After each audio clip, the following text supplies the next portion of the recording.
E1ZTRY into the realm of reality 1357 command of all goods, pure in control of the law, master of H's own mind, eloquent, endowed with unshakable knowledge, correctly applying well-constructed laws, showing endless virtues.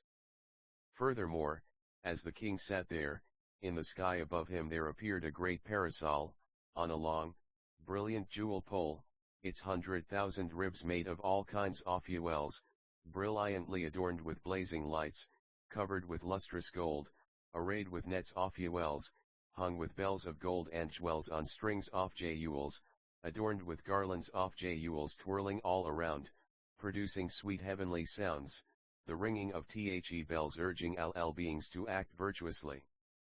The king, moreover, fanned with jewel wisp fans, shone with a splendor surpassing that of king of gods. As soon as the king sat on his throne, all the people stood before him with their palms joined and paid their respects.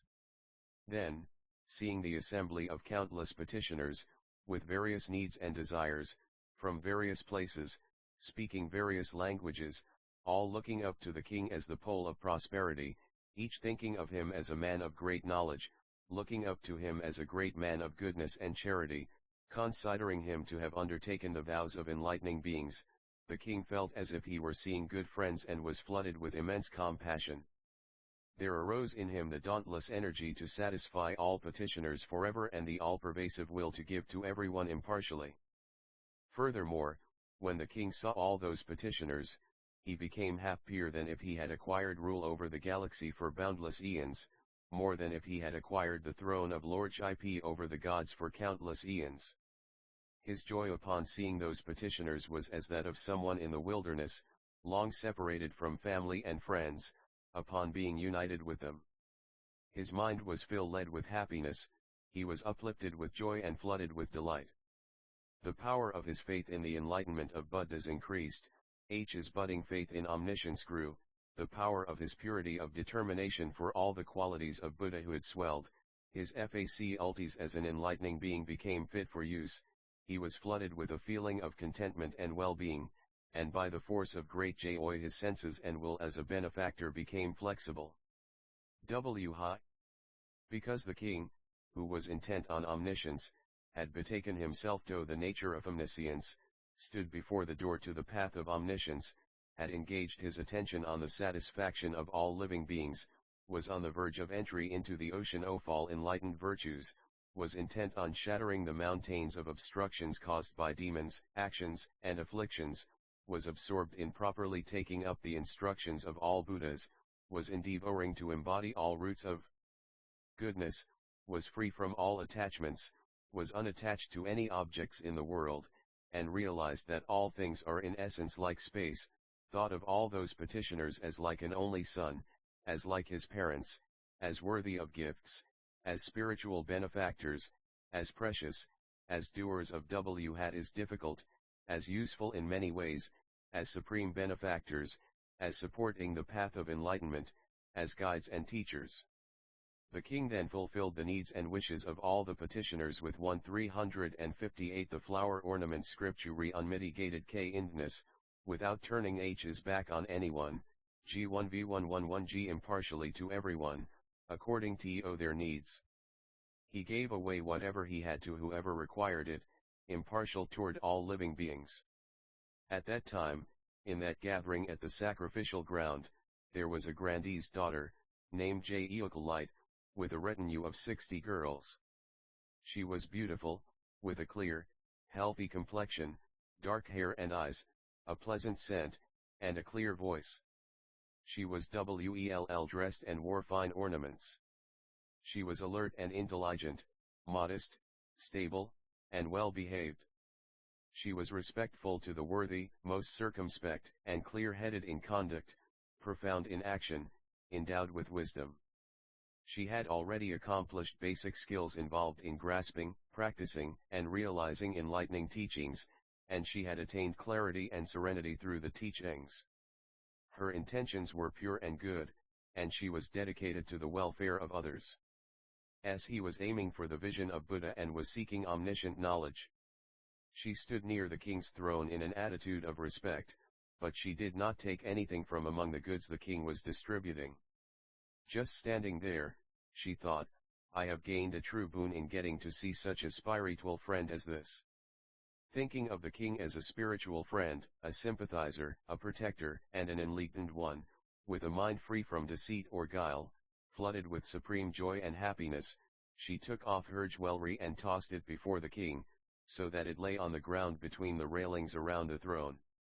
Having scattered her jewelry, she made these vows, just as the king encompassing sound of the proclamation of all laws is a refuge for leaderless people in the dark, so may I also become one such in the future. The reality he knows, may I also know. By the means through which he attains emancipation, may I also be emancipated. The path he practices, may I also practice. Just as he is fair to behold, has endless wealth and assistance, and is invulnerable and invincible, may I also become like this. Wherever he is born, may I also be born. Perceiving her involved in such thoughts, the king looked at her and said, Take what you need. I am giving away all I have to satisfy everyone.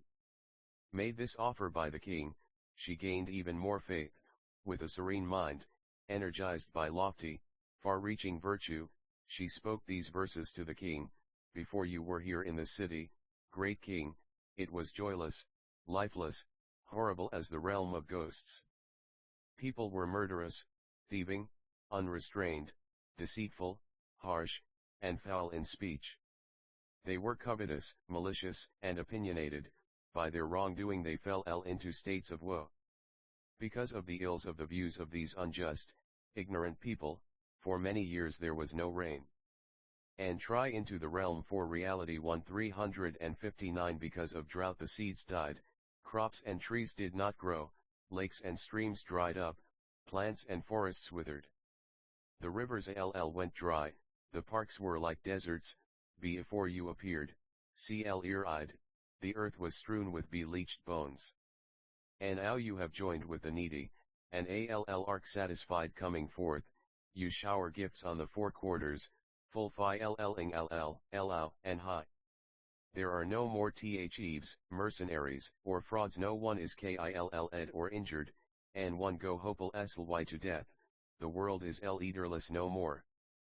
People who like to kill used to drink the blood of their victims, those who used to eat each other's flesh have become kindly due to your charities. People used to wear rags and leaves, and were hungry and homeless. With you here, the grains grow by themselves and the trees give forth their bounty, women and men appear too, now that you have been born, leader of the world. Those who were formerly all on wrong paths are now adorned and dressed, sporting like gods in paradise. Men were wrongly obsessed with desires, delighting in unruly passion, given to raping women and girls in their own care and the care of others. Now, though others' wives be like goddesses, well dressed, adorned, and perfumed, when men see them they are satisfied with their own wives, as in the heaven of content. People used to be deceitful, cruel, coarse, and dishonest in speech, having given this up, now they act justly, freed from wrong views. No music or celestial song, nor even the voice of Brahma or the singing of birds can match your voice, 0 liters eater. 1360 The flower ornament scripture above you stands a jewel parasol with webs of gold, on a jewel cane, radiant, with nets of jewelry all around. The notes of its bells surpass all sounds in the world, like the tones of Buddha's voice, they intone the tranquil sound of truth. Those in all lands who hear this put into afflictions, hearing the names of the Buddhas over the ages and the oceans of the wise. By your power the bells bespeak the successive lands since the past, the names of lands, and the cycles of true teaching everywhere. The sound of the bells, liquid, free-flowing, rings throughout the continent, telling of manners of action of gods and the lords of worlds. Hearing the bells tell of accumulations of their deeds, gods and people give up evil, practice good, and rely on the enlightenment of Buddhas. Your father was Starlight, the king, your mother Queen Lotus Light, you were born in a corrupt age and acquired the rulership. There was a large park, arrayed with flowers and precious lamps, adorned with 500 lotus ponds, and surrounded with hundreds of trees. On the bank of each pond was a villa, with 1,000 pillars, resplendent with 1,000 balustrades, with radiant nets and crescents all around. When it had not rained for years, with lawlessness prevailing everywhere, the water in the ponds evaporated and the trees withered. 7 nights before your birth there were innumerable wonders, convincing all who saw them that a Savior was surely to be born. In the middle of the night the earth quaked, and a light like the sun appeared in the pond called Impeccable. Thereupon the 500 ponds were filled with pure water, the trees flourished, and flowers and fruits were filled with life. The ponds, filled with water, refreshed the whole grove, by the streams flowing from them the whole continent was replenished with moisture. Entry into the realm of reality 1361. The herbs, crops, and greenery growing, the trees flowered and fruited, all the seeds in the earth sprouted, moistened by the water. Every place on earth was equally watered then, and all places low and high became level. Ravines and rugged terrain then became instantly level, brambles, gravel, and the like disappeared, replaced by beautiful jewels. All the people exulted, like the thirsty drinking water, and celebrated this park, saying, "By whose power is this felicity?" Then the king Starlight, with his wife, son, and ministers, surrounded by millions of people, went to enjoy the park. In the middle was the pond Impeccable, filled with fragrant water. There the king stood, up in its villa, a temple of truth. It had been 7 nights since the water had appeared, again the whole earth trembled, with all its mountains and abodes.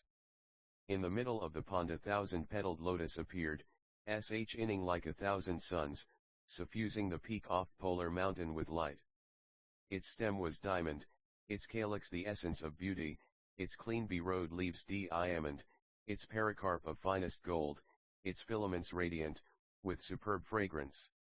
On that pericarp the guide was born, sitting up straight, cross-legged, you shone, your body resplendent with the marks of greatness, attended by celestial beings. Descending from the temple, the king took you in his arms, delighted, and handed you to the queen, saying, "This is your son, be of good see here." Millions of hidden treasuries appeared, the trees of plenty released their goods, and the air was filled with music as you were born, leader of the world. Those living on the continent looked upon, trusting respectfully they said, "This is the leader of the leaderless." 1362 The flower ornament scripture The light emanating from your body illumined the whole earth, dispelling the darkness of the world, it put an end to all ailments. All malevolent creatures, the venomous and harmful, became inactive then. Frustration, censure, ill fame, pain, misfortunes, illness, accidents, these all ended, fortune came, and everyone became joyful. Everyone loved one another, and all became kind, free from animosity, non-violent. They set out on the path of knowledge. The righteous king shut off the evil ways, opened the way to heaven, and showed the way to omniscience. You have done a great service to the world. We benefit further from seeing you, oceanic giver. After long absence, a leader oft helpless is born in the world. You are a rare guide. Having thus eulogized the king, the girl Jewel Light then paid her respects to him and stood there reverently. Looking at her, the king said, "Rare are those who appreciate the virtues of others. For the ignorant, the ungrateful, the undiscerning, the agitated, disturbed, the muddled thinkers, the deranged, the backsliders, those who do not realize the excellence of others' virtues, it is impossible to comprehend or even conceive of the virtues of the enlightened, or to realize the excellence of knowledge of all virtues. Without a doubt you have set out for enlightenment, since you have understood such virtues of enlightening beings. Our efforts for the care of beings have not been fruitless, as you, endowed with such knowledge, have appeared in our kingdom, by virtue of the higher knowledge of superior people." Then with his own hand the king gave her a priceless robe, radiant with sparkling jewels, and also gave a precious robe to each of her companions. He said, "Take this and put it on." Jewel Light then knelt on the ground, picked up the robe in both hands, lifted it to her head, and put it on. Her companions likewise each put on their robes. Having put on the robes, the girl and her companions circled the king in respect, with the reflections of all the stars glittering in their robes. Seeing this, the people said, "You are beautiful, young lady, with your companions, adorned with stars like a night goddess, surrounded by them, you sparkle most brightly." Then the night goddess Sarvabhrikshaprafulanesu said to Sudhana, "You should realize that it was none other than the Buddha Vairocana, who at that time was the king encompassing sound of the proclamation of all laws, and the Queen Lotus Light, wife of the king Starlight and mother of the king encompassing sound of the proclamation of all laws, was none other than Queen Maya. Maya was the Queen Lotus Light at that time, by whom the spontaneously born child was carried at the hip. An entry into the realm of reality 1363. The King Father, The Elder Kings Tarli Ght, was none other than King Suddhodana. And you may think the girl Jewel Light of that time was someone else, but you should realize that she was none other than I myself was that girl Jewel Light in that time. As for the people of that time who were taken care of by the king encompassing sound of the proclamation of all laws by means of generosity, kindness, charitable works, and sympathy, you might think they were other people, but you should not see it that way. They are now the enlightening beings gathered here in the audience of the Buddha, standing on the ground of enlightening beings, irreversibly determined to reach supreme perfect enlightenment, some in the first stage, some in the second, some in the third, some in the fourth, some in the fifth, some in the sixth, some in the seventh, some in the eighth, some in the ninth, some in the 10th stage, who have attained by various different vows, various approaches to omniscience, various preparations, various accomplishments, various ways of emancipation, various purifications of manifestations of the path, various mystic powers, and various manifestations of the path, and, by various states of liberation, abide in various spiritual abodes in this assembly. Then the night goddess spoke these verses to Sudhana, further revealing the enlightening liberation of manifestation of satisfaction by treasure produced from great joy. The road is my vision, with which I observe everywhere, vast oceans of lands of many kings, and oceans of beings in a whirl. In all lands Buddha sit at enlightenment trees, dispassionate, pervading everywhere by mystic powers and always teaching and guiding beings. My hearing is perfectly clear, and I hear all sounds thereby. I hear all the teachings of the Buddhas and am extremely joyful. My knowledge, non-dualistic, unhindered, penetrates the spheres of others' minds, the vast ocean of minds of the world I comprehend in an instant. I remember the past by the power of recollection and concentration, no oceans of eons, the many hundreds of oceans of lives of myself and others. I know in an instant as many eons as atoms in an ocean of lands, the beings transmigrating, the Buddhas, and their projections. I also remember the initial vow of Buddhas, and those who attained, having accomplished their practice, by many means appropriate to their undertaking. 1364 The flower ornament scripture the attainments to the stage of coronation of the oceans of lofty virtue, and their many ways of awakening, I comprehend in an instant. I can now the methods by which they ght in the world, their measureless virtues in nirvana, and how long their teachings remained. The pure principles of their myriad vehicles and extensive guidance of beings shown in the world, I know in particular, in countless various ways. This way of liberation, witnessing the wealth of satisfaction produced from the treasury of joy, I have cultivated over many hundreds of eons, and you too should enter this way. I know only this enlightening liberation of manifestation of satisfaction by treasure produced from great joy. How can I know the practice or tell of the virtues of the enlightening beings in the presence of all Buddhas who have plunged into the ocean of commitment to omniscience, who have fulfilled the vow to accomplish the myriad past vows of all Buddhas, who have the mighty knowledge to enter all stages of enlightening upon entering one stage of enlightening, who have purified the practice of the vow to comprehend all practices of enlightening beings in one practice, who are masters of the state? of comprehension of the whole ocean of all enlightening liberations in each enlightening liberation? In this same enlightenment site there is a night goddess named Sarvahagadrakshapranyanaviryaprabha, in the presence of the Buddha. Go ask her how an enlightening being is to develop sentient beings to supreme perfect enlightenment, purify all Buddha lands, serve all Buddhas, and practice all Buddha's teachings. Then Sudhana paid his respects to the night goddess Sarvavrikshaprafulanesu Kasambhasa and went on.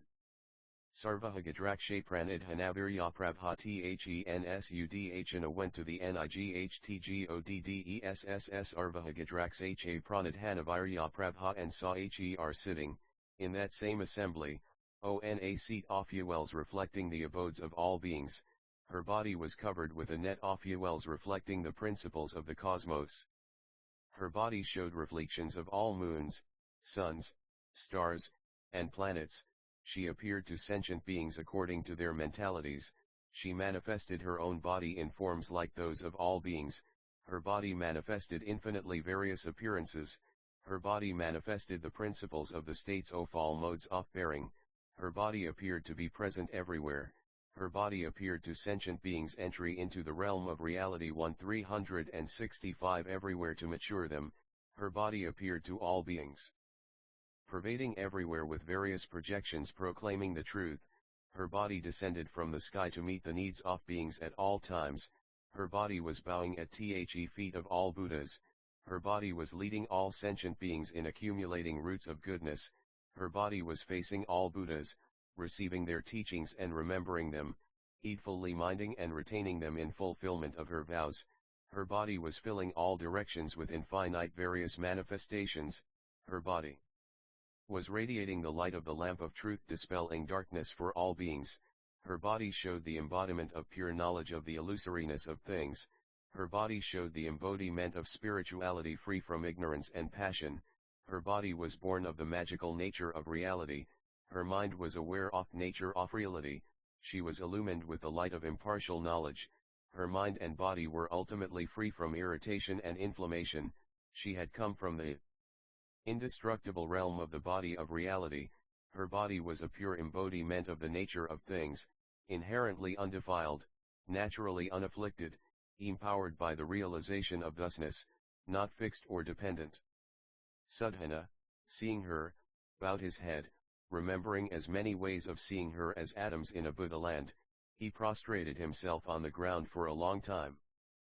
Finally rising from the ground, in a reverential attitude Sudhana gazed at the body of the night goddess, and as he did so he attained 10 purities of thought, whereby he gained communality with all spiritual friends. What were those 10? He thought of spiritual friends as his own mind, to associate with them in all situations in the effort to attain omniscience. He thought of them as the pure essence of the development of his own actions, to accomplish the attainment of extensive roots of goodness to please spiritual friends. He thought of them as adorning the practice of enlightening beings, to associate with them in carrying out adornment by all spiritual vows. He thought of them as bringing him to all aspects of Buddhahood, to practice the paths taught by all spiritual friends. He thought of them as the state of comfort, to manifest the abode of the supreme state of the realm of all Buddhas. He thought of them as the one way of emancipation, to purify the practice of the commitment of emancipation by the vehicle of universal good. He thought of them as oceans of virtues of omniscience, to increase the production of all good qualities. He thought of them as fulfilling, increasing, and preserving all consummate good, to increase the force of energetic effort for total knowledge of complete enlightenment.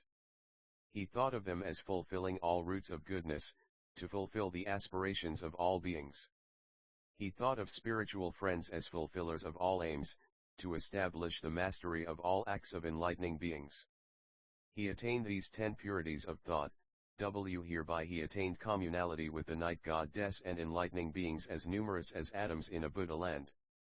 That is, he attained communality of recollection, in remembering all Buddhas of all times and places, communality of intellect, in unconfused ascertainment of the principles of the ocean of all truths, communality of 1366 the flower ornament scripture course, in familiarity with the principles of clear distinction following the courses of the teachings of all Buddhas, communality of enlightenment, so as to realize the ocean of all principles of all times by space-like awareness, communality of purity of faculties, so as to realize the knowledge of the ocean of faculties of all enlightening beings, communality of mental purity, so as to accomplish the path of adornment achieving the virtues of the path of enlightening beings adorned by the protection and care of living beings in all ways, communality of sphere, so as to attain the scope of the sphere of knowledge of those who have arrived at thusness, communality of following principles, so as to gain the light of the path of entry into the ocean of principles of complete omniscience, communality of comprehension of meaning, so as to attain comprehension of knowledge of the nature of all things, communality of spiritual abode, soasto shatter the mountains of all obstructions, communality of purity of the physical body, so as to attain physical purity resplendent with the marks and embellishments of greatness, appearing to sentient beings variously according to their dispositions, communality of power, so as to increase focus on omniscience in which all powers of enlightening beings are consummated, communality in expertise in all spiritual methods, so as to make the mind clear as space, communality of energy, so as to be capable of tireless perseverance in enlightening practices through all ages, communality of eloquence, so as to illumine unobstructed knowledge of all things, communality of insuperability, so as to purify the body beyond all worldlings, communality of noble-minded, non-depressive, intrepid speech, for purity of good relations with all groups, communality of voice, for enunciation of all truths, communality of purity of articulation, in respect to the myriad principles of conventions of expression of the languages of all beings, communality of purity of virtue, in respect to purities of accomplishment of virtues taught by the Buddhas, communality of harmonizing with the tradition of principles and actions of Buddhas, for purity of consequences of blameless action, communality of devotion to truth, so as to turn the wheels of teaching of all Buddhas who appear in the world, communality of religious practice, so as to dwell in the knowledge of realm of all Buddhas, communality of great kindness, so as to pervade the ocean of all beings in every moment with the various aspects of kindness, communality of entry into the ocean of great compassion, so as to rain teachings for the salvation of all beings, communality of physical action, for equality in application of means to perfect all beings, communality of purity in verbal action, in respect to seeking modes of expression of all truths, communality of mental action, for production of focus on omniscience in the minds of all beings, communality of adornment of all kinds, to approach all Buddhas in all Buddha lands, communality of visitation of all Buddhas appearing in the world, communality of seeking the teachings of all Buddhas, communality of service, to serve all Buddhas at all times, communality of leading beings to full development, in all realms of beings, communality of attainment of illumination of all methods of teaching sentient beings, communality of attainment of concentration, in all methods of entry into the realm for reality 1367 concentration, communality of universal pervasion, so as to pervade all Buddha lands with projections of practices of enlightening beings, communality of states of enlightening beings, in the oceans of means of miracles of all enlightening beings, communality of associates, associating with all enlightening beings in practice, communality of entry, entering the most suitable aspects of all worlds, communality of mental distinction of the extent of all Buddha lands, communality of differences in approach, according to differences in entering the ocean of all Buddha lands, communality of thorough penetration of the entire range of reason, in representations of endless knowledge of differentiations of all Buddha lands, communality of emergence in all Buddha lands, communality of non-regression, never to regress in penetrating and comprehending all realms, communality of dispelling darkness, so as to illumine the sphere of knowledge of all Buddhas awakening at the sight of enlightenment, communality of arrival in the oceans of audiences of all Buddhas, communality of pervasion of the network of all Buddha lands, in efforts to serve the Buddhas in untold Buddha lands, communality of direct knowledge of the connections of LL principles of the teachings, communality of application, in undertaking all the principles of the teaching in order, communality of seeking, to purify intensive seeking for truth, communality of purity, in accumulating the adornments of enlightened virtues of physical, verbal, and mental action, communality of goodness of mind, to purify the sphere of knowledge of all things and the sphere of mind without evil thoughts, communality obiger, in efforts to fulfill the undertaking of collection of all roots of goodness, communality of arrays of practices, in accomplishments of all enlightening practices, communality of unhindered state, in understanding the characteristics of all things,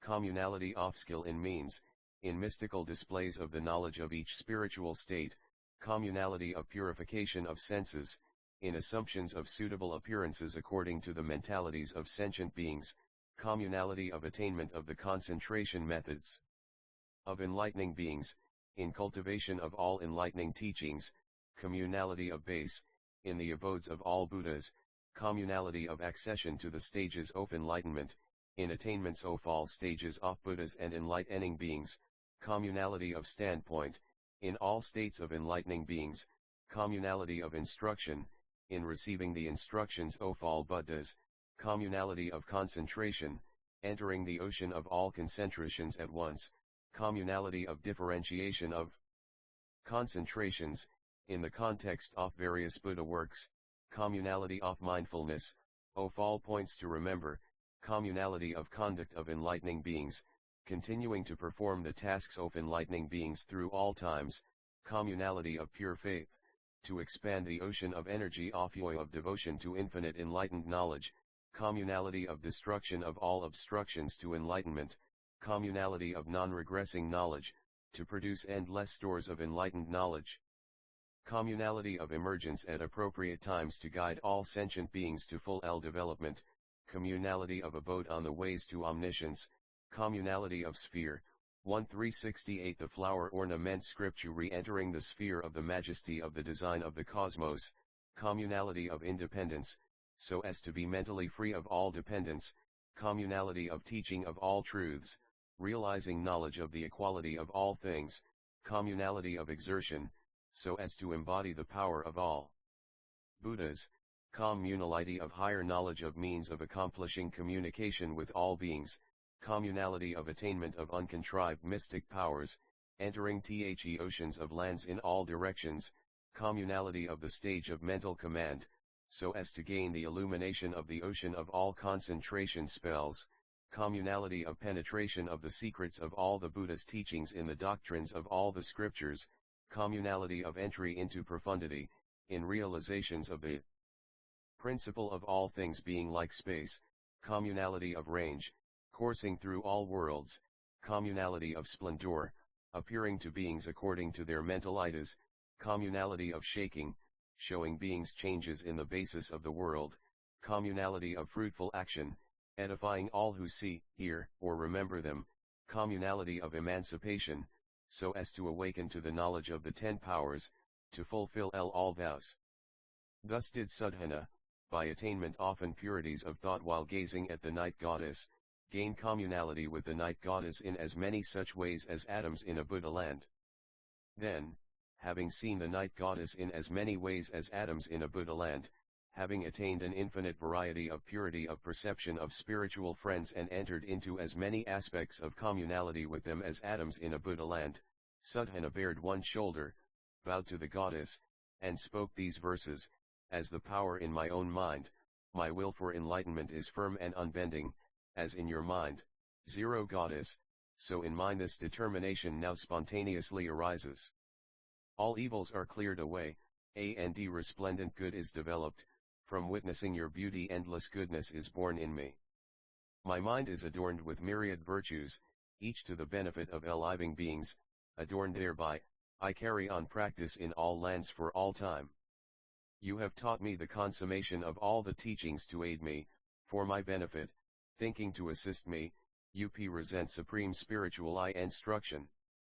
You have blocked the path to woe and calamity entry into the realm of reality 1369 and shown the way to felicity, you have also shown the way to omniscience, followed by all enlightened ones. I think of you as a vehicle of emancipation, incomparable, rare, like space, undefiled, infinite, pure is the door to omniscience. I think of you as a pure, immeasurable mine of omniscience, oceans of virtues, vast as the sky, arise in my mind every moment. Guide me by the transcendent ways and nourish me with inconceivable virtues, fully developed by pure virtues. Before long I will gain the turban of omniscience. I always think of spiritual friends as fulfillers of the path of omniscience, therefore I think by serving them all, good can be quickly developed. All advantages come from that, and achievement of good qualities. Having honored this infinite group, I will tell the world of the path of all knowledge. You are my mentor, of measureless virtue, my guide on the way of omniscience. Even in countless millions of eons I could never thank you enough. Zero Sage. Abang spoke and these verses, Sudhana said to the Night goddess, Abe show en me the sphere of this inconceivable enlightening liberation. Tell me, what is this liberation called? How long ago did you set out for supreme perfect enlightenment? Whenwill you realize supreme perfect enlightenment? The goddess replied, this liberation is called made of roots of goodness fostering the development of all beings. Imbued with this liberation, realizing the equality of essence of all things, comprehending the nature of all things, going to refuge in the independent state, passing away from all worlds, comprehending the differentiations in forms of things yet realizing the nature of things is without difference, without variation or distinction in appearance, not blue, yellow, red, or white.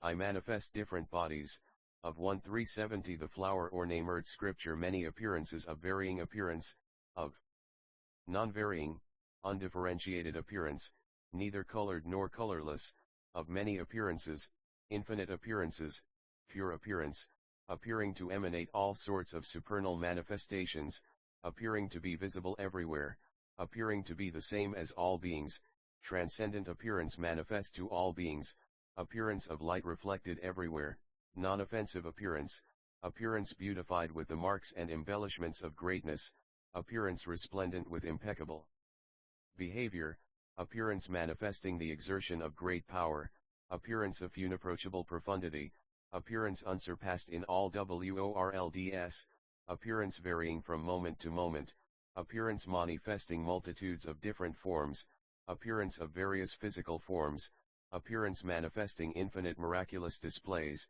appearance as an eloquent speaker, appearance of all beautiful forms, appearance adapted to development of all beings, appearance of consummate good manifest to those who are teachable according to their mentalities, appearance reflected everywhere without obstruction, pure, untainted, serene, radiant appearance, healthy, beautiful appearance of an indestructible body, appearance of cultivation of inconceivable spiritual methods, superlative appearance overwhelming all, appearance without darkness or obscurity, appearance dispelling all darkness, appearance imbued with all good qualities, appearance of an ocean of virtues of a great soul, appearance attained by honoring the worthy in the past, appearance of supreme vastness of a mind clear as the sky, appearance revealing an ocean of indestructible, inexhaustible virtues, appearance free from all worldly attachments, appearance freely pervading everywhere,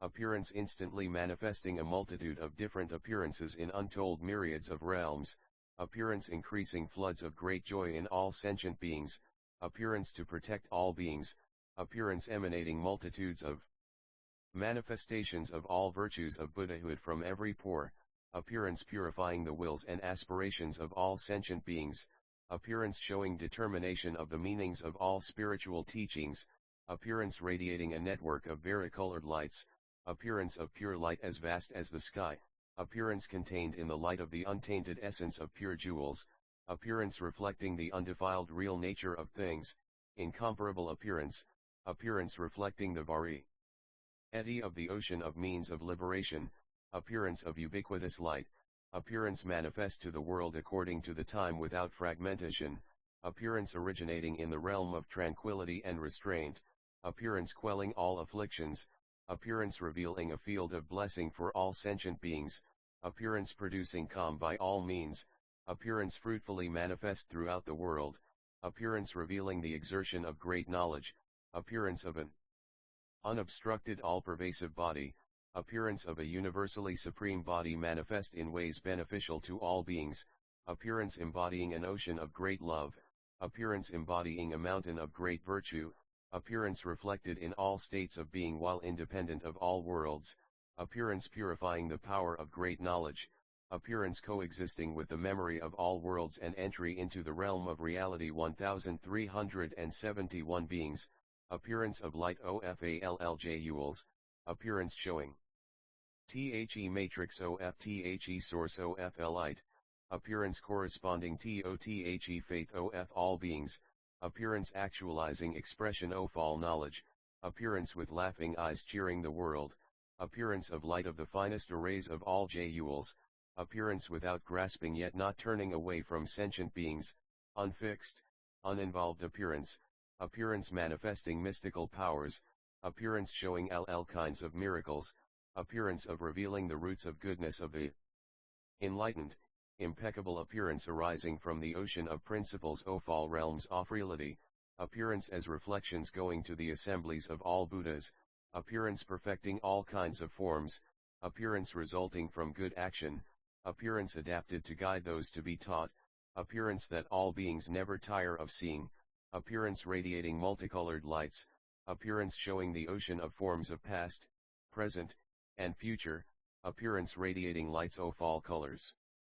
Inexpressibly appearance, appearance showing a variety of meanings in halos of light, appearance transcending all worlds, appearance manifesting as many suns as atoms in untold Buddha lands in each pore, appearance magically producing multitudes of forms like the clear moon, appearance emanating multitudes of mountains of flowers of infinite colors, appearance emanating garlands of all kinds of adornments, appearance manifesting multitudes of lotuses of all jewels, appearance filling all universes with clouds of incense of all fragrances, in each moment of consciousness producing clouds of treasuries of all kinds of fragrant powders and pervading all universes in the 10 directions.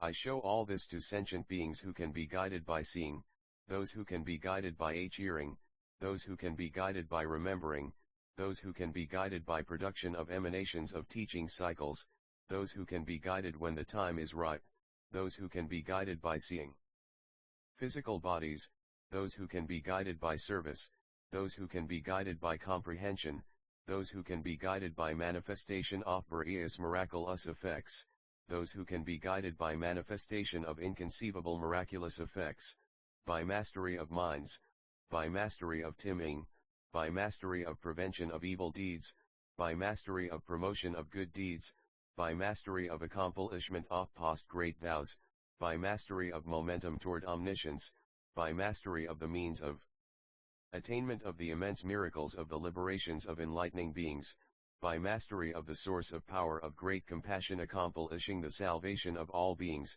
by mastery oft will producing purity oft ocean of great love, empowered by the enlightened.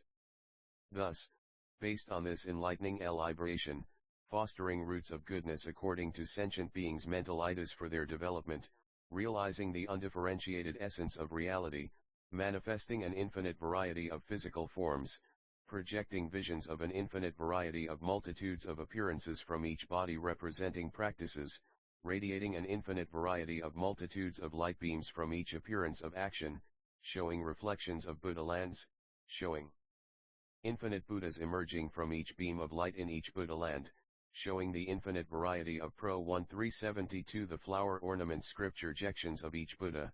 I vivify past roots of goodness, develop new roots of goodness, increase existing roots of goodness, and enhance developed roots of goodness, and in each mental moment I establish infinite beings in the stage of non-regression, where they will not retreat, advancing toward supreme perfect enlightenment.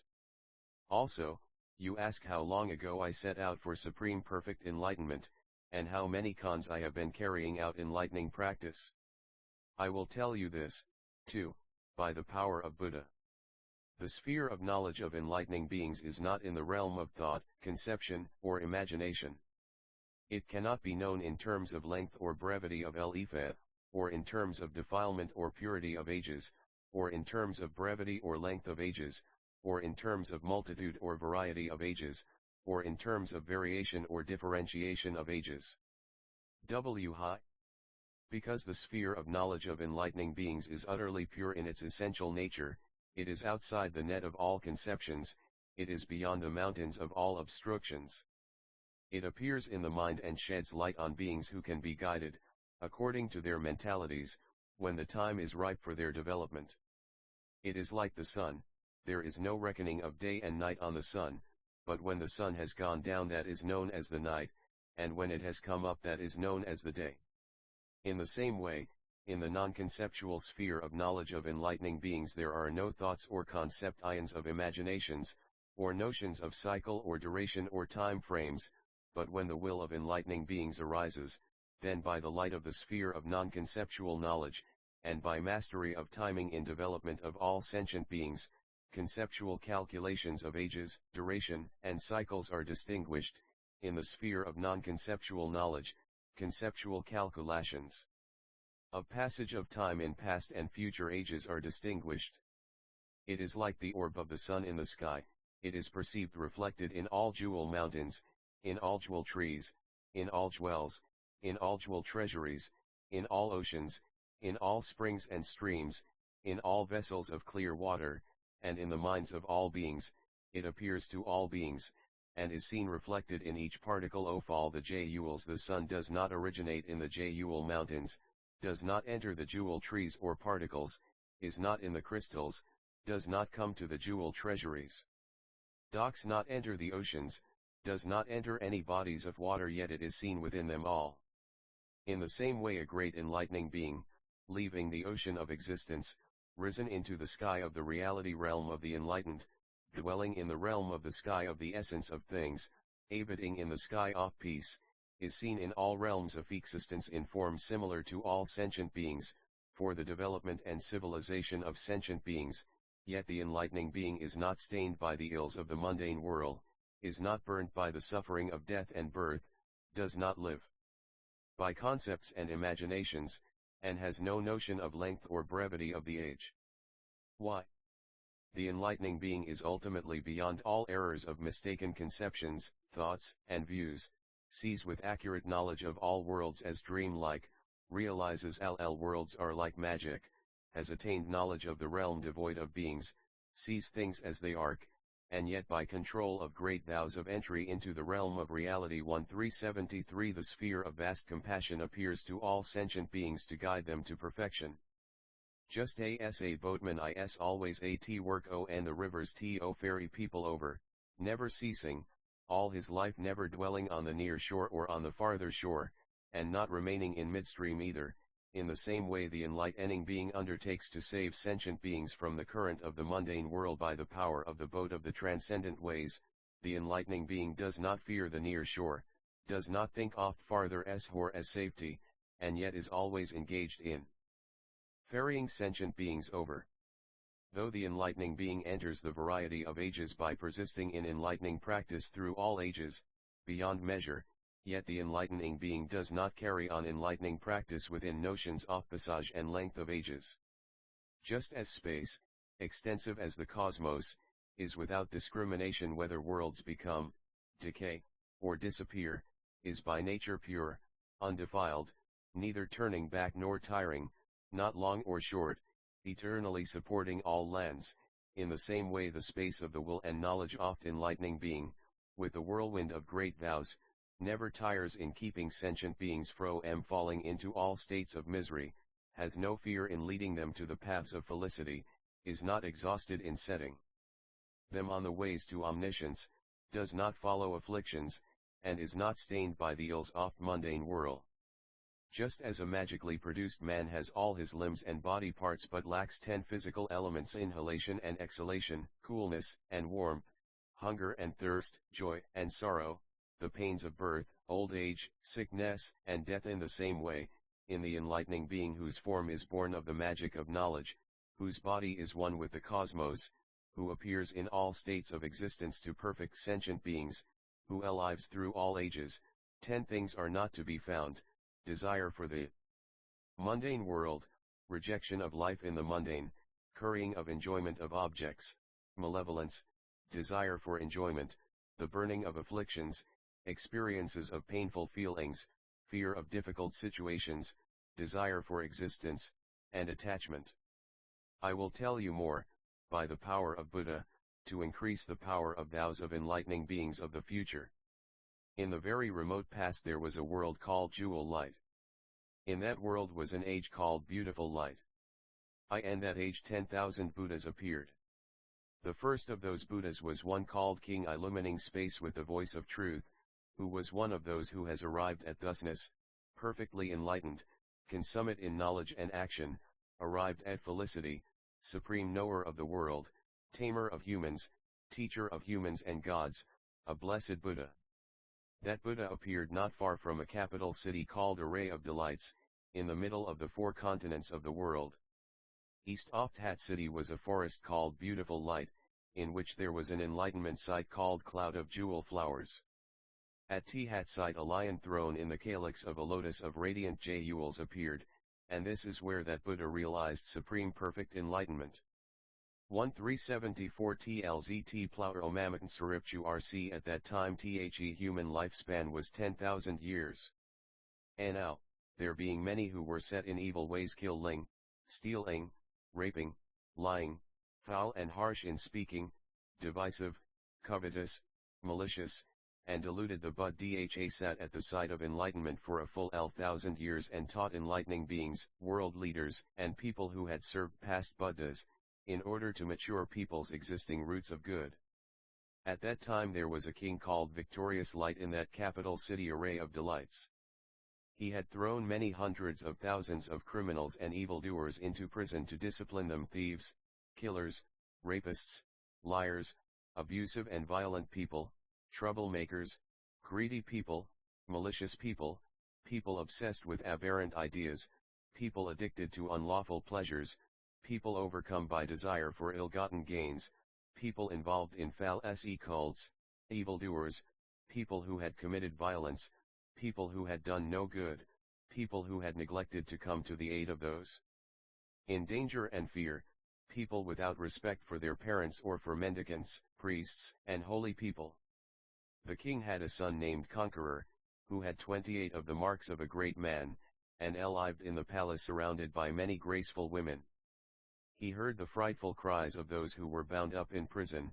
Agitated and upset by these cries, moved with compassion, he left the palace and went into the prison, where he saw those people cast into the dungeons, bound by all sorts of fetters and shackles, chained together and thrown into the darkness, shrouded in smoke, exposed to unhealthy draughts, emaciated, hungry and thirsty, naked and homeless, filthy and unkempt, being subjected to various tortures, screaming in pain.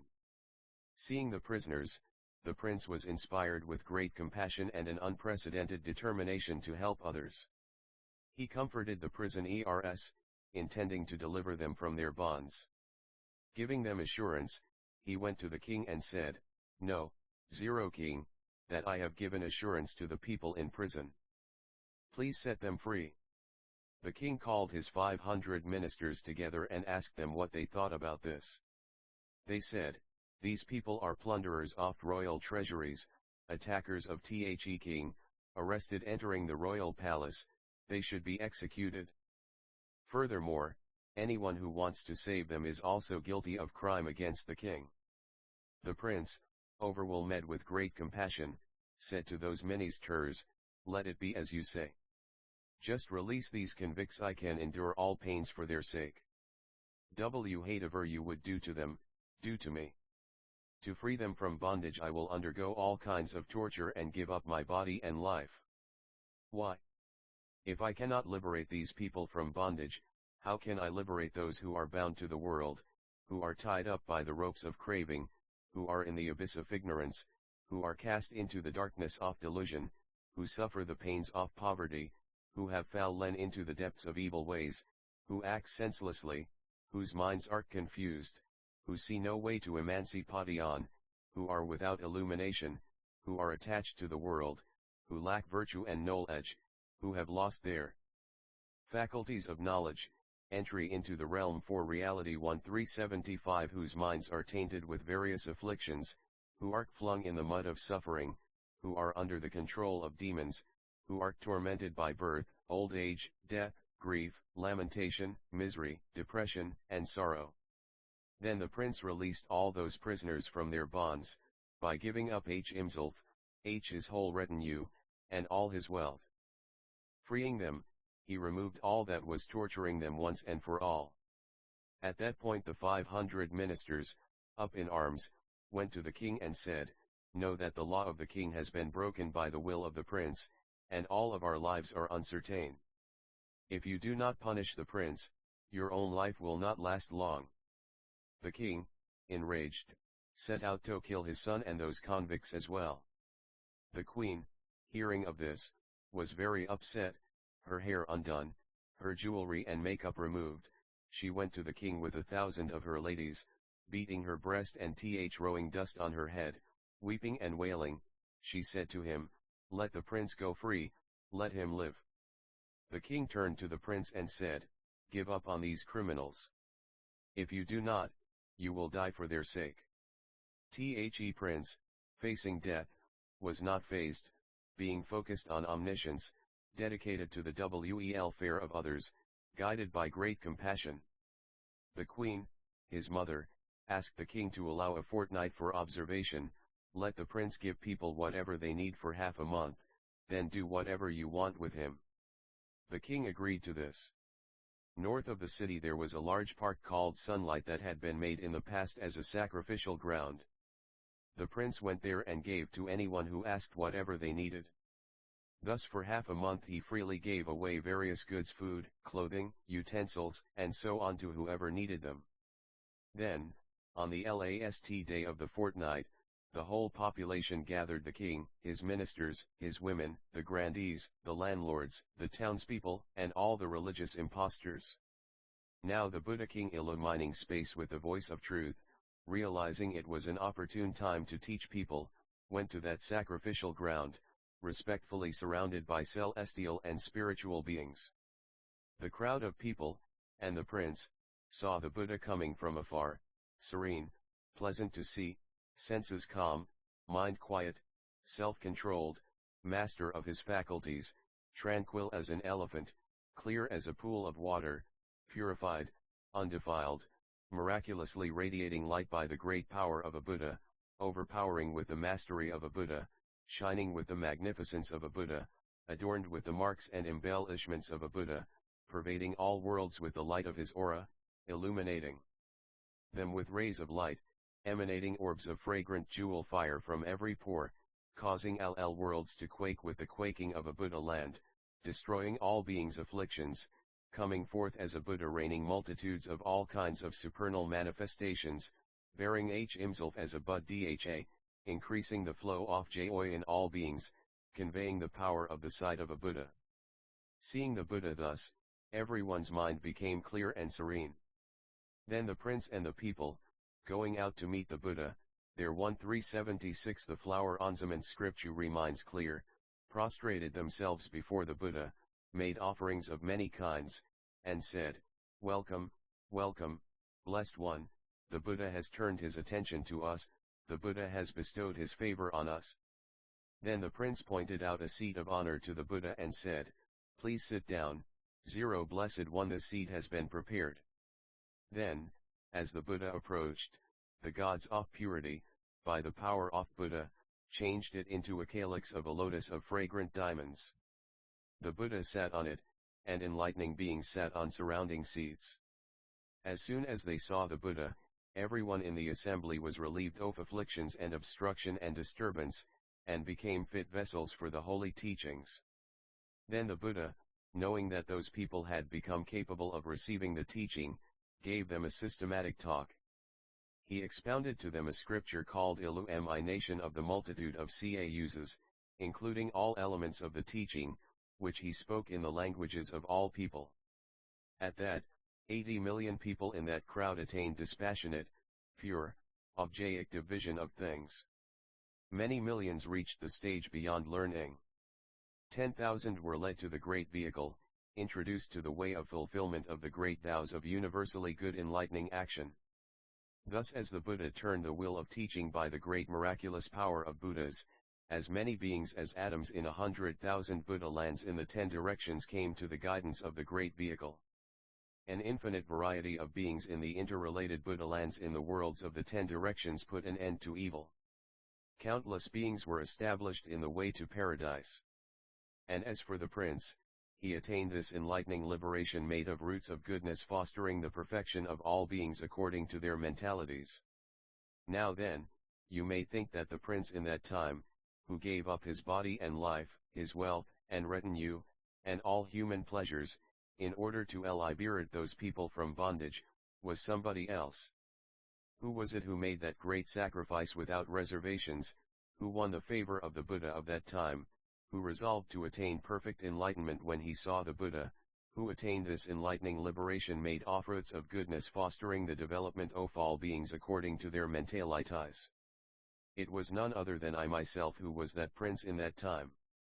As that prince, overwhelmed by great compassion, set on the welfare of all beings, unattached to the things of the world, desiring only perfection, with no wish for glory, fame, or repute, not elevating myself, not degrading others, unattached to things, without any notion of existence, without desire for anything in the world, material or immaterial, indifferent to the pleasures of the world, attentive to the sphere of the enlightened, purely intent on enlightenment, having developed an indomitable will, benevolent toward all living beings, compassionately resolved to quell the suffering of all beings, intent on the power of the enlightened, purifying the path of enlightenment, preparing the paths of emancipation of the great vehicle, contemplating the path to omniscience, I did these difficult deeds. This is how long ago I attained this liberation. Entry I11to the realm of reality 1377. And who do you think those 500 ministers were, who unjustly incited the king to execute me? They were none other than 500 people whom Devadatta incited to kill the Buddha. The Buddha subsequently guided them and foretold their enlightenment, predicting that in the future, after as many eons as atoms in a polar mountain, in an age called Good Light, there would be 500 Buddhas, with Buddha lands of various qualities, born of various races, tribes, and families, showing various miracles at birth, undergoing various spiritual transmutations on leaving society, manifesting various lights at the tree of enlightenment, approaching the pinnacle of enlightenment in various ways, showing various ways of destroying demons, showing various miracles on attainment of enlightenment, articulating various terms for the principles of their teachings, expounding various scriptures, speaking various languages, surrounded by various audiences, emanating various auras of light, having various lifespans, their teachings to remain for various lengths of time, their teachings variously circulating, and their names to be various, all embodiments of great compassion. The first Buddha of the age to attain supreme enlightenment in the world jewel light would be one named Great Compassionate One, the second would be named Moon of Commitment to the welfare of all beings, the third would be Lion of Great Compassion, the fourth would be Desirous of the welfare of all beings, and the last one would be Supreme Healer.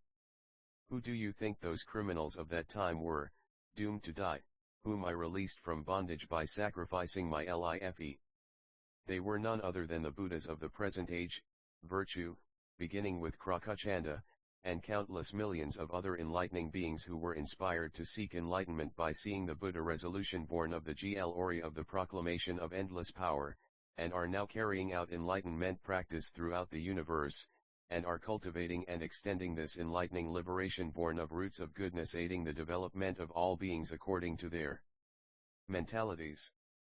Who do you think the victorious light of that time was? It was none other than the great debater Satyaka. And who do you think were the retinue and servants of the king, but the 60,000 philosophers whom Satyaka brought to the Buddha to debate and whom the Buddha predicted would become enlightened and appear in the world as Buddhas, with variously arrayed Buddha lands, in various ages, with various names. To continue, the prince, conqueror, given permission by H's parents, after having released the prisoners, gave up his great wealth and family and went to the Buddha. For 5,000 years thereafter he cultivated spiritual practice, during which time he perfected 10,000 concentration methods, attained 10,000 ways of mental command, entered into 10,000 channels of mystic knowledge, attained 10,000 great treasuries of enlightening beings, produced 10,000 currents of momentum toward omniscience, purified 10,000 facets of tolerance, carried out 10,000 contemplations, developed 10,000 bodies of power of 1-3. 78 The flower enzyment scripture in enlightening beings, entered 10,000 doors of knowledge of enlightening beings, produced 10,000 ways to transcendent wisdom, became aware of 1,000 channels of conscious vision of thousands of Buddhas, and accomplished 10,000 vows of enlightening beings. With these realizations, in each mental moment he went to 10,000 Buddha lands in the 10 directions, and in each moment of thought remembered 10,000 Buddhas past and future in each world, and he perceived 10,000 multitudes of emanations of those Buddhas radiating throughout the 10 directions. In each moment of thought he saw all the beings in 10,000 Buddha lands, passing away and coming to life in various states, undeveloped and developed, felicitous and miserable, of good and bad appearance, following their desires, and he understood the passing away and coming to life of those beings, as well as the revolving of their minds, the conduct of their minds, the continuity of their thoughts, the variety of their inclinations, the multitude of their faculties, the courses of their endeavors, their habits of action, and the proper timing to develop and guide them. Subsequently the prince passed away from there and was reborn in the same city array of delights, in the same royal family, and attained sovereign rulership. As the king, following the demise of the Buddha king illumining space with the voice of truth, he propitiated a Buddha named Glorious King risen in the sky of truth. After that, at that same enlightenment site, having become a chief god, he propitiated a Buddha named Sanctuary of Celestial Rulers. After that, in the same world, having become a celestial chief of the heaven of timely portion, he propitiated a Buddha named Fiery Energy of the Radiant Mountain of Mental Command. After that, having become a celestial chief of the heaven of satisfaction in the same world, he propitiated a Buddha named King proclaiming the light of the heel of the teaching. After that, having become a celestial chief of the heaven of good emanation in the same world, he propitiated a Buddha named King like the moon in the sky.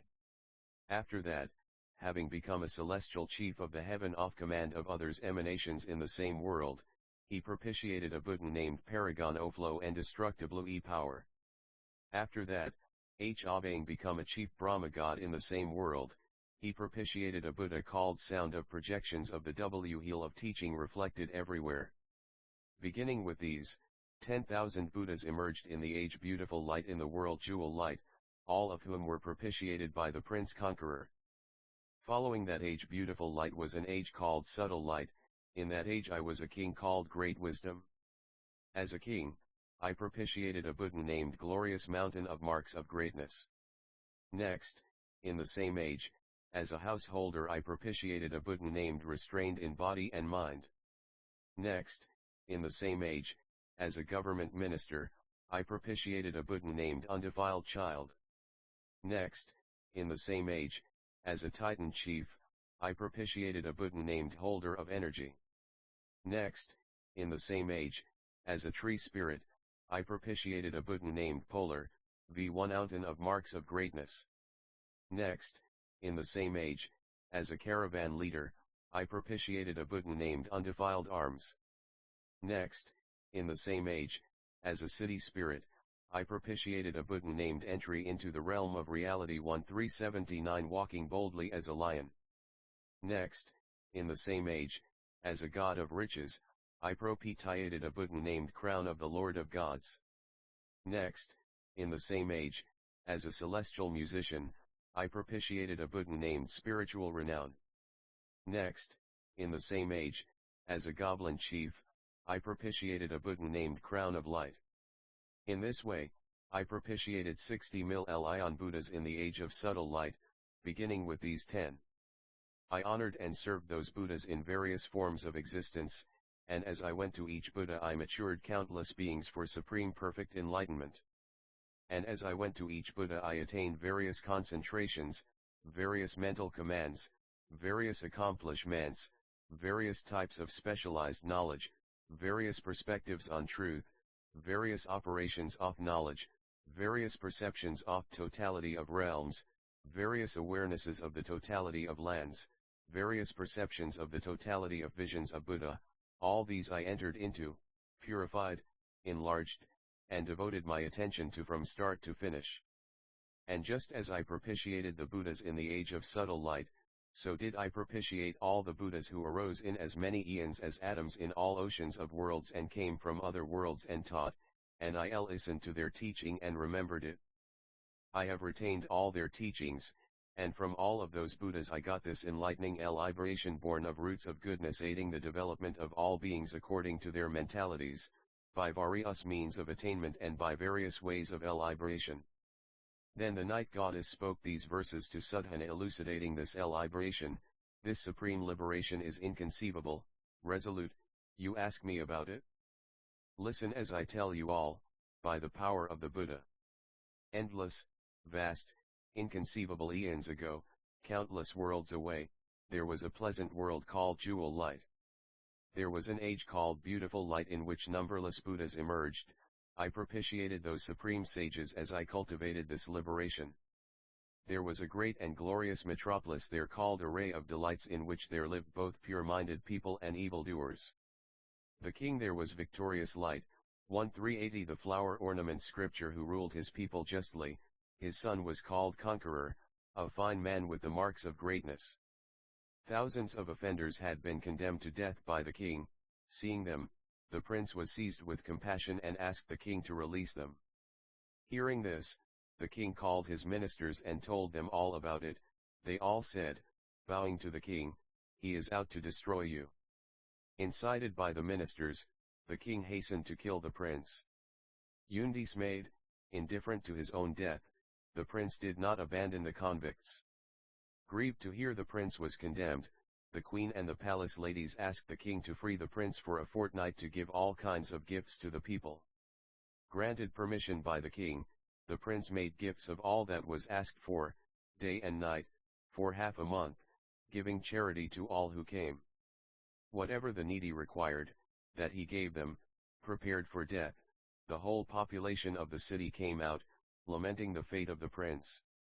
Then the Buddha at the enlightenment tree, illumining space with the voice of truth, realizing people's faculties were ripe, went to that sacrificial ground out of compassion. Going there, the Buddha produced a miraculous display and expounded a scripture, the voice of the teaching as myriad lamps of truth. Countless people were edified, and the Buddha foretold their enlightenment. E11TRYI11TOTLZC realm, F reality 1381. The Prince Conqueror, enraptured, set out for supreme enlightenment. The prince gave the Buddha many offerings and joyfully said, "May I become a guide, savior, refuge, and resort for the people of the land." He left home to join the Buddha, seeking the path of perfect enlightenment. He spent hundreds of eons thoroughly investigating the essence of things. Pitying all the helpless ones fallen into the sea of suffering, having cultivated the path of enlightenment, he attained this liberation. All the Buddhas in that age he propitiated with pure faith. He made great offerings to them and kept their teachings in mind. After that, for eons numerous as atoms in oceans of lands, he propitiated and made offerings to all the Buddhas that arose. I was the Prince Conqueror, who, seeing people imprisoned, gave up my body to free them and thus attained Th's liberation. I cultivated it for eons as many as atoms in oceans of lands, expanding it moment by moment through endless incomparable means. From all the Buddhas I saw I gained some realization and was shown this liberation by a succession of means.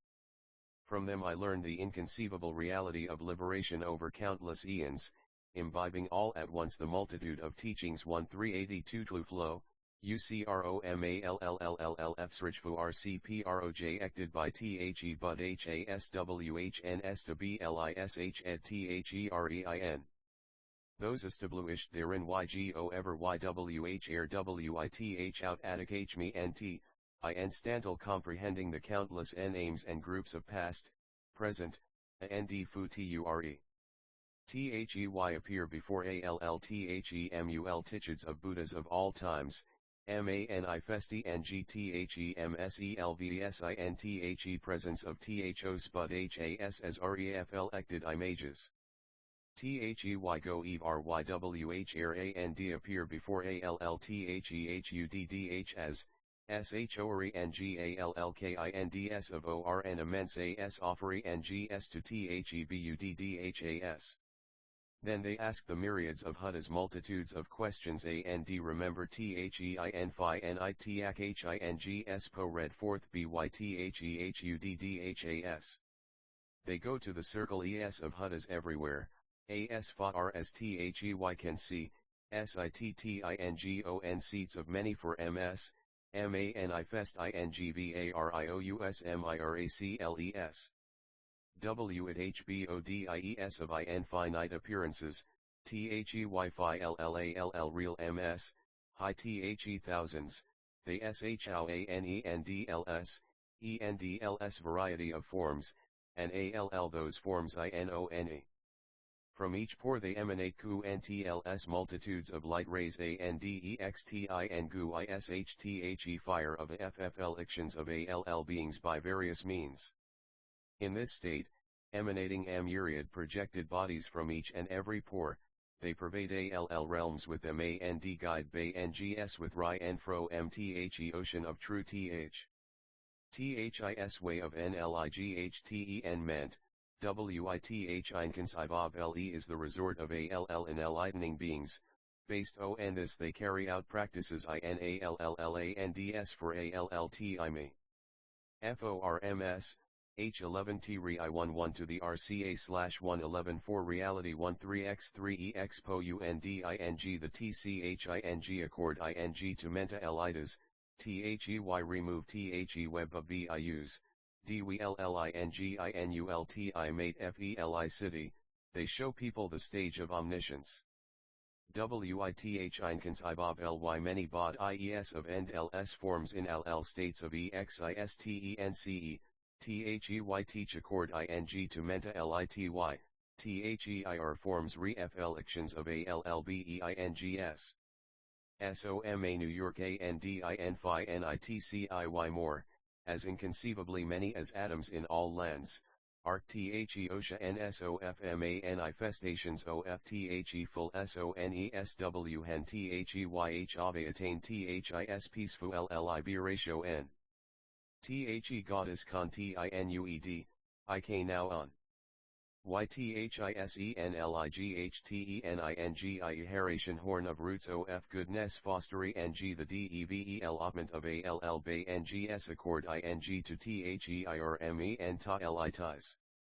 How can IK now THE practice, or compare HND THE OSHA NSOF BIR Tuesday, or compl at LYK now THE power of K now LH, or K now THEREALMOFTHOUGHT, or on DER stand THE mastery of concentra TION, or RICO GNIZETHEMIRACLE of libration, of THENINGBEINGSWHOH ave trans CEND ed ALL world LY courses, WHO appear as reflections INALL states of Bay NG, WHO arc INTENT on SHAT Terry NG THE Mao ent INS.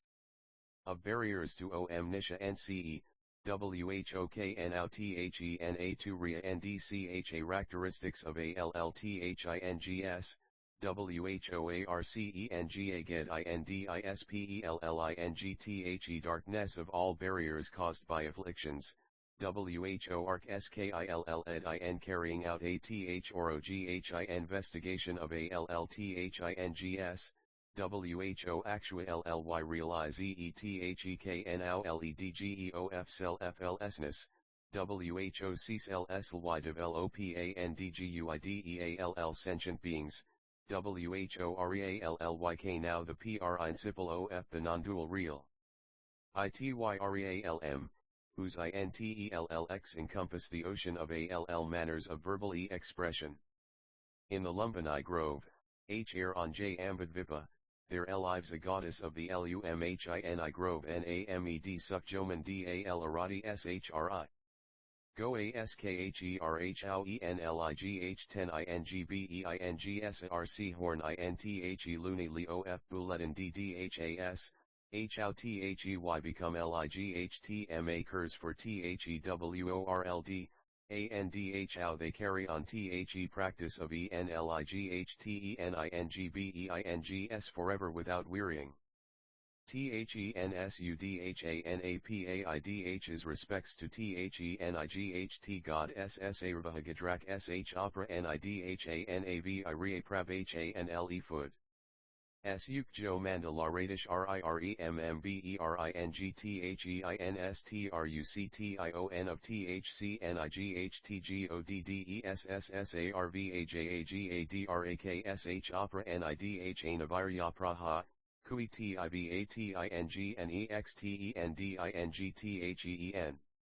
Ighteningli liberation born of roots of goodness fostering ngthe development of all bay ngs accord ing to ther menta litis, sudhna made his way to thelumhini grove.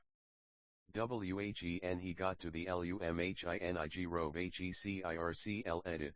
Looking for the goddess Sutejo ma ndalaratishri. Finallye saw hersitting on ajcwcllotacalyxli on scat ina tower made of encircling brought nches of trees of alljulsi and the 1384 the flojagroma mc11f scripture lumhini rove. Suro ended by 20 million by llion wood goddesses, tiak hingthem, expound ing to them ascri ptu recal ed exposition of the ocean of livs of allnlightheningbeings, horninthe fam ily of buddhas, in Kriyas I.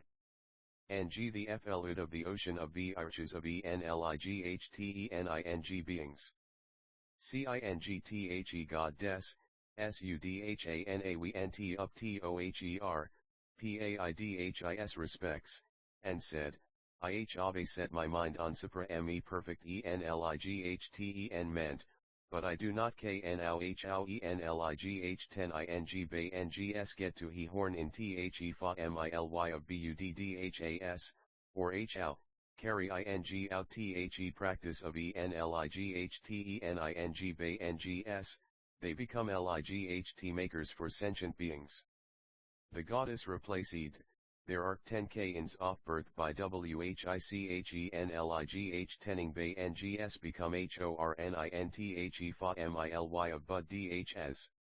Enlighteningbeings bay ngs who have accomplished thsa develop correctly by means of the skills of enlighteningbeings bay ngs, without stopping, without becoming exhausted, without regressing, without giving up, without wearying, without becoming discouraged, without beko ming confused, without teriding, without becoming afraid, without one ing away. They fol lo the way to omniscience and remember the principle of the real m of reality, they become ripe for thenlighthenment of bud h as a and d broaden the determination for enligh 10 ment. They grow by means of llth transcendent way s, they withd raw from allworldly way s, and progress into the stage of thos who are realizethusness. They refi nemystick now ledge, become aware of fallprinciples of enlightenment, and accord with the realm of omniscience. What are these 10 kinds of birth of enligh tening bay ngs? The first is called the birth of Enlightenbingness as offspring ng of Theu entered king of the vow to serve Allbuddhas. The second is The birth of Enlightenbingness as offspring of consummation of Allclements of The determination for Enlightenment. The birth of Enlightenbingness as offspring of meditation on Principles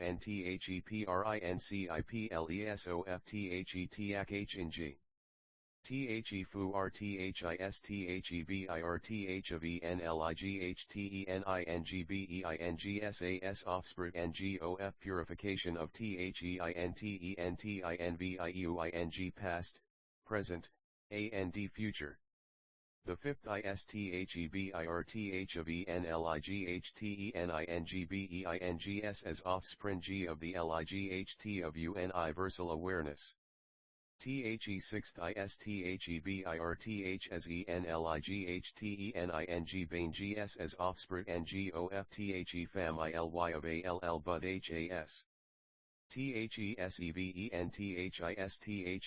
of Enlightenbingness as offspring of The array of Lights of the manifestation of powers of Buddhas. The birth of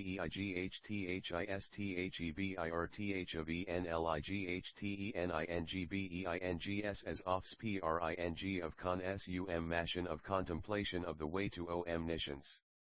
The nth is the birth of Enlightenbingness as offspring of manifestation of emanations throughhoutthecosmos. The birth of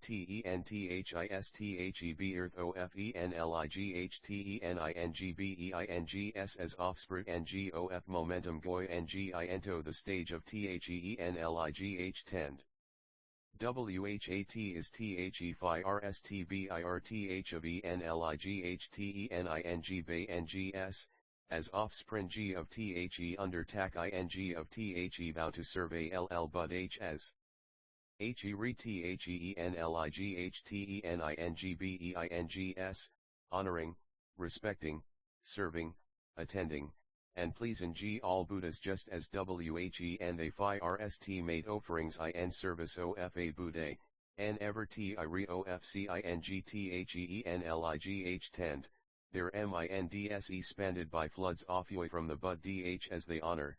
They rcfluted withwell bangi by the sight of hudd has.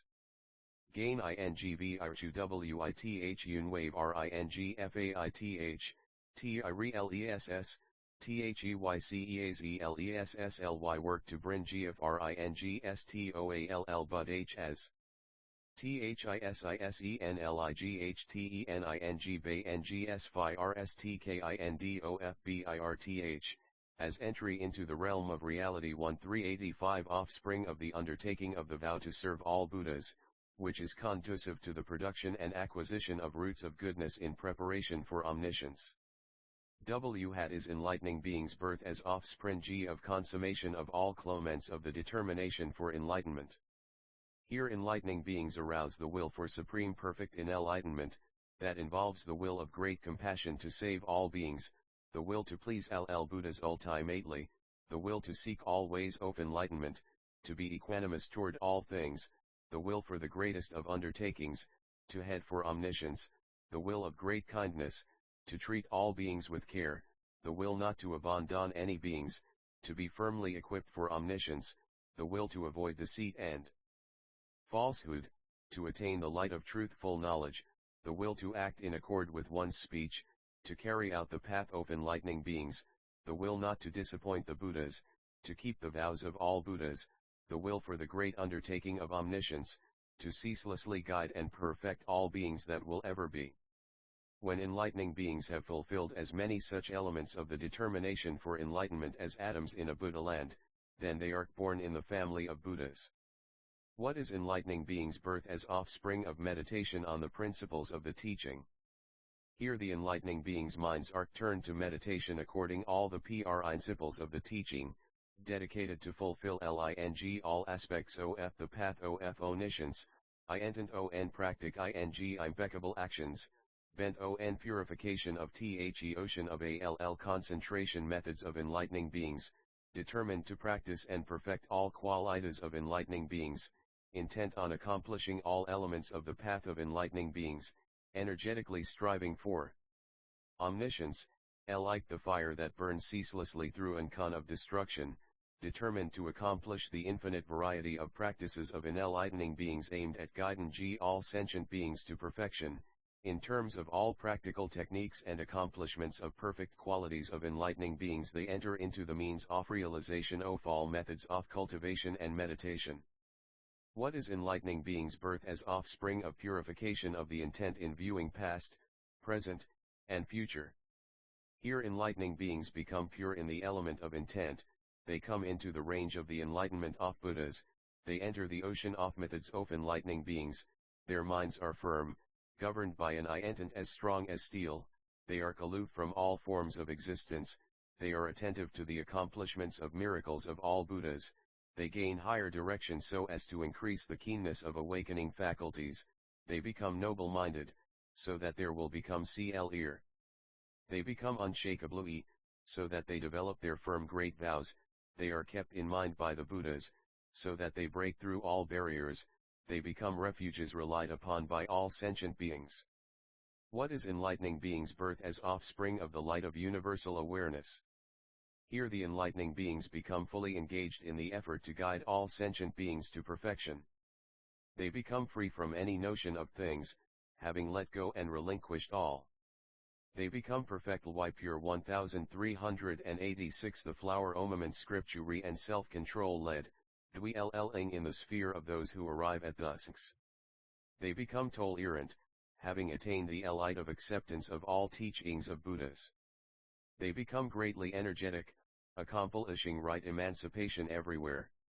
They become released through meditation, having purified the sphere of knowledge of all-sided concentration. They become radiant with the energy of transcendent wisdom, having attained awareness of all truths. They become unimpeded in vision, perceiving the manifestations of the ocean of vision of Buddhas. They manifest the total potential of the real ity of all things, satisfying all beings. They become engrossed in the attainment of truth. What is enlightening beings' birth as offspring of the family of all Buddhas? Here the enlightening beings are born in the family of Buddhas, born into the lineage of Buddhas. They become accomplished in the methods of all Buddha teaching and pure in the great vows of the Buddhas of past, present, and future. Their roots of goodness become one with the roots of goodness of all Buddhas, and they become one body with all Buddhas. They go beyond the world by pure qualities. They come to abide in the state of a great being, in absorption in the sight of the power of Buddhas. They carry out the means of purifying beings according to the time and are tireless in answering questions about the ways of enlightenment. Hat is enlightening beings' birth as offspring of the array of elites of the manifestation of powers of Buddhas. Here enlightening beings, within range of entry into the powers of Buddhas, do not regress in their travels to Buddha lands, and do not backslow in their approach to the ocean of various virtues of enlightening beings. They are not frightened by the knowledge that all things are really illusory, and they know worlds are like dreams. They affect the magical manifestation of all forms, like reflections, and they attain mastery of the miraculous effects of mystic knowledge, like emanations. They show their faces like shadows or reflected images in all states of being. They know all Buddha's teachings are like echoes, and they attain supreme perfection of explanation of the principles of the real ity realm, teaching through the USC of various meanings and methods. What is enlightening beings' birth as offspring of consummation of contemplation of the ways to omniscience? Here the enlightening beings, like children, become established in the state of enlightening beings, where they contemplate the way to omniscience. In each medium of the way of knowledge they will travel for measure cons defining the infinite real of enlightening beings, and they become masters of all concentrations of enlightening beings, attaining supreme perfection. In each and every moment of awareness they appear in the presence of the Buddhas in untold Buddhalands in the 10 directions. They attain holistic concentration on differentiated objects, and show mastery of distinct knowledge of inseparably things. They enter the realm of no object in boundless objects. They enter the stage of endless definition of minute objects, and they know the immeasurable nature of things as small l or l large. They realize all worlds arc and tri into the realm reality 1387 equal lyde phi n ishans of conscious ness, andtheu understand all objects andall modes of making themk noun, by means of meditation. Wh at isenlightbeingspirth as offspring ngof manifestation of emanations th rough out the universe. Here the enligh tening beings set up variously arrayed Buddhalands everywhere in an instant of thou ght. They become perfect lye expert in create ing emanational bay ngs, skill ed in product ing ema nationalbuddh as, and expert in create ing praj actions of thetach theirsph air of action is the unobstructed cosmos of reali ties they become e of le to produce man ifes tassions of allkinds of bod ics accord ingto the mental idas of thos they arc dealing with, and arrive at the skill to guide unt hin cable numbers of sentient bay ngs. They show enlightenment th rough various practices, arc skill ed and accomple ishing the unobstructed path of omn is science, and thereupon demonstrate the abili tie to turn the wheelof the teach ing. They become skilled and accompel is hinganin finite variety of means of guiding sentient beings, they are kble to guide sentient beings with proper timing, and are always absorbed in the mother load of illuminating gk null et ge. Wh et is enlighthening birth as offspring ngof momentum goi into the stage of thenligh tend. Hnligh tending beings arc initiated into the realm of oneness of all Buddhas of all times, and they enter into the perspective of conti nu ity of allworlds. They k now the continuous generate tion of mind of allbeings in their past and future goi ngs and com ings. They now continuum of acti onandk knowledge of allelightening bay ngs. They now continuum of enlighten me ntof past, future, and priests and Buddhas, and they k now the continuum of skillin use of all the things. They now continuum of ll past, future, and pres entagesof formation and disinte gratio n, as well as their names and features. They affect the k knowledge underlying s how eng sentient beings the realm of awakening to the manifestation of enlight me nt accordi ng to their develop me nt, at the appropriate times, and they s how the continuity of the means of turning the w heel of thingledng to realization of enlight tenment applied by ll bud dh as who appear in theworld, by skillin carry ing out tech hniques of guiding and ls numbers of beings.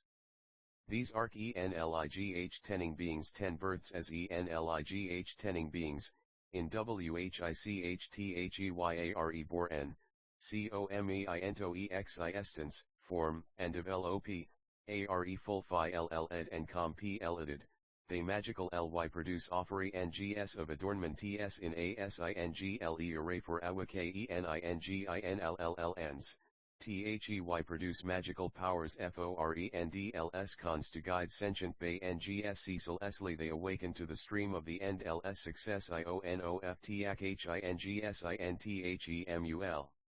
Ti faceted success ion of particular lris actions of the various objects of sense I and the osha n of all actualities, they sh how the ein conceive of lemsd of hud as th rough out the space of the cosmos, they sh how the operation of the thinginthe context of the immeasurable oceans of varieties of actions of sentient bay ngs, to develop a ndguide and care for them. They cause all war lds never to he deprived of the presence of a Buddha, they convey the emultitudes of all teachings, the purity of the ocean of theirinum ear of le utterances, in allooiccts of sense, havng 1388 the flower ornament scripture reach edthe state of unobstructed infinitude. Theyp radus sphe residential of enlighthening bay ngs botafu llya raid with allrealities, they expound the infinityelybarious re asury of theteaching, pursuant to infinite hud dhahud, for th. E purpose of perfecti nglbeings, expound ing it to all beings in accord withtheir mentalitas. The and Suchamandalarati shri, goddess of the lumpi nigrove, looking over the 10 direct ions by the empowerment of Buddha, spoke thsa verses to Sudhana, shedding a light on the meaning of the 10 kinds of birth of enlightening beings, those who behold the Buddha's with pure, untainted minds never weary, entered a kingendls offerings to all bud has, they arkastab l is hedinthephi rstbirth, wise. Extending to llns in all times, all things, and all hudas, minds equipped with the vow to liberate bay ngs, this is Kal-led the second birth of the inconceivable. Thosewhottirelessly imbibe thething, contemplative and unadate, equani mouse inmind and body, pures space, attain the third peerless earth. Thos whoe enter the ocean of great compassion wills as firm as a diamond mount in, plunging into the ocean of means of omniscience. Years is the fourth earth of the best ofpeople. Thos who carry out oceans of pure transcendent ways, sufusing all war lds with love, developing beings by thelights of truth, theirs is the fifth birth of great people. Knowing the nature of things, unhin deared in mind, borninthe fami ly of the peerless Buddhas ofall times, those who enter the ocean of the realm attain the sixth great birth of sages. Thos whose spiritual body is pure and mind unattacked, who pervade all lands with their own bodies, and enter into all powers of Buddhas, attain the seventh inconceivable birth of the enligh tend. Those who have mastered the ocean of knowledge, etstri into the realm of reality 1389, contemplate the way to omniscience, and enter the ocean of all ways of concentration attain the eighth birth of those abiding in thusness.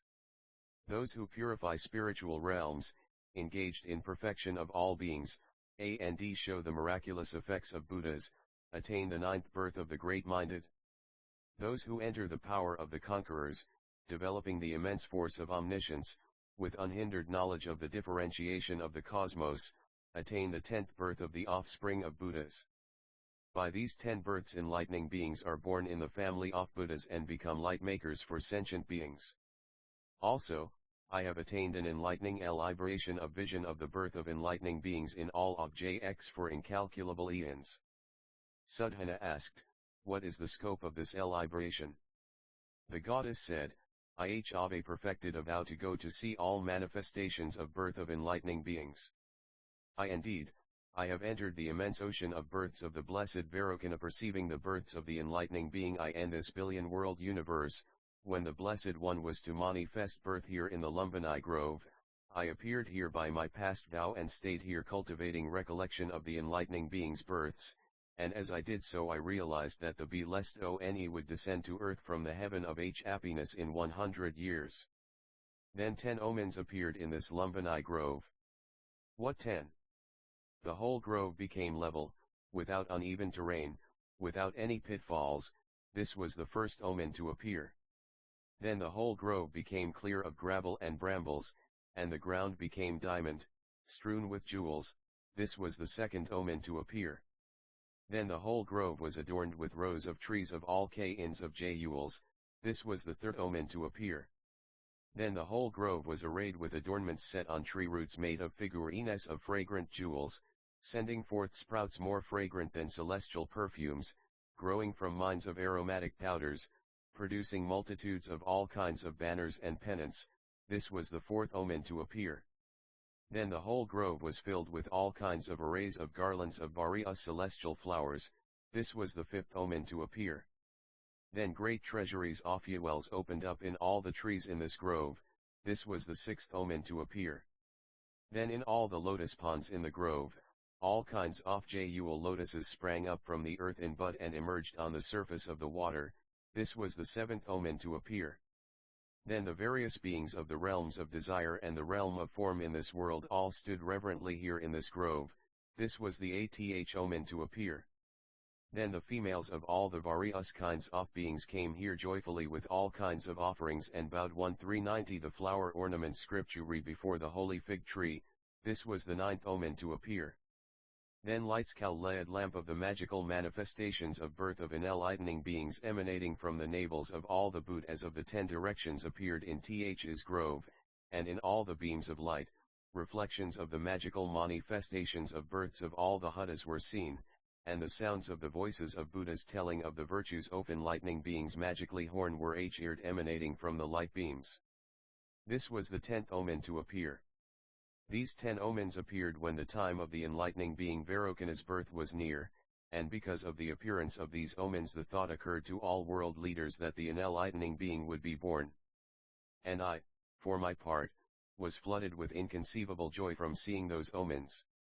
Then, as Lady Maya, mother of Vairocana Shakyamuni Buddha, went out of the city of Kapilavastu, 10 omens of great light appeared in this Lumbini Grove, by the appearance of which the fervor of vision of the teaching of omniscience grew in countless beings. What were the 10? Light appeared in the chambers of all the jewel towers on the ground level, light appeared in the buds of all the fragrant flowers, light appeared in the blossoming buds of all the jewel lotuses, coming from all the petals, and sweet, agreeable sound plus or minus load from them. Also, the light of the first inspiration of the enlightening beings of the 10 directions appeared, illumining this Lumbini Grove. Also, the mystical manifestation of light of the enlightening beings of the 10 directions entering all the stages of enlightening beings appeared in this grove. Also, the light of the attainment of knowledge on consummation of all the transcendent ways by the enlightening beings of the 10 directions appeared in this grove. Also the light of knowledge controlling all vows of the enlightening beings of the 10 directions appeared in this grove.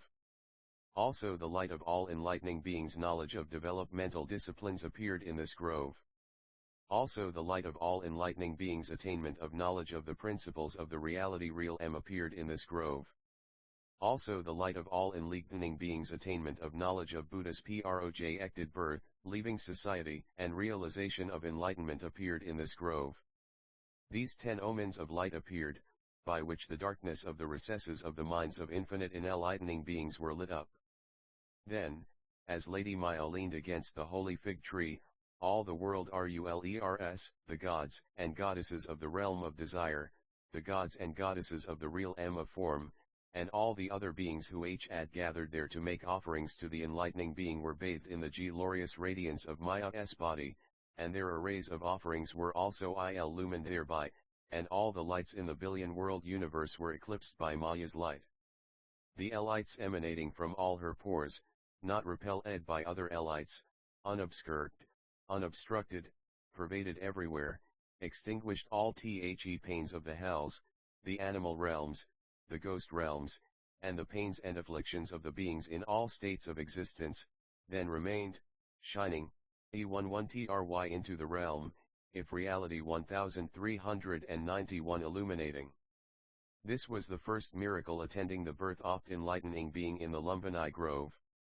Then everything in this universe was seen reflected in the abdomen of Lady Maya, and in all the worlds in the universe, at the foot of trees in groves in the capitals of the southern continents Lady Maya appeared just as she did in the Lumbini Grove, surrounded by all the world leaders as she was about to give birth to the enlightening being, by the miracle of knowledge which gives birth to enlightening beings.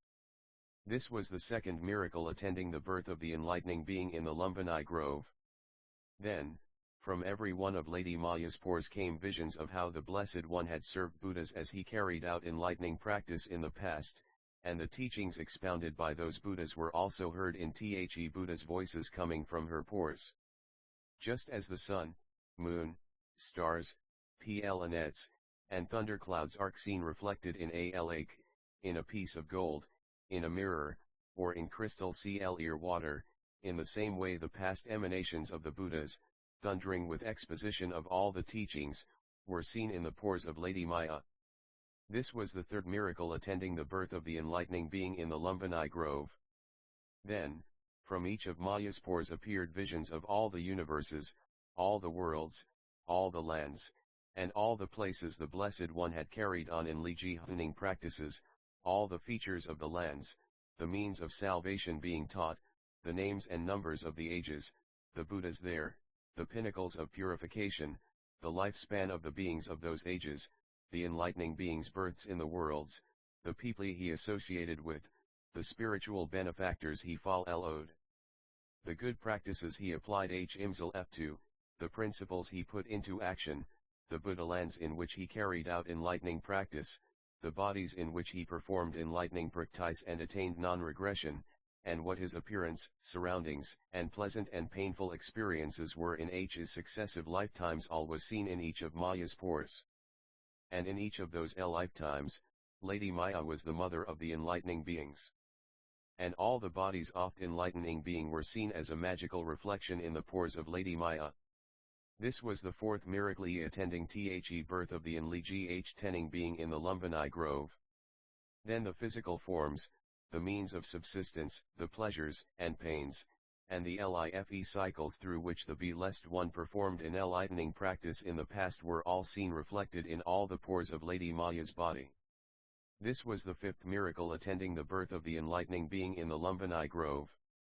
Then the difficult sacrifices the Blessed One made in the course of his past enlightening practice, relinquishing everything inside and outside himself, the appearances of the enlightening being as a donor, the appearance of those who received his gifts, the gifts themselves, the circumstances of the giving, and the company of the enlightening being, were all seen reflected in the pores of Lady Maya. This was the sixth miracle attending the birth of the enlightening being in the Lumbini Grove.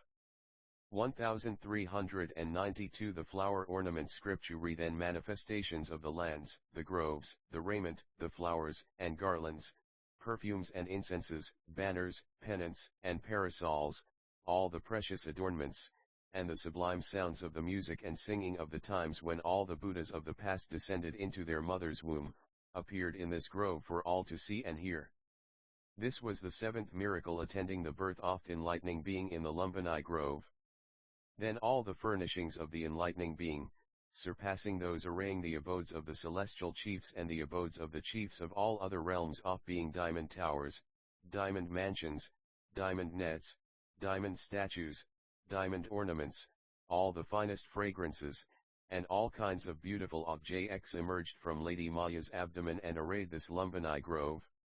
This was the eighth miracle attending the birth of the enlightening being in the Lumbini Grove.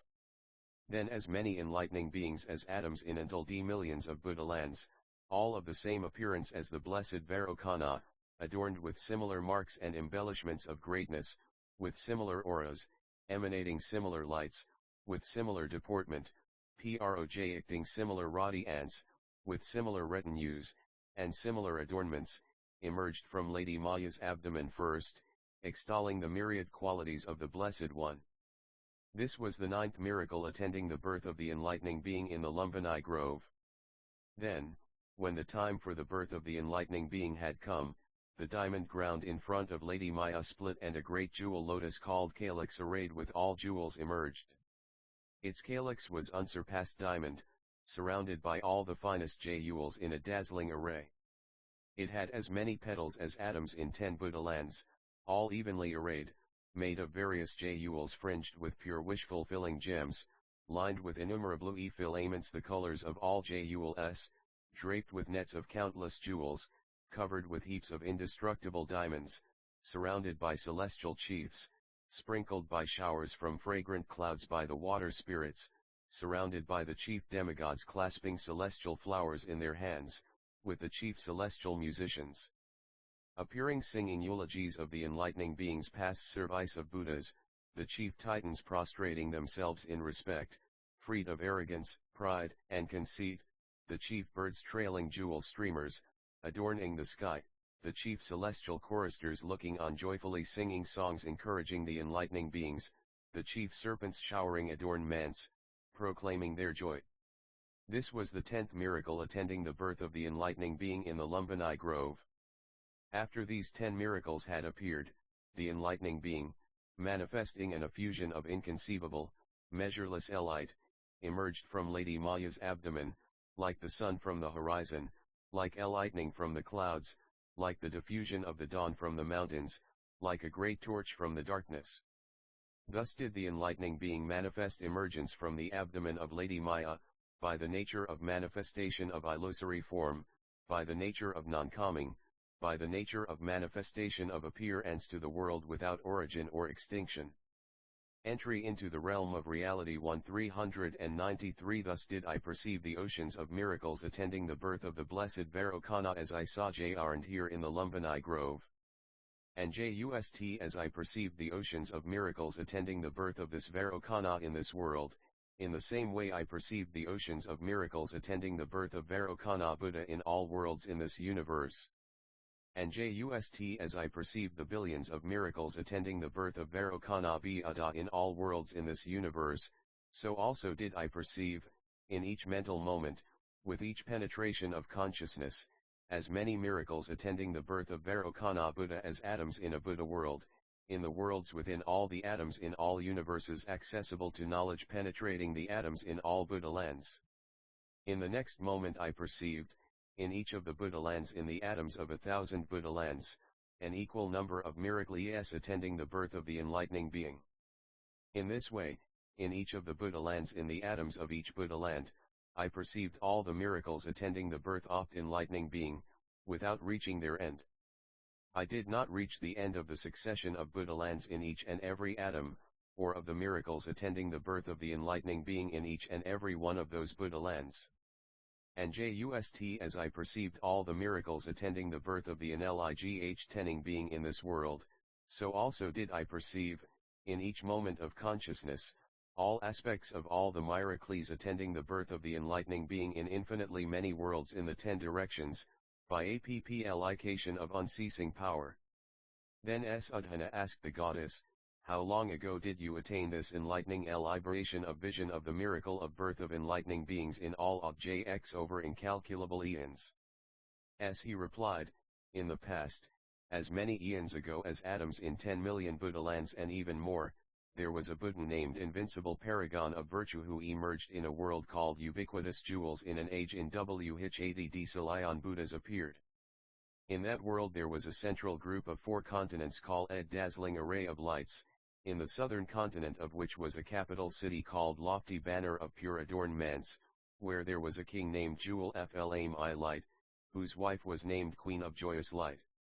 Just as Maya is the mother of the Buddha Vairocana here, that queen was the mother of that Buddha Invincible Paragon of Virtue in that world at that time, the first of the 80 Decilion Buddhas of the age. And the time for the birth of the enlightening being came, the queen went to a park called Circle of Light of golden FL hours, accompanied by 20 Decilion women, and there gave birth to the child invincible paragon of virtue, by the inconceivable miracle of birth of an enlightening being. In the middle of that park was a tower called Brilliant Heap of Pure Jewels, and this was where that queen gave birth to that bud Dha, holding on to the limb of a wish-fulfilling tree. At the time of the Buddha's birth there was a wet nurse named Light of Purity standing by, and as soon as the Buddha was born, the world leaders bathed him with fragrant water, presented countless suitable offerings of the finest quality, then handed him over to the nurse Light of Purity. As soon as 1394 the flower ornament scripture as he took him into her hands, the nurse was flooded with great joy and attained an enlightening concentration called sphere of the universal eye, by the attainment of which she saw countless Buddhas in various worlds in the 10 directions, and this enlightening liberation of vision of the miracle of birth of enlightening beings in all of Jx over countless ages subtly entered into her just as the consciousness of embryo enters the abdomen of the mother on the day of conception. By attaining this liberation, she accomplished the great vow to see the miracle of birth of all Buddhas. Now, who do you think the enlightening being's nurse Light of Purity at that time was? It was none other than I myself who was the nurse Light of Purity. And who do you think the 20 Decilian women were? They were none other than the 20 Decilian goddesses who live here in the Lumbini Grove, my companions. And who do you think was Queen of Joyous Light, mother of the child invincible paragon of virtue? It was none other than Lady Maya here. And who was the King Jewel Flame Light? It was none other than this King Shuddhodana. From that time on I was never separated from the blessed Vairocana, by entry into the ocean of miracles of his births as an enlightening being, and entry into the ocean of miraculous manifestations of his power to guide sentient beings, in every moment of awareness. Furthermore, just as I enter his world I perceived the oceans of lands of Vairocana and the Buddhas born of the ocean of the totality of great vows in every moment of thought in all atoms by the EYE of knowledge penetrating all atoms, and perceived the ocean of manifestations of Buddhas in those lands, and perceived the ocean of miracles of births of those Buddhas as enlightening beings. In the same way, in every mental moment I perceived the oceans of miracles of births as enlightening beings of infinite Buddhas in the 10 directions. And just as in this universe, by successive penetration of all atoms, I perceived the Buddha qualities of complete perfect Buddhas as they were being born as enlightening beings, in the same way I perceived oceans of lands in the atoms of untold decillions of Buddha lands in the 10 directions, and perceived the vast oceans of Buddhas therein, saw those Buddhas as they were miraculously being born as enlightening beings, paid reverence to them as Buddhas, listened to those Buddhas' teachings, and practice in accord with their teaching. Then Suchamandalarudishri, goddess of the Lumbini Grove, elucidating this enlightening liberation of vision of the miracle of birth of enlightening beings over countless eons, looked over the 10 directions by the power of Buddha and spoke these verses: Son of Buddha, listen respectfully to what I say to your question. The realm of Buddhas, silent and hard to see, I explain in terms of cause. I remember unthinkable eons ago, past as many eons entry into the realm, one reality as atoms in 100 million lands, an age in which there were 8 decillion Buddhas. Invincible paragon of virtue was the first of those Buddhas. I saw him being born in the wonderful park of golden flowers. I was then his wet nurse, by the name of Light of Purity, wise, the world guardians put him in my arms when he was born, shining with golden light. Taking that supreme person in my arms, I could not see the top of his head. Looking at his inconceivable body, I could not see any bounds. Adorned by marks of greatness, pure, his body was beautiful to behold. Seeing him, like a jewel figurine, incomparable joy welled up in me. Thinking of his measureless virtues, an infinite sea of felicity grew in me, and seeing his ocean of miracles, I was inspired to seek enlightenment. Seeking the oceans of qualities of Buddhas, my ocean of vows grew, all ends were purified, and all paths of miserable states were closed. To serve the inconceivable Buddhas to come in all lands, and to liberate suffering beings, my ocean of vows emerged. Hearing the teachings of those saviors, I attained this excellent sphere of liberation, having carried out practice to purify enlightenment for as many eons as atoms in 100 million lands. I served all the Buddhas who appeared over the ages, 1395, 1396 the flower ornament script to and remembered their teachings, purifying this ocean of liberation. There were as many Buddhas in the past as atoms in 100 million lands, remembering their cycles of teaching, I developed this sphere of liberation. Seeing all atoms in a Buddha land, in every atom I see oceans of lands purified by Tihi Buddha. In those lands I see guides being born in the best of groves, in an instant manifesting inconceivable vast miracles. I see the leaders, in whatever land, seeking supreme enlightenment, living in heaven, or appearing to be born, in inconceivable decillions of lands. I see them being born with great miracles, in hundreds of oceans of lands, attended by the best of women, expounding the teaching. I see as many Buddhas as atoms in 100 million lands in one moment of consciousness, showing the world in many ways tranquility in an instant. I see all the births of Buddhas, looking into the oceans of lands in an atom, in Elifa after Elifa, in millions of bodies, I arrive at compassion in their service. In inconceivable oceans of lands, in the endless realms where they appeared, in all those worlds I appear before them and make the clouds of teaching rain.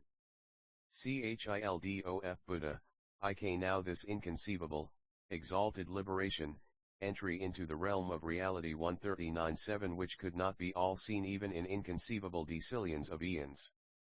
I just know this enlightening liberation of vision of the miracles of birth of enlightening beings in all of jx over countless ages. How can Ik now the practice or tell the virtues of the enlightening beings whose minds are the sources of all eons from moment to moment of consciousness, who manifest birth by meditation on all the principles of the teaching, who are determined to serve all Buddhas, who are intent on realizing all Buddha teachings, who are like reflections appearing to be born in all races, who are born spontaneously in lotus calyxes in the presence of all Buddhas, who have higher knowledge of proper timing in developing all beings, who manifest miracles of birth oriented toward guiding all beings, who show multitudes of miracles in all lands, who are reflected in all conditions and classes and families of beings. In the city of Kapilavastu lives a girl of the Shakya clan named Gopa. Go ask her how an enlightening being should live in the world for enlightening development. Then Sudhana paid his respects and left the goddess off Lumbini Grove.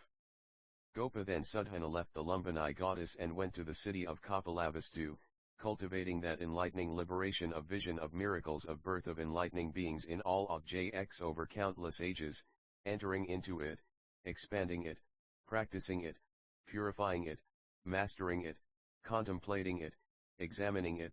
He made his way to the meeting hall of enlightening beings reflecting the cosmos. When he went there, a goddess of the enlightening beings meeting all named Sorrowless, together with 10,000 Hus goddesses, appeared before Sudhana and said to him, "Welcome is the great person with wisdom, knowledge and courage, who roams the grounds of the vast palace of reality intent on cultivating the inconceivable liberations of enlightening beings, in the presence of city of truth, ceaselessly entering into the endless methods of enlightening beings, attaining manifestation of the ocean of virtues of those who realize thusness, aiming for the knowledge of how to act and speak so as to mature all people, acting and speaking according to knowledge of the behavior of all people, mind orient toward spiritual practice, committed to increase in the flood of the ocean of joy in the feelings of all beings, on the path of knowledge of the teaching of all those who arrive at thusness. As I see you, with steady gaze on the pure realm of conduct of profound spiritual practice, before long you will attain perfection of the supreme ornaments of body, speech, and mind of the enlightened, and will act in the world with a body adorned with the marks and embellishments of greatness and a mind adorned with the light of knowledge of the 10 powers.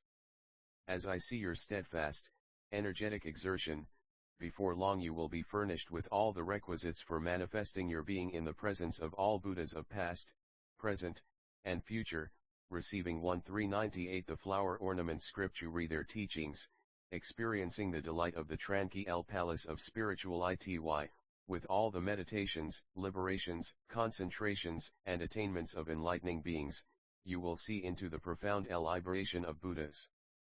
That is because you do not tire, do not regress, do not feel pain in going to spiritual benefactors, meeting them, associating with them, receiving instructions, and applying the ways to virtue, and you are not overcome by any interference or barrier or obstacle, or by any demon or deity.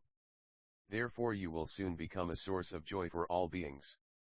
Then Sudhana said to Tihi, goddess sorrowless, may it be as you say, one would find supreme joy in extinguishing the burning of all beings' afflictions, and stopping the development of their evil deeds, in making them all happy, in getting Tihem to act impeccably.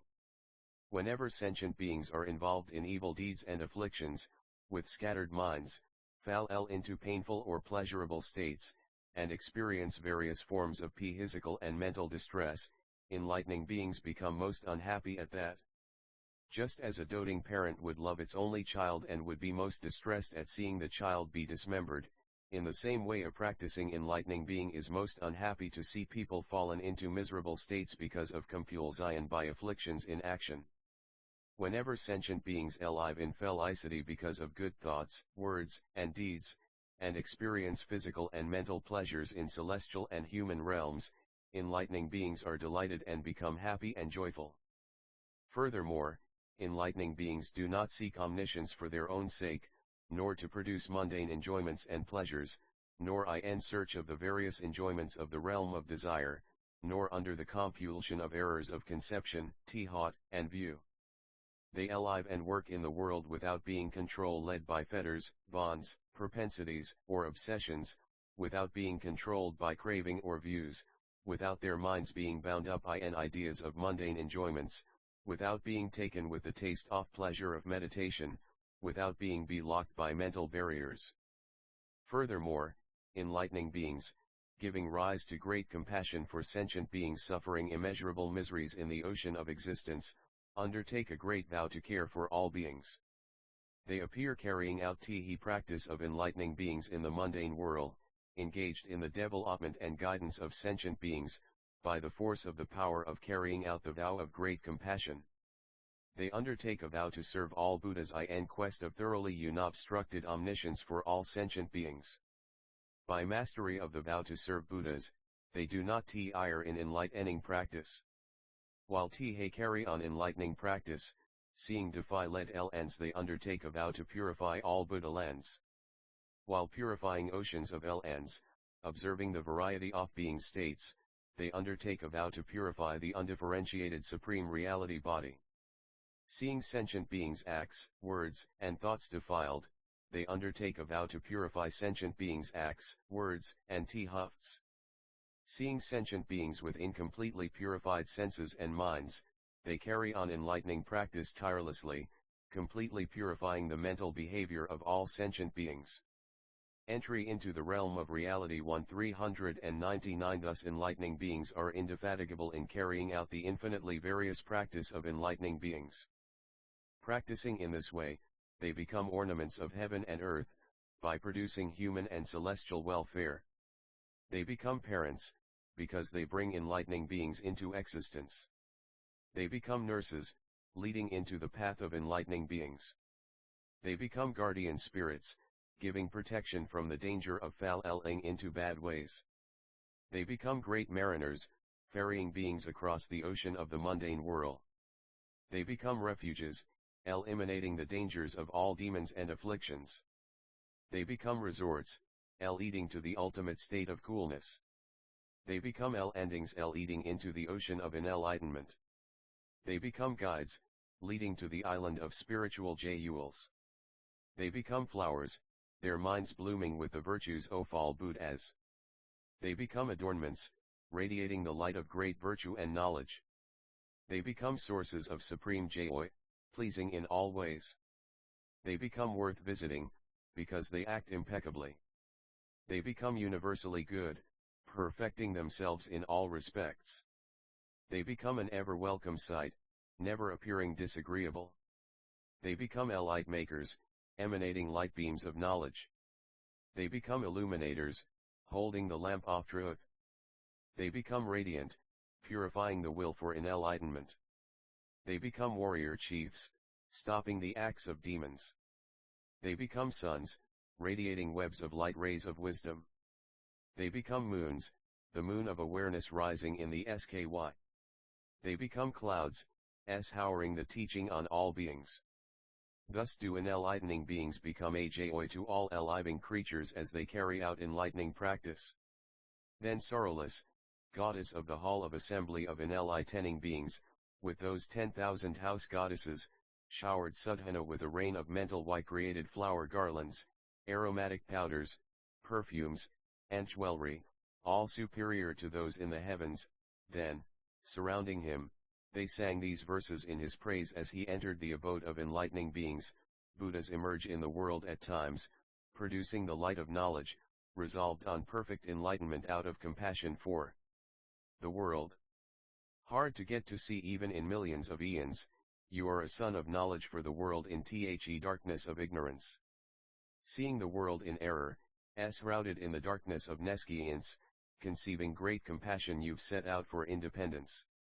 With pure intention you seek 1400 the flower ornaments scripture the enlightenment of Buddhas, you serve spiritual benefactors without concern for yourself. You are not attached to the world, you are independent and aloof, you do not dwell in the defilement of the world, your mind is free as the sky. You practice lofty deeds of enlightenment, beautiful light of virtues, you appear in the world radiating lights of knowledge. You do not leave the world, nor are you stained by worldly things, you traverse the world unattached, like the wind through the sky. Just as the Holocaust burns constantly, with energy like fire you carry on enlightening practice. Lion Like, great hero, progressing boldly with steadfast vigor, imbued with the power of knowledge, you practice undaunted. All the oceans of principles in the cosmos you will enter, zero hero, by serving true benefactors. Then the goddess sorrowless, having eulogized Sadhana, followed him as he went on, bound to him by love for truth. Sadhana went into the meeting hall of enlightening beings his hone with reflections of the cosmos and looked around, desirous of seeing the Hokkien girl Gopa.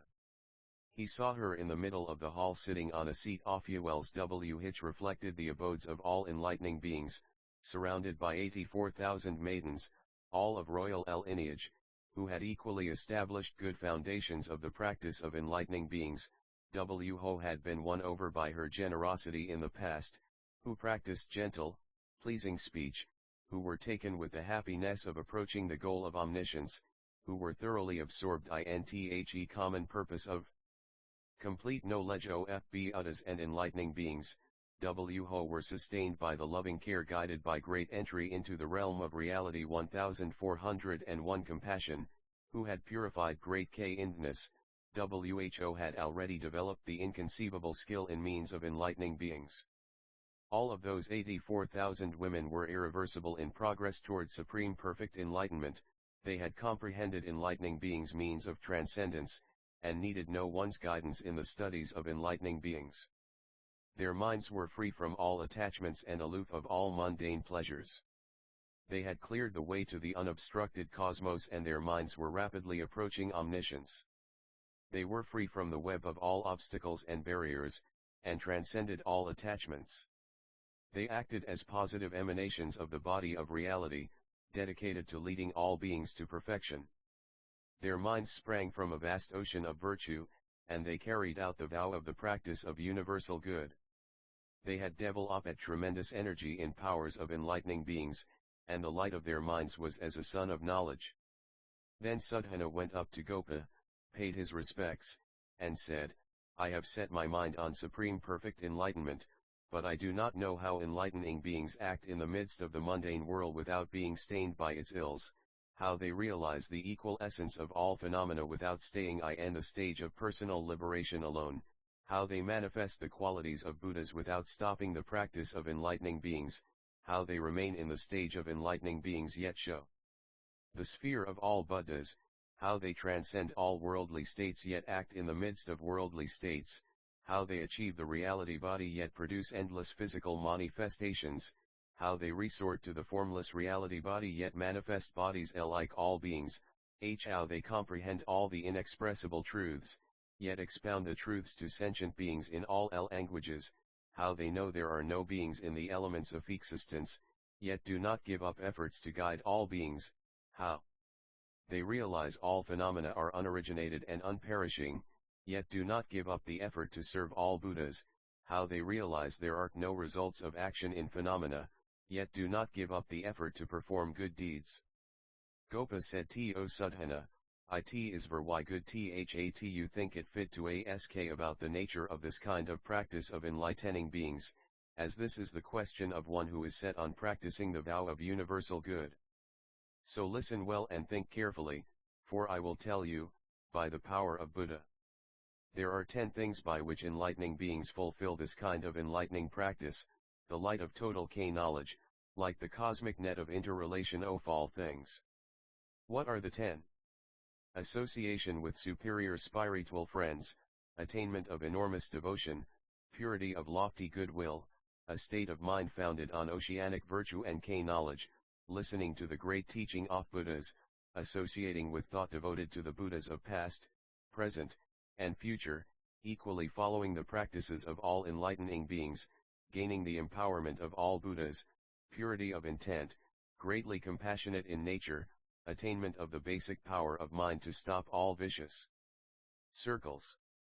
Having attained these 10 things, enlightening 1402 the flower ornament scripture beings fulfill this kind of enlightening practice, like the cosmic net of interrelation of all things, radiating total knowledge.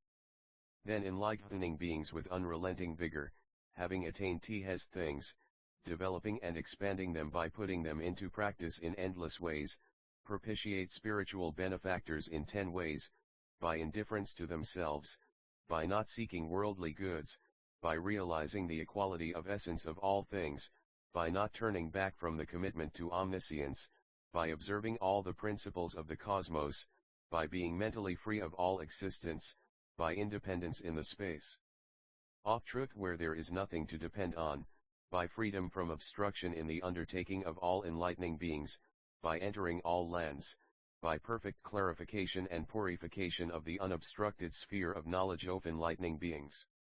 Then, by the empowerment of Buddha, looking over the 10 directions, Gopa uttered these verses illustrating what she meant. Those who set out for vast pure wisdom for the welfare of others and serve true benefactors honestly with tireless vigor, seeing them as teachers, carry out practice in the world like the cosmic net. Those whose devotion is vast as the sky, embracing all worlds of past, present, and future, all lands, beings, phenomena, and Buddhas, theirs is this practice, producers of the light of knowledge.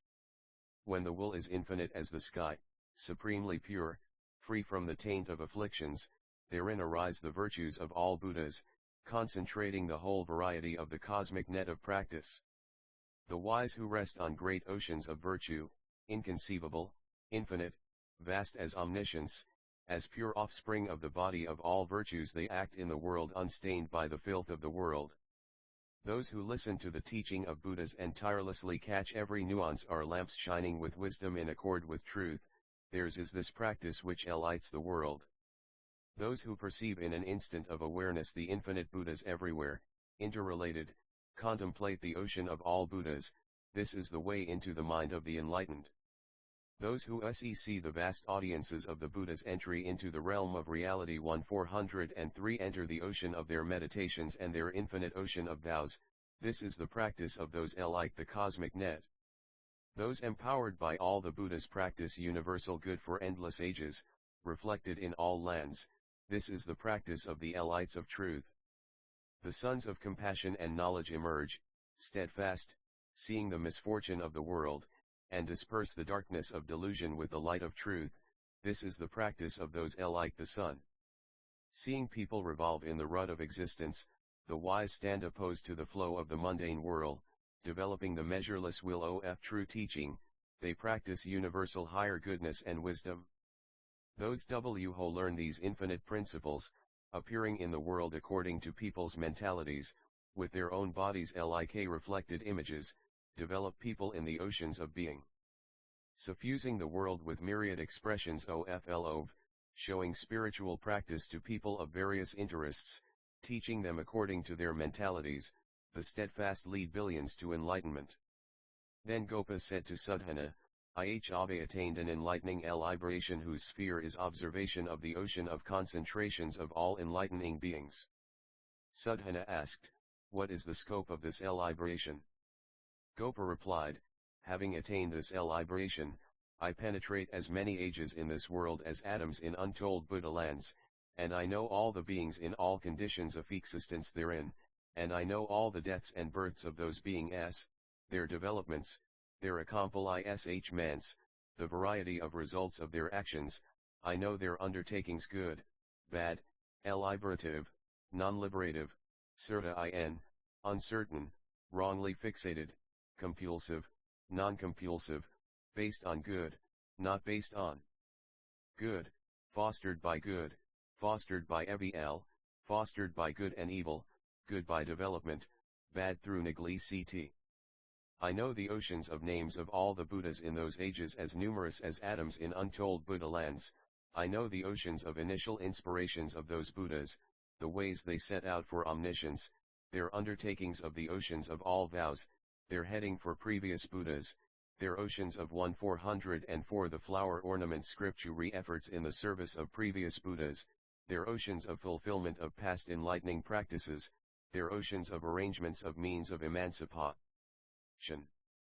I also know the oceans of those Buddhas' development and guidance of sentient beings, and I know their oceans of attainment of enlightenment, their majestic displays of mystic power in turning the will of the teaching, and their oceans of miraculous displays of all Buddhas. I also know the differences in the audiences of those Buddhas, and I know the methods of emancipation of the listeners in those audiences, as well as their past roots of goodness, the variety of their cultivation of the path, and the difference in the purity of their attainment of knowledge. I also know the sentient beings who have been led to individual enlightenment by those Buddhas, and I know the past roots of goodness of those individual illuminates, as well as their attainments of individual enlightenment, the doors of liberation mystically developing in their peaceful states, their various spiritual transformations, their development of others, their teachings, and the various freedoms of liberation in their infinite states of concentration. I also know the ultimate extinction of those Buddhas. I also know the oceans of enlightening beings surrounding those Buddhas, and I know those enlightening beings' first cultivation of roots of goodness, their first inspirations and vows, the variety of their vows, the variety of their production of arrangements of vehicles of emancipation by all the practices of enlightening beings, the variety of their perfection of provisions for the path of transcendence, the variety of the manifestations of their practices of the path of enlightening beings, the variety of their provisions for advancing through the states of enlightening beings, the variety of the speed of their advance through the states of enlightening beings, the variety of their spheres of concentration in the stages of enlightening beings, the spiritual manifestations of their advance through the states of enlightening beings, their spiritual states during their progress through the states of enlightening beings, their footholds in the stages of enlightening beings, their practices cultivating the states of enlightening beings, their methods of purifying the stages of enlightening beings, their abodes in the stages of enlightening beings, their characteristics in the stages of enlightening beings, their mastery of the stages of enlightening beings, their science of entry into the stages of enlightening beings, the enlightening beings' science of salvation, the enlightening beings' science of development, the different states of enlightening beings, the mystic projections of enlightening beings' practices, the oceans of concentrations of enlightening beings, the oceans of methods of liberation of enlightening beings. I also know those enlightening beings' attainments of oceans of various concentrations in each moment of consciousness, their discoveries of the range of omniscience, their tremendous flashes of omniscience, their means of attainment of the forbearance of enlightening beings, their plunges into omniscience.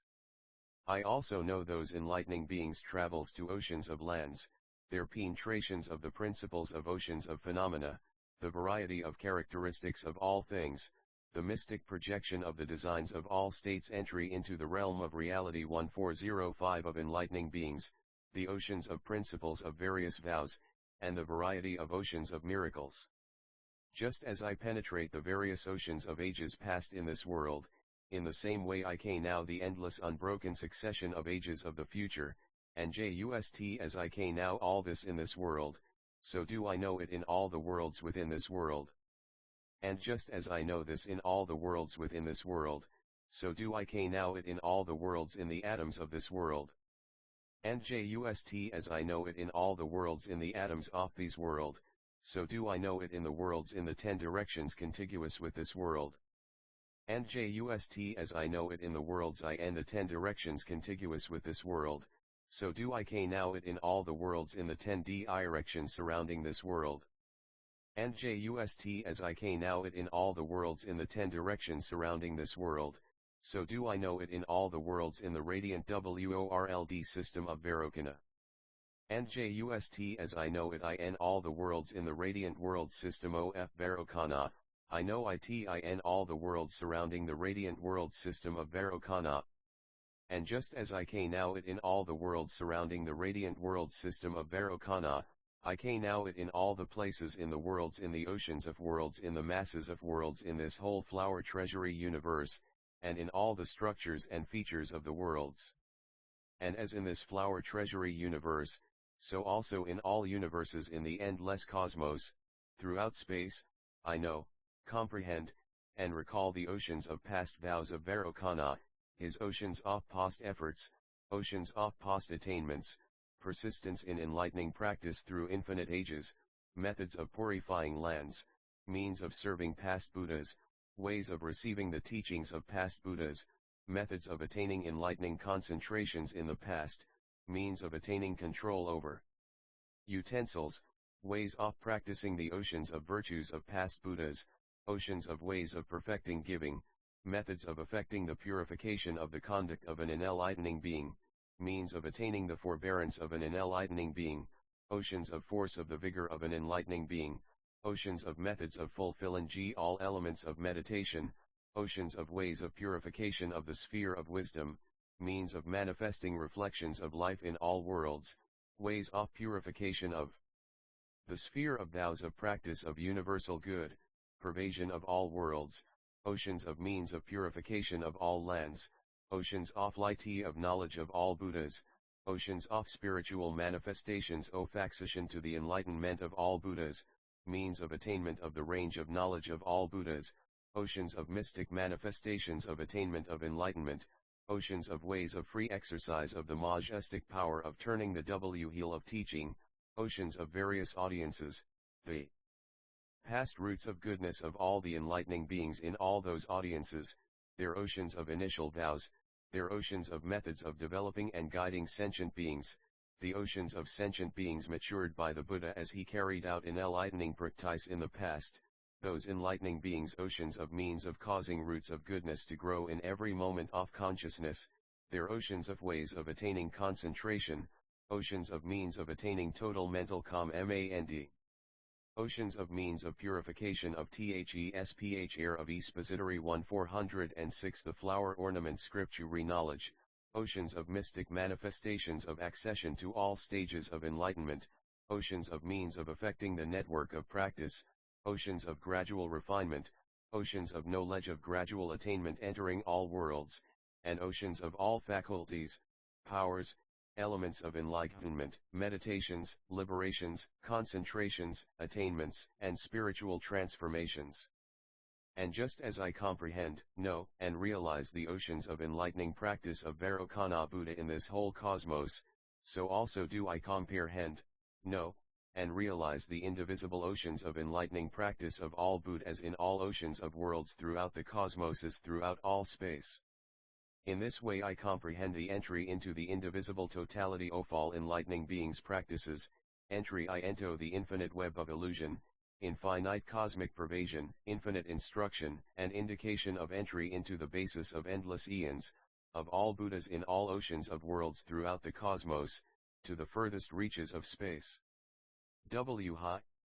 Because this is the scope of the enlightening liberation whose sphere is observation of the ocean of concentrations of all enlightening beings, having attained this, I know the patterns of mental behavior of all beings, the accumulations of goodness of all beings, the means of purgation of defilements of all beings, the variety of deeds of all beings, the doors of concentration of all Buddha's disciples, the stage of concentration of all Buddha's disciples, the tranquility, liberation, and mystic transformation of all individual illuminatees, the methods of the oceans of concentrations of all enlightening beings, the ocean of ways of liberation of all enlightening beings, and the ocean of ways of liberation of all Buddhas.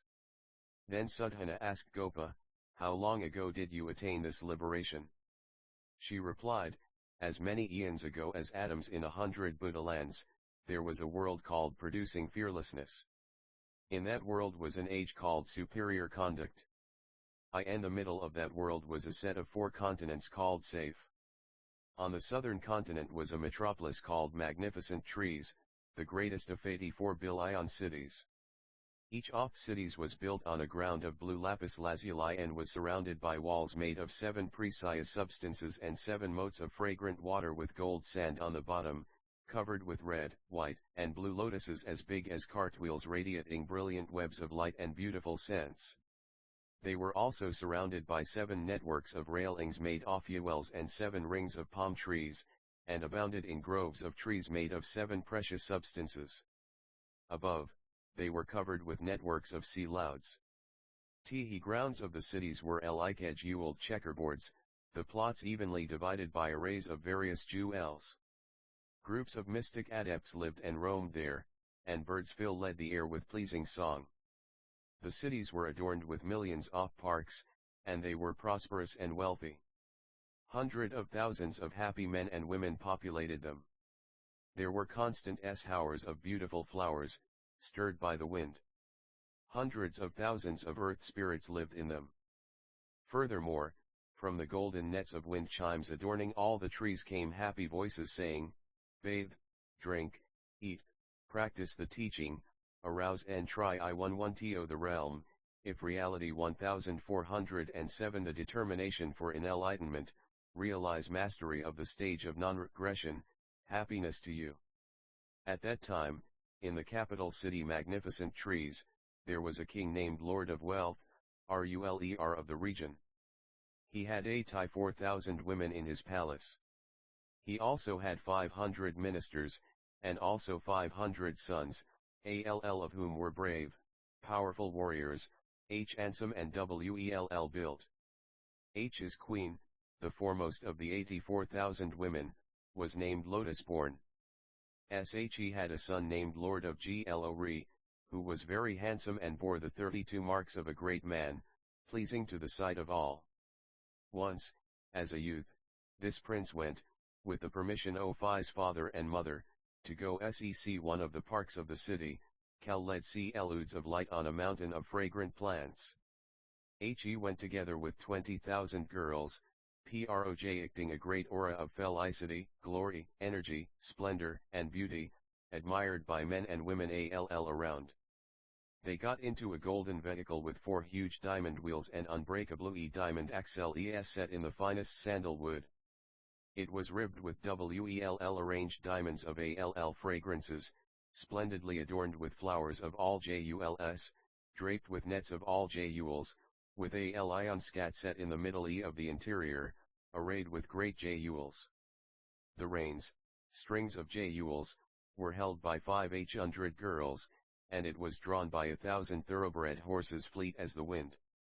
Overhead was a beautiful sloping canopy made of white lapis lazuli, with a flawless, immeasurable luster, supported by tall poles of blue lapis lazuli, adorned with all kinds of arrays of rare jewels, held by hundreds of thousands of people surrounding the vehicle, singing and playing music, scattering flowers, and burning incense. The 8-lane road was level and free of gravel, set on a bed of all precious substances, spread with gold sand, decorated with flowers of various jewels, and on both sides with rows of jewel trees and railings of various gems. Above, it was covered with nets of golden bells, adorned with canopies of various jewels, and arrayed with many thousands of jeweled banners, pennants, and streamers. Rows of jewel buildings were arrayed on either side. In some of those buildings were precious vessels filled with various jewels, to be given to those in need. In some buildings were all kinds of precious ornaments, for those in need of ornaments. In some buildings were wishful filling juls, to fulfill the wishes of all beings. In some buildings were vessels filled with all kinds of food and drink, to be given to whoever needed them. In some buildings were celestial foods of all the most pleasant appearances, fragrances, savors, and textures. In some buildings were various delicious celestial fruits. In some buildings were millions of fine celestial garments, for those in need of clothing to usc as they wished. In some buildings were all kinds of the finest celestial fragrances, for those who wanted perfume, to usc at will. In some buildings were all kinds of utensils for people to usc as they wished. At that time there was a courtesan named Beautiful in that metropolis, with whom the king consorted. She had a lovely daughter named Splendor 1408, the flower ornament scripture of delight in virtuous conduct, who was neither too tall nor too short, neither too stout nor too lean, neither too heavy nor too light. She had black hair and eyes, a pleasant face, and a clear voice. As he spoke sweetly and kindly, she was wise, versed in all arts and sciences, clever and diligent, dignified and serene, kind-hearted and gentle, always pleasant to be with. She had scarcely any desire, aversion, or folly. She was modest and conscientious, soft and sincere, free from guile and deceit, self-controlled. As he and her mother, accompanied by many girls, got in a jeweled sea chariot and rode out of the city before the prince lord of Cleary. Looking for the prince, going according to the king's directions, when she saw the prince she became greatly enamored of him. Bound by the excessive affection she conceived for the prince, unable to control herself, she said to her mother, "If you do not give me to the prince lord of glory, I will die or suffer torment equal to death." Her mother said, "Do not think this way. This prince has the marks of a supreme ruler, and it is obvious that after his father passes away he will succeed to the throne and become king. At that time a special woman will appear from the sky. Furthermore, we prostitutes give pleasure to everyone, we do not serve one person all our lives as a rule. We have set out to attend the Prince Lord of Glory at the command of the King Lord of Wealth. Do not hold fast to this wish of yours, for it is unattainable." Now, at that time a Buddha named Supreme Sun was appearing in the world, a saint, perfectly enlightened, complete in knowledge and conduct, gone to felicity, supreme knower of the world, tamer of humans, teacher of celestials and humans, awake, blessed. He was at an enlightenment site called Light, emerging from the cloud of teaching in the park Cloud of Light on a mountain of fragrant plants, where he enjoyed his first 7 days since attaining enlightenment. The girl, Ho, was reclining in the chariot, saw that Buddha in a dream. When she awoke, a goddess who had been a relative in a past life told her that the Buddha was in the park, in his first week of enlightenment, surrounded by a group of enlightening beings, before a crowd of all kinds of spirits, and that all the deities of earth, space, water, fire, wind, oceans, rivers, mountains, night, dawn, forests, trees, plants, grain, cities, foot tracks, sanctuaries, bodies of light, habitations, tsky, and all directions had gathered to sec the Buddha. Supreme Sunday, emboldened by seeing the Buddha and hearing of the Buddha's Tuesday, finding a favorable opportunity, the girl then spoke these verses before the prince: "I am known in the world for beauty, renowned everywhere for virtues. None compares to me in the power of knowledge, I know all arts, amusements, and magic. Hundreds, thousands of men look on me with lust, entry into the realm of reality, but I have no desire for people of the world. I have no ill will, neither am I pleased by anyone. I have neither anger nor hatred, I delight in the welfare of all.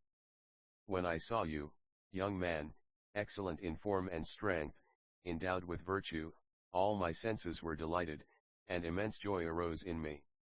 Your complexion is like a pure shining jewel, your hair is black and curly, you have a fine brow and nose, I offer myself to you.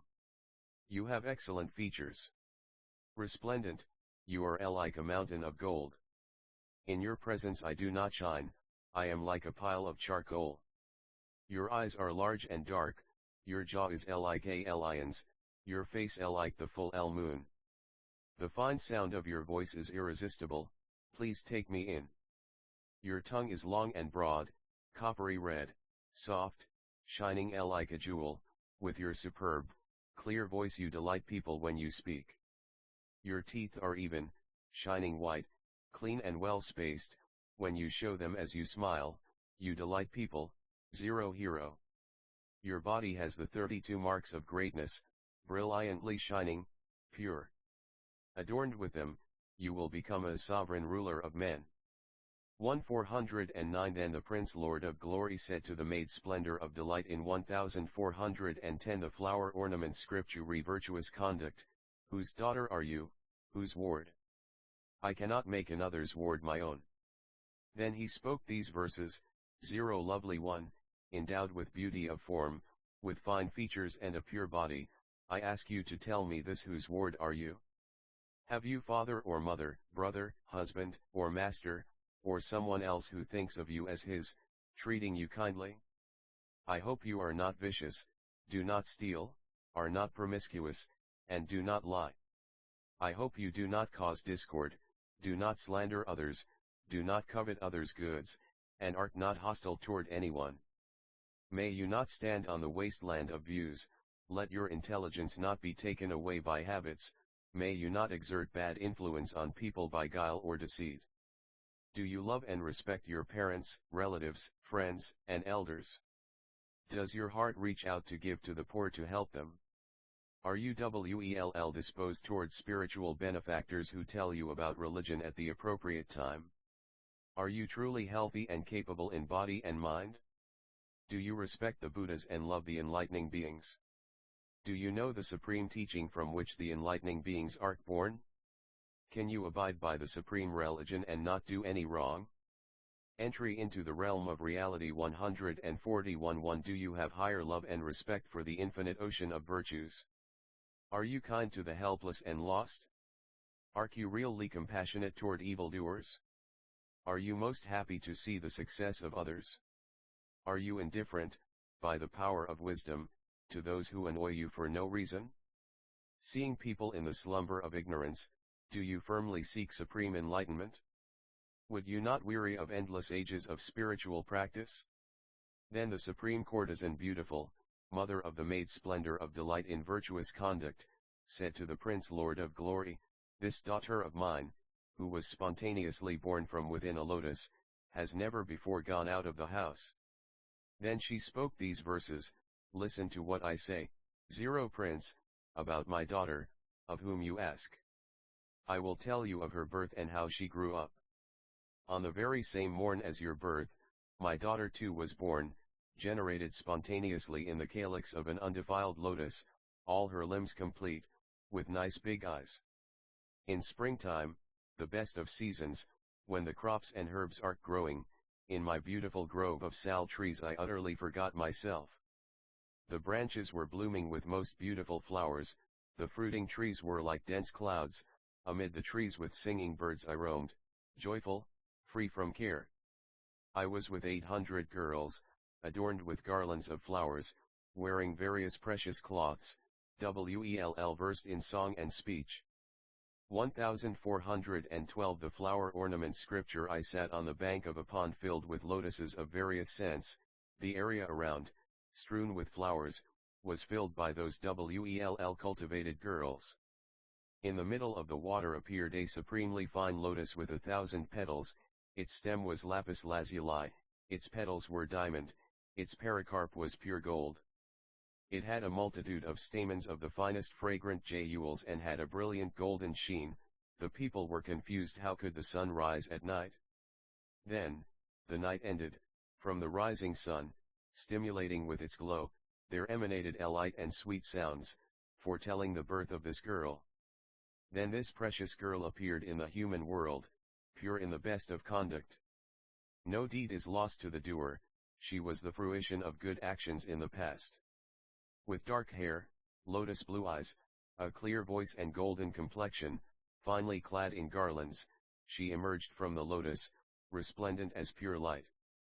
Her limbs are bright, her body evenly balanced, her limbs are complete, her body well proportioned, she shines like a golden statue adorned with jewels, illumining all directions.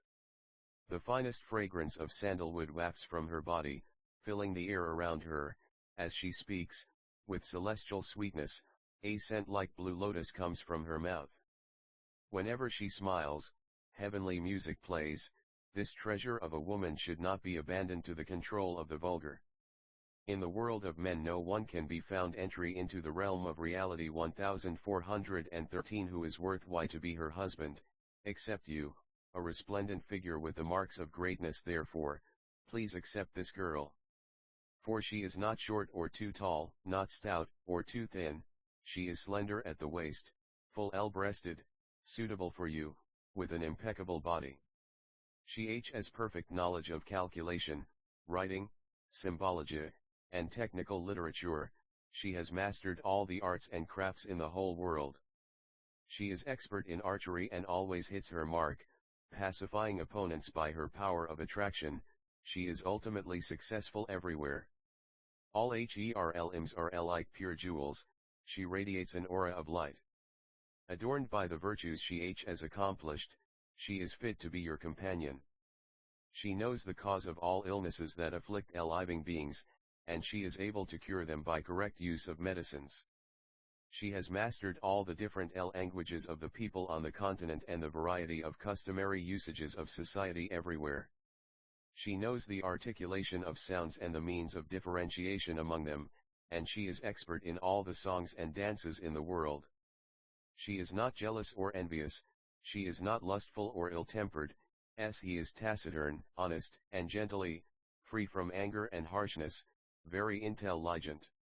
She is diligent, well-behaved, not argumentative, always obedient to the worthy. 1414 The flower ornament scripture. She is respectful, seeking to do whatever is good. She will do as you ask. She is always compassionate toward the elderly, toward the sick and the poor, toward the suffering, the blind, and toward the helpless.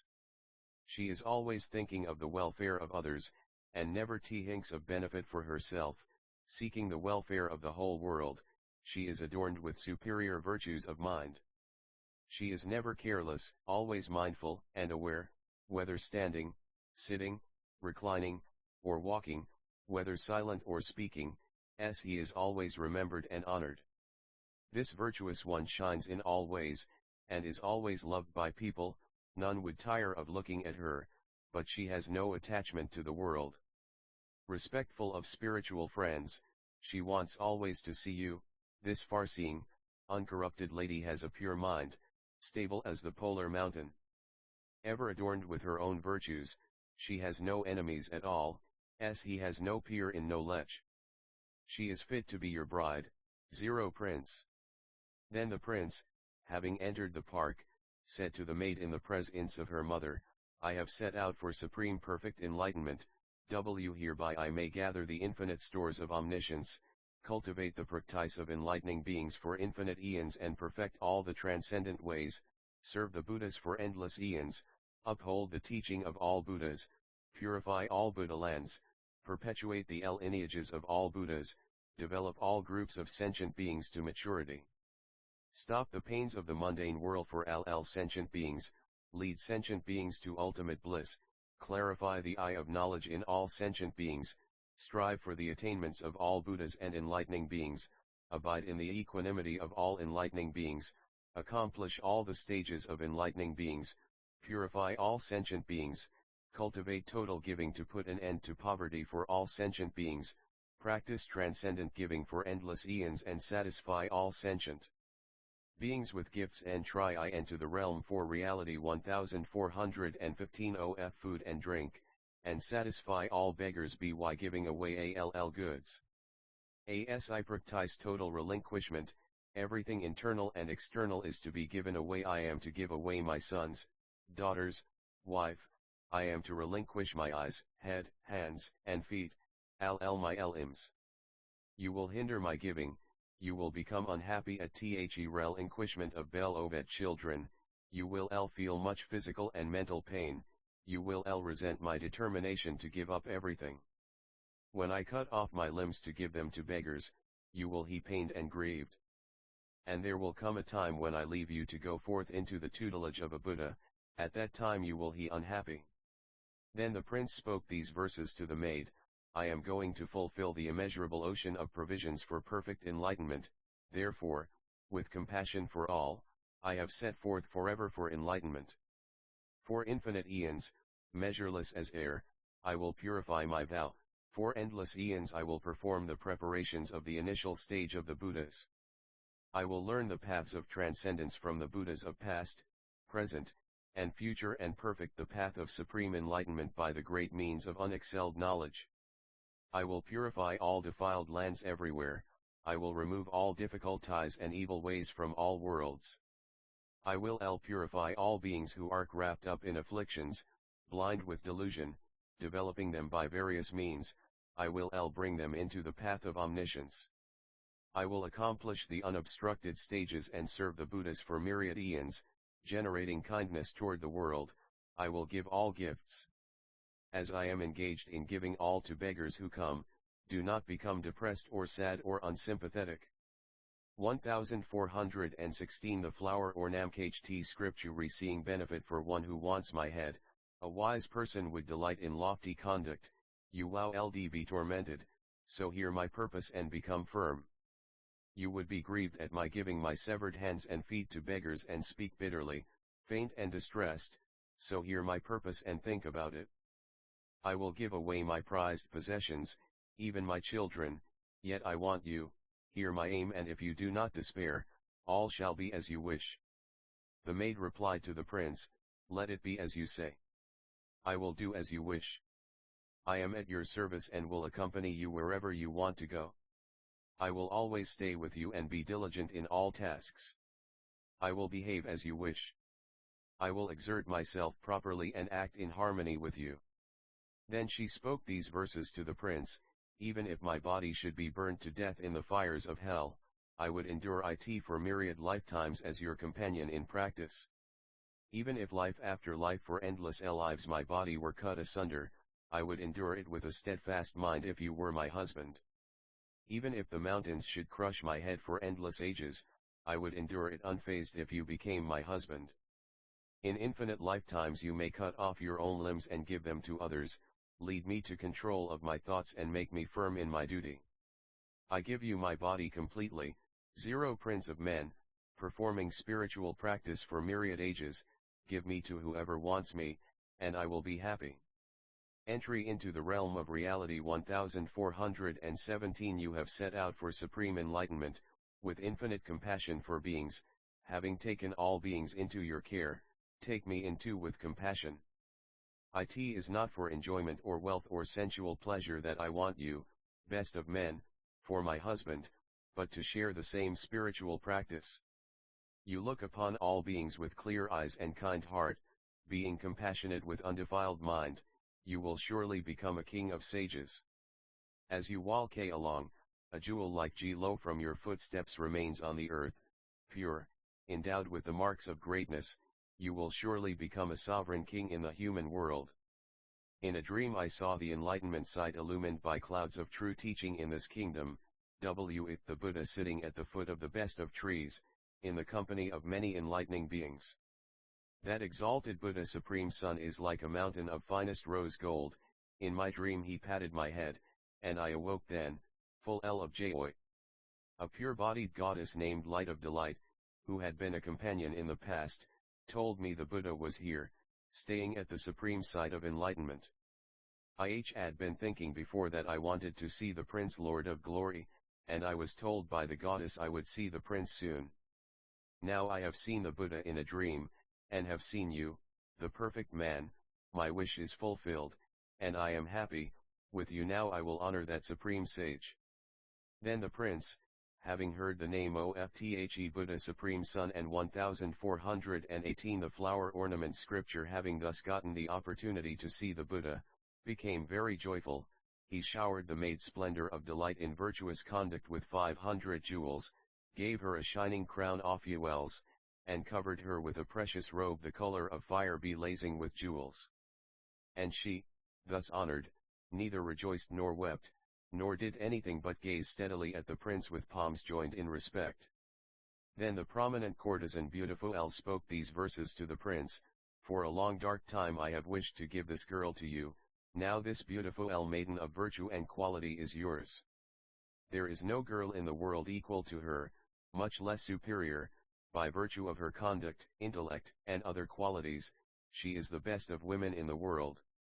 Born of a lotus, there is no question of her class, she cannot be called impure.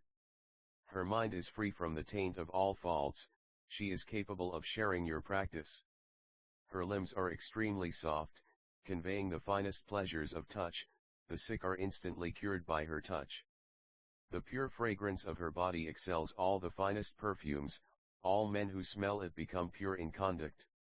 Her body shines like gold, undefiled like a lotus, angry and cruel people become kind when they have seen her. She speaks kindly, sweetly, pleasantly, a delight to people who hear. When they have heard her, the darkness of evil disperses, and none wants to do anything bad. Her mind is pure, her heart untainted, there is no guile at all in her. Entry into the realm of reality 1419. What she says is just what she thinks, and thus she makes people happy. She does not fool anyone by deceit, nor does she lead people on for gain. She is modest and discreet, always respectful to old and young. She is not fascinated by class or looks or followers. She has no conceit or arrogance, she is always humble toward all.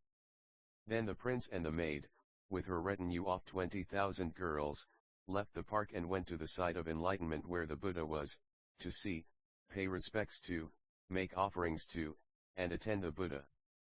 Going by vehicle as far as the vehicle would go, the prince got off the vehicle and approached the Buddha on foot.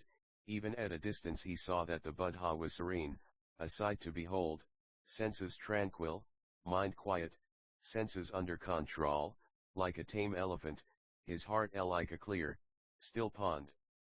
When he saw the Buddha, the prince's mind became settled, and with a clear mind he developed at great joy, well-being, and energy that derives from seeing a Buddha.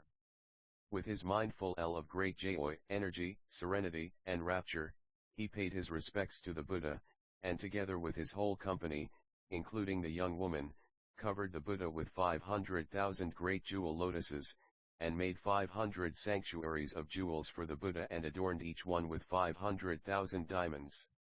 Then the Buddha, knowing the prince's strong determination, expounded a scripture called Lamp at the Door of Universal Eye. Upon each hearing which the prince attained 10 oceans of concentrations absorbed in all principles of the teaching.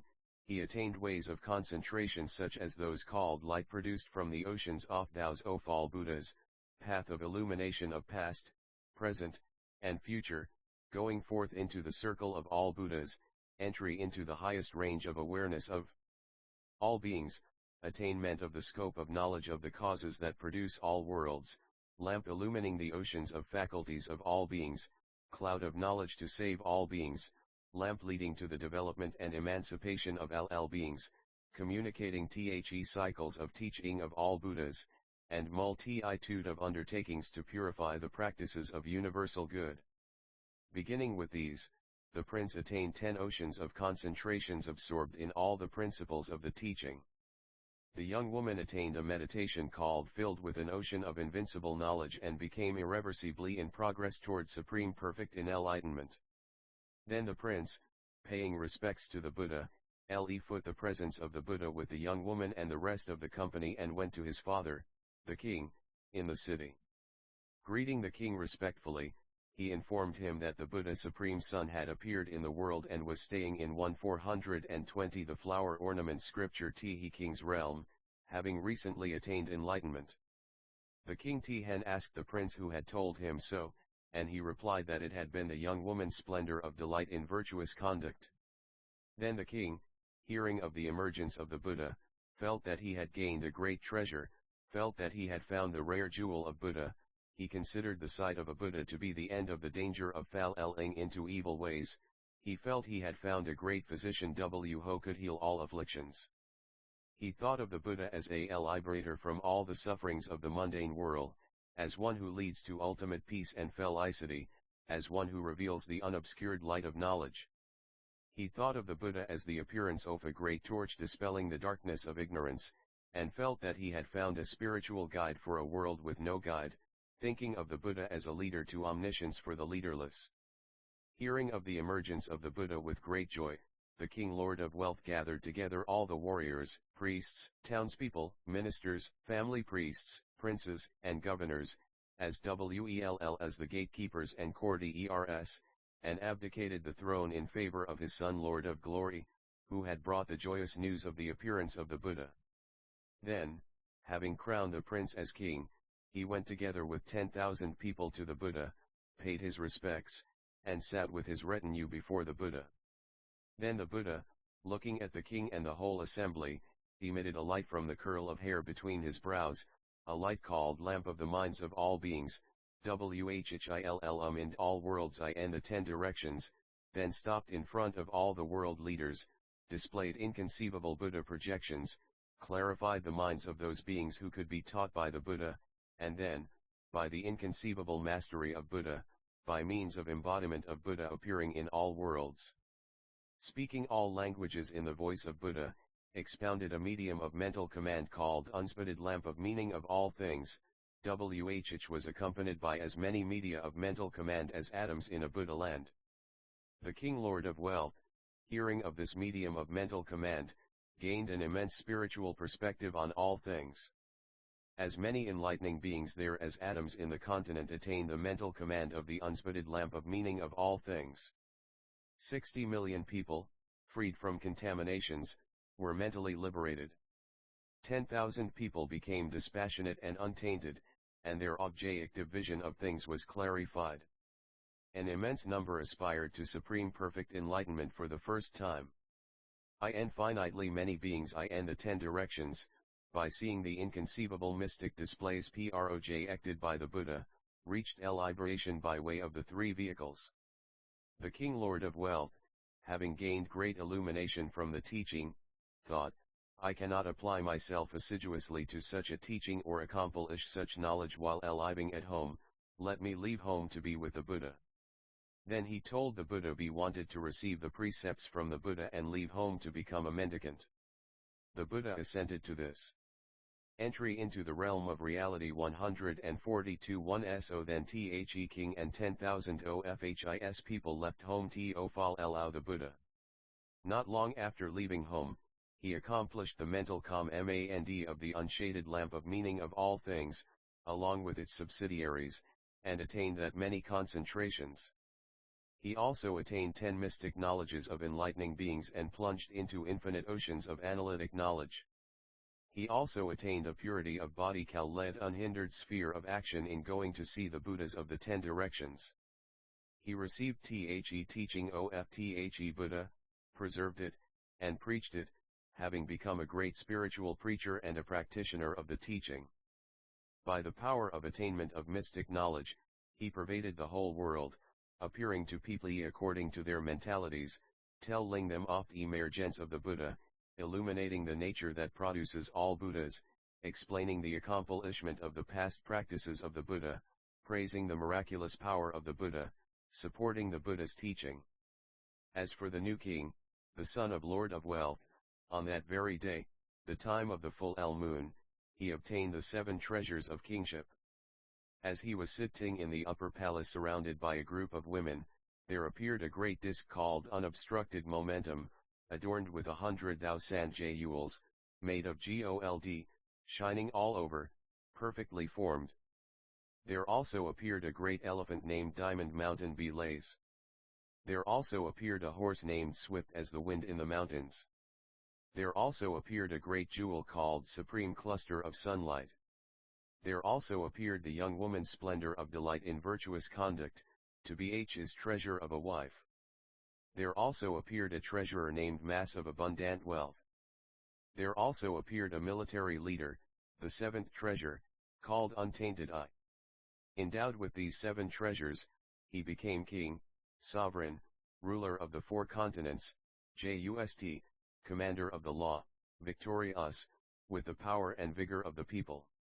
He also had a full 1,000 sons, strong and valiant, destroyers of enemy armies.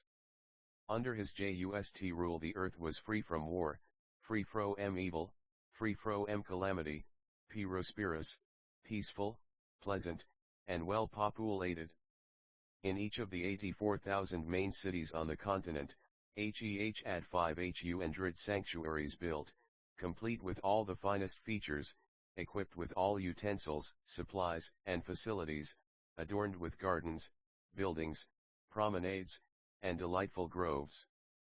In each sanctuary he also had Buddha memorials built, high and wide, adorned with many arrays of jewels. And he invited the Buddha Supreme Son to all Ti10 cities, where he presented the Buddha with inconceivable offerings of all kinds. The miracle of the entry of Buddha into the cities fostered virtue in innumerable people, and all those with disturbed minds attained tranquility, while those with calm minds developed the intense joy of seeing the Buddha. Those who were full of joy attained purity of will for enlightenment, while those whose will for enlightenment was pure developed great compassion. Those of good will became involved in the quest for all Buddha teachings, while those who knew the principles of the Buddha teaching set their minds to meditation on the intrinsic nature of all things. Those who had realized the equality 1422 the flower Oma MCNT scripture of things set their minds on realizing the equality of past, present, and future.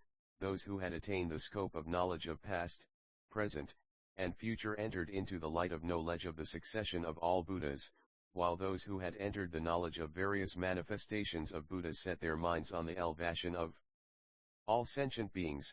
Those engaged in the salvation of all beings vowed to complete the path of enlightening beings, while those who had realized the equanimity of the path generated the light of knowledge to bring forth the cycles of teaching of all Buddhas.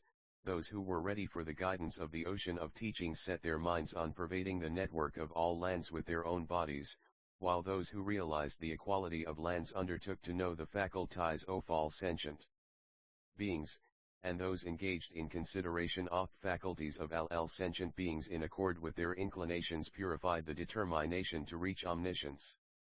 Entering into the fulfillment of such benefits for such people, the King Lord of Glory had the Buddha Supreme Son enter all the cities, to develop and guide those people by the inconceivable vision of the miracles of the Buddha. Now, who do you think that Prince Lord of Glory was? You should see him as none other than this Buddha Shakyamuni, who at that time was a prince named Lord of Glory, who attained kingship, and was on good terms with the Buddha Supreme Sunday. And who do you think the King Lord of Wealth, father of Lord of Glory, was? You should see him as none other than the Buddha Julfl Outerlight, who at that time was a king named Lord of Wealth, who attained supreme perfect enlightenment at an enlightenment site symbolized by reflection of the moon and expounded the teachings surrounded by as many enlightening beings as atoms in untold Buddha lands in a world called Shining Lamp of the Aura of Buddha in a world system called Family born of a diamond reflecting past, present, and future in the center of an ocean of worlds called multitude of reflections in the space of the cosmos of real idas, which was to the east past as many oceans of worlds as atoms in a world.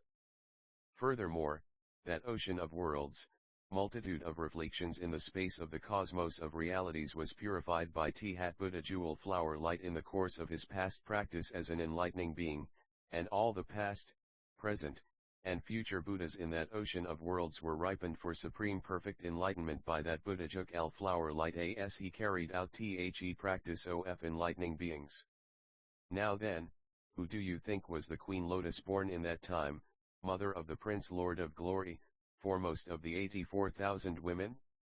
You should see her as none other than Lady Maya, mother of the Blessed Buddha, progenitrix of the enlightening being Vairocana, established in unobstructed liberation of universal light, direct witness to the appearance of the countless multitude of all Buddhas, who knows the manna of manifestation of the earth of all enlightening beings. And who do you think was the great courtesan beautiful? You should see her as Sunetra, wife of Dandapani of the Shakyasi land, who is my mother. Entry into the realm, if reality 1423, and who was her daughter, splendor of delight in virtuous conduct? You should see her as me. Who do you think were the retinue of the King Lord of Wealth?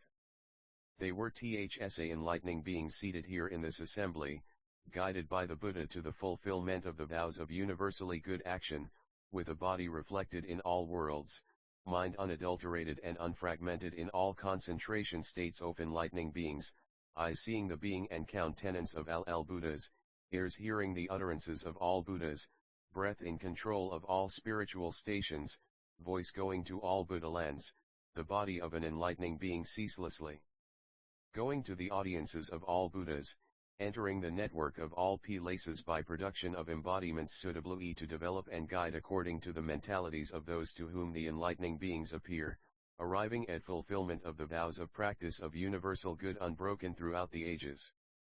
The King Lord of Glory and I, furthermore, attended the Buddha Supreme Son as long as he lived, providing him with the necessities of Ifa. After that Buddha passed away entirely, a Buddha named Pure Body emerged, in that same world, and we honored and served him. After that we served, in succession, Buddhas named Moon reflecting knowledge in all limbs, King of golden light, adorned with marks of greatness, Moon blazing with a web of brilliant light beams, Paragon of observant knowledge, King illumined with great knowledge, adamantine energy, invincible power of knowledge, all observing knowledge, Cloud of pure light, Crown blazing with lights of knowledge, Banner of lights of Veer Tuesday, energy of the sun of knowledge, limbs like blooming jewel lotuses. Lamp of felicity, radiance of multitudes of rays of knowledge, Moon shining everywhere, powerful lion illumined by universal knowledge, Moon of cosmic mind, reflection in the space-like mind of beings, tranquil and well balanced, ubiquitous sound of silence, cluster of images in a network of light rays of stable knowledge, radiance of the mountain of immortality, thunder oft ocean of truths, crown of light in the sky of Buddhas, moon of light beams, face of complete knowledge, luster of flowers of pure knowledge, glorious light of a mountain of jewel flow light of myriad stars of virtue, knowledge emerging from the H8s of concentration, jewel moon, circle of flames, sublime jewel radiance, unhesitating in practice of universal knowledge, blazing lamp topped with a sea of flames, king proclaiming the mansion of truth, famed for peerless virtue, moon reflecting past vows, lamp of meaning with space-like knowledge, lord of the sky, born of truth, king filled with shining light, paragon of spirituality, chief in knowledge, lotus in the ocean of truth. Beginning with these, there were 60 lion Buddhas in that world whom we honored, served, and provided with food and clothing, medicine and furniture. The last of those 60 decilian Buddhas was one named Energy, born of great zeal for truth. When that Buddha came to town, I, as wife of the king, together with my husband, made all kinds of offerings and then heard 1424 the flower or Zamurd scripture, exposition of the teaching from the Buddha called LM, produced by the emergence of all those who arrive at Husness, on hearing which I attained the eye of knowledge, and attained this enlightening liberation. Sphere is observation of the oceans of concentrations of all enlightening beings.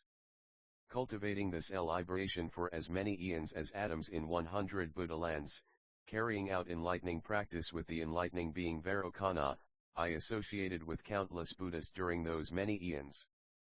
In an eon I might serve one Buddha or two, up to an inexpressible number of Buddhas. Some eons I served as many Buddhas as atoms in a Buddha land. Yet never did I know the size of the enlightening being's body or what it looked like, nor did I know the enlightening being's physical, verbal, or mental actions, nor his knowledge and vision, his range of knowledge, or his realm of concentration of knowledge. As for those who, seeing the enlightening being carrying out the practice of enlightening beings, developed pure faith through various associations, all of them were taken care of by the Enliji Huning being by various worldly and transmundane means, and became associates of the enlightening being. Associating with the enlightening being as he carried on enlightening practice, they never regressed on the way to supreme perfect enlightenment. Having attained the enlightening liberation whose sphere is observation of the oceans of concentrations of all enlightening beings, when I saw the Buddha energy born of zeal for truth, as I cultivated this liberation along with Tihi enlightening being for as many eons as atoms in 100 Buddha lands, I propitiated, served, and attended all the Buddhas who emerged in those ages and heard, took up, and remembered their teachings, and I attained this liberation from all those Buddhas, by various methods, by various enunciations of principles and systems of scriptures, by various bodies of liberation, by various doors of liberation, by various liberative meditations and procedures, by various ways of access, by entry into various oceans of Buddha lands, by various visions of oceans of Buddhas, by entry into various Buddhas assemblies, by various paths following the oceans of vows of enlightening beings, by carrying out various paths following the oceans of vows of enlightening beings, by carrying out various practices of enlightening beings, by accomplishing various practices of enlightening beings, by various manifestations of the scope of the endeavor of enlightening beings, yet I still did not enter the enlightening beings' universally good liberation. Why? Because the ways of liberation of the universally good enlightening beings are infinite as space, infinite as the thoughts of all sentient beings, infinite as the ocean of time periods of past, present, and future, infinite as the ocean of places, and finite as the ocean of structures of the cosmos. Indeed, the ways of liberation of the universally good enlightening beings are equal to the sphere of Buddhahood. For as many eons as atoms in a Buddha land I gazed at the enlightening being, never tired of seeing him. Just as countless illogical thoughts and illusions rise in the minds of a woman and man full of passion when they get entry into the realm of reality 1425 together, as I watched the body of the enlightening being, in every moment of consciousness I perceived infinitely various indications from each of his pores, the range of world systems, their various foundations, various conjoining arrangements, various configurations, various mountain ranges, various arrays of the ground, various arrays of clouds in the sky, various names and numbers of eons, emergence of various Buddhas and formation of lineages of Buddhas, various adornments of enlightenment sites, various occult powers involved in the Buddha's teaching procedures, various arrays of Buddha's audiences, various enunciations of scriptures, productions of various vehicles of emancipation, and various manifestations of pure light, the like of which I had never seen before. By ceaseless effort, from each of H's pores I saw in each moment of consciousness infinite oceans of Buddhas, various adornments of enlightenment sites, various mystic operations of the teaching, and various miraculous proclamations of scriptures. And from each of H's pores I saw, in each moment of consciousness, infinite oceans of beings, various houses, gardens, mountains, palaces, rivers, seas, and dwellings, various physical bodies, various goods, various actions and efforts, and various forms of development of faculties. From every one of H's pores infinitely various ways of entering past, present, and future became perceptible. Infinitely various oceans of vows of enlightening beings were purified. Infinite oceans of differences of the practices of the stages of enlightening beings became perceptible. The infinitely various purities of transcendent ways of enlightening beings became perceptible. Infinitely various oceans of past efforts of enlightening beings became perceptible. Infinitely various oceans of ways of purifying Buddha lands became perceptible. Infinitely various oceans of the universal love of enlightening beings, oceans of universal love for all beings, and oceans of heroic efforts to develop and guide all beings descended into the world. Infinite oceans of the universal compassion of enlightening beings arose. Infinite oceans of the great joy of enlightening beings grew, and in every moment of consciousness infinitely various oceans of efforts to take care of all sentient beings were accomplished. In each moment of consciousness through those eons numerous as atoms in 100 Buddha lands, I perceived oceans of principles of the teaching from each pore of the enlightening being, and never reach at the end, even though I did not go into what I had already gone into, and did not attain what I had already attained. This I did by going into the ocean of various ways of liberation of the enlightening being. Even when he was the Prince Siddhartha in the royal palace surrounded by women, I perceived infinitely various oceans of principles of past, present, and future through each of his pores, by penetrating the oceans of ways into the realm of reality. I only know and have attained this enlightening liberation whose sphere is observation of the oceans of concentrations of all enlightening beings.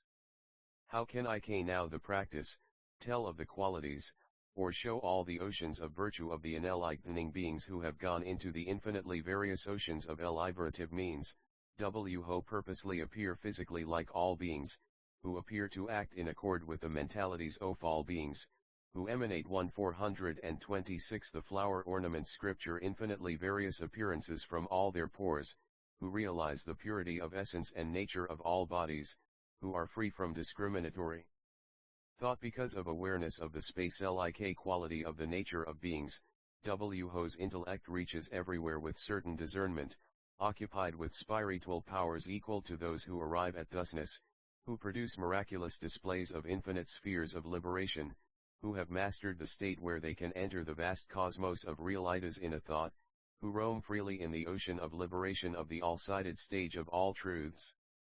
Go to Lady Maya, mother of the enlightening being, who is sitting on a great jewel lotus seat near the blessed Vairocana.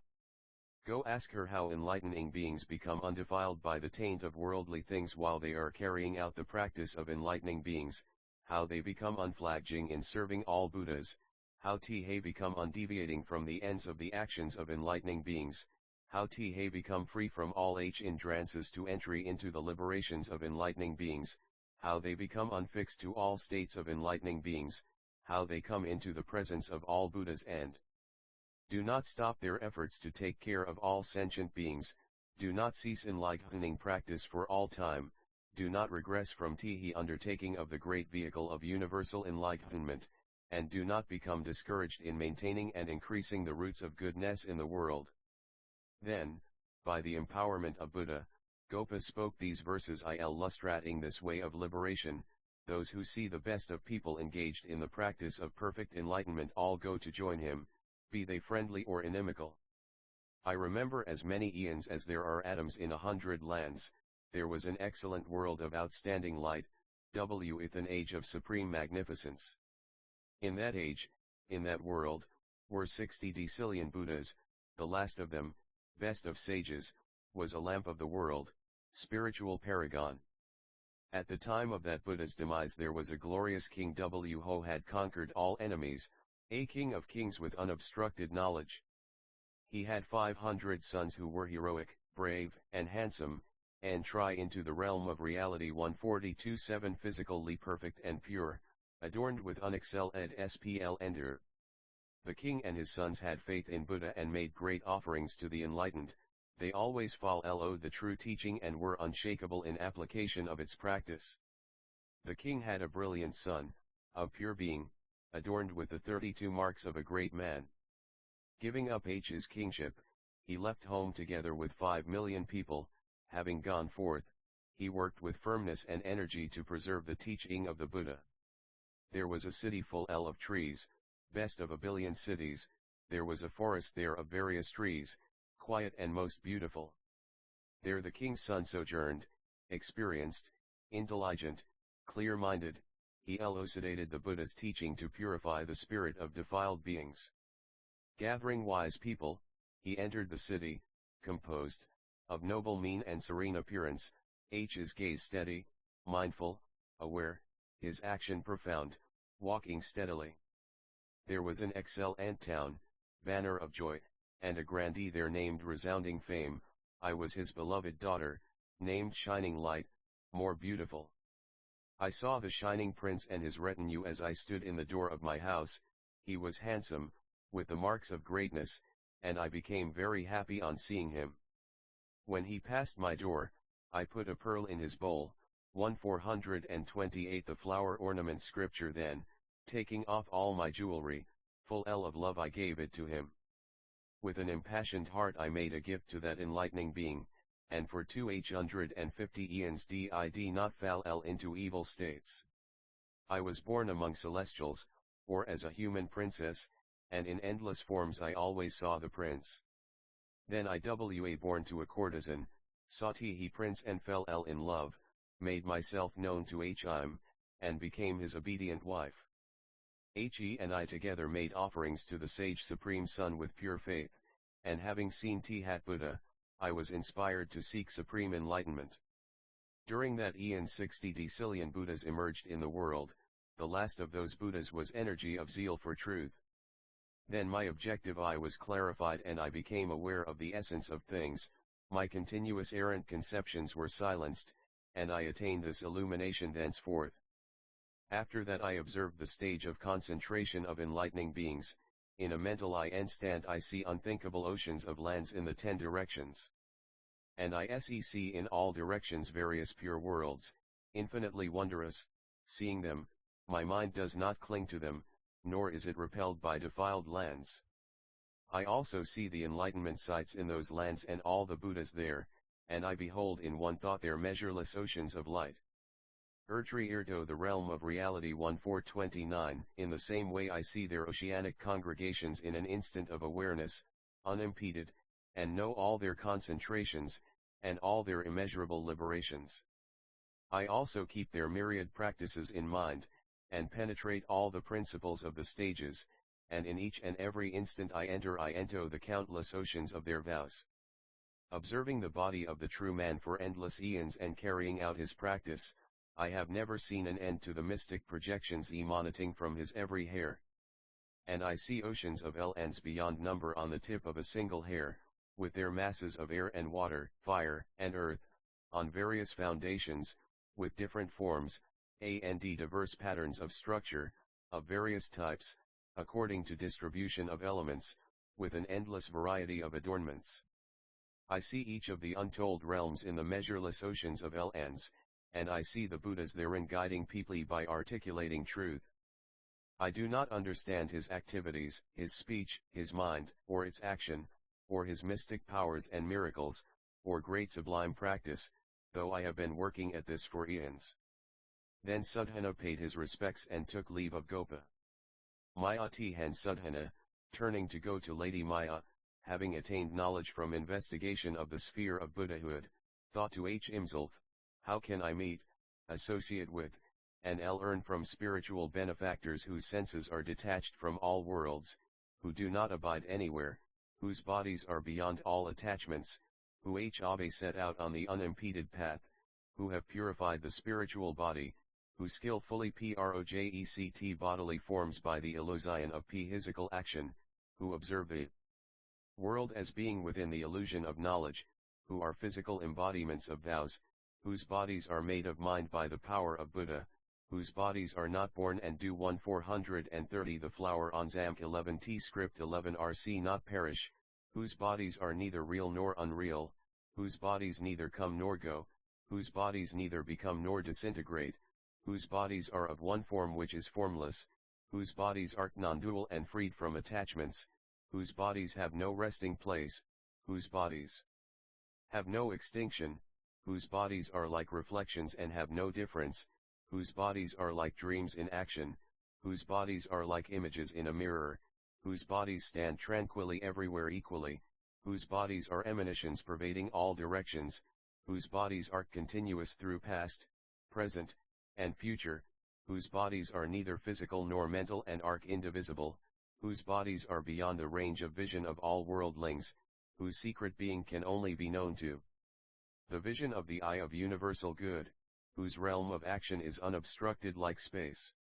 As he was engaged in such thoughts, a city goddess named Jewel Eyes, surrounded by a group of sky goddesses, showed herself in the sky, her body adorned with various adornments, holding a basket of celestial flowers of many shapes and colors, and spoke to Sudhana in these terms as she scattered them before him, you should guard the city of mind, by not dwelling on enjoyment of mundane objects.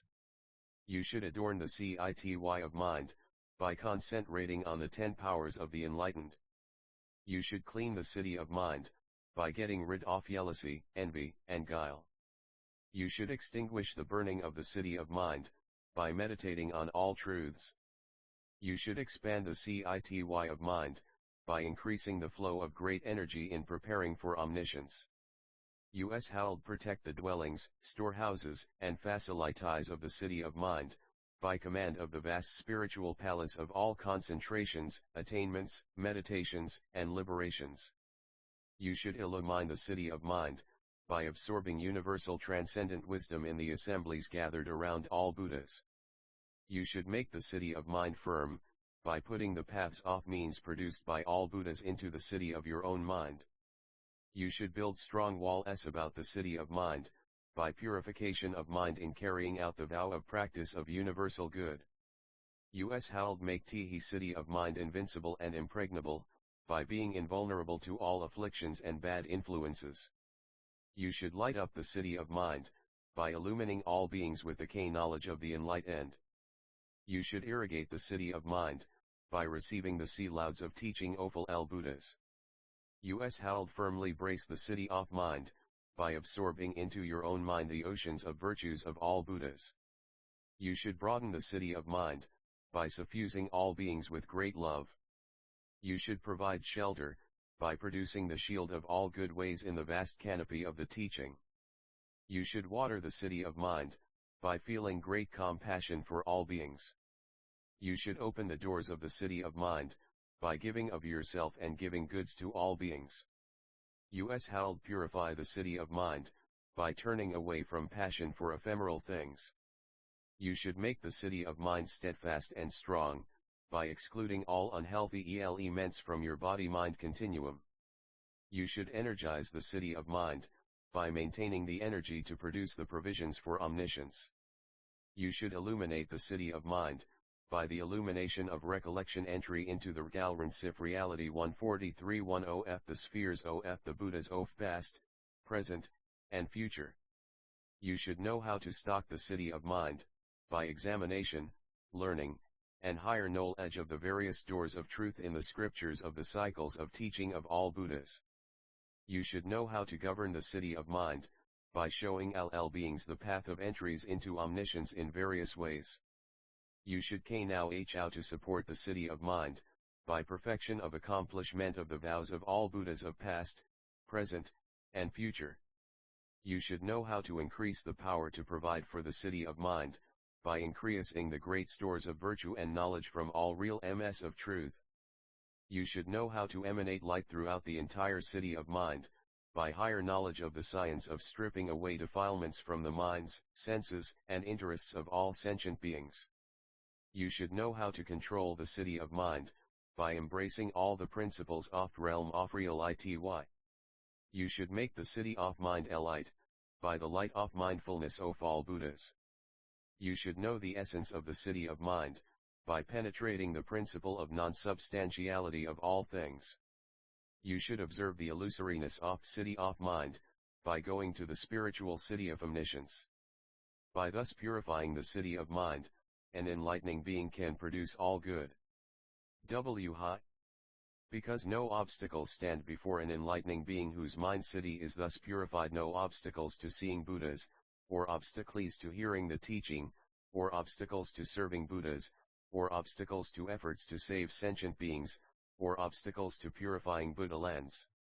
Spiritual friends are easily perceptible to an enlightening being locating for spiritual friends when the mind is free from obstacles, and omniscience for enlightening beings comes through the help of spiritual friends.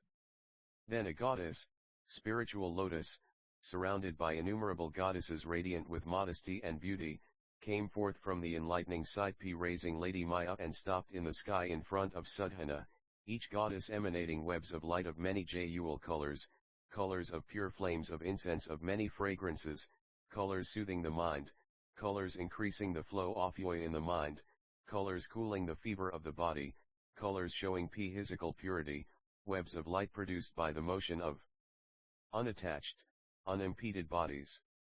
Illumining a multitude of lands, revealing to Sudhana the forms of all Buddhas everywhere, the lights then circled the whole world and descended into Sudhana's head, and from his head entered into all of his pores.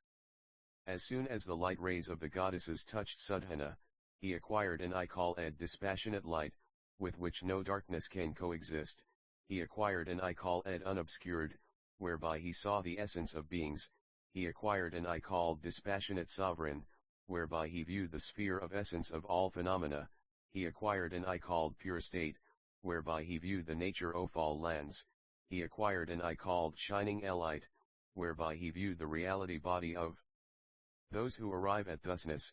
He acquired an eye called universal light, whereby he viewed the inconceivable perfection of the physical embodiment of those who arrive at thusness. He acquired an eye called unobstructed light, whereby he viewed 1432 the flower ornament scripture, the becoming and disintegration of worlds in all universes. He acquired an eye called total illumination, whereby he observed the manner of extraction of the principles of the scripture in the teachings of all Buddhas.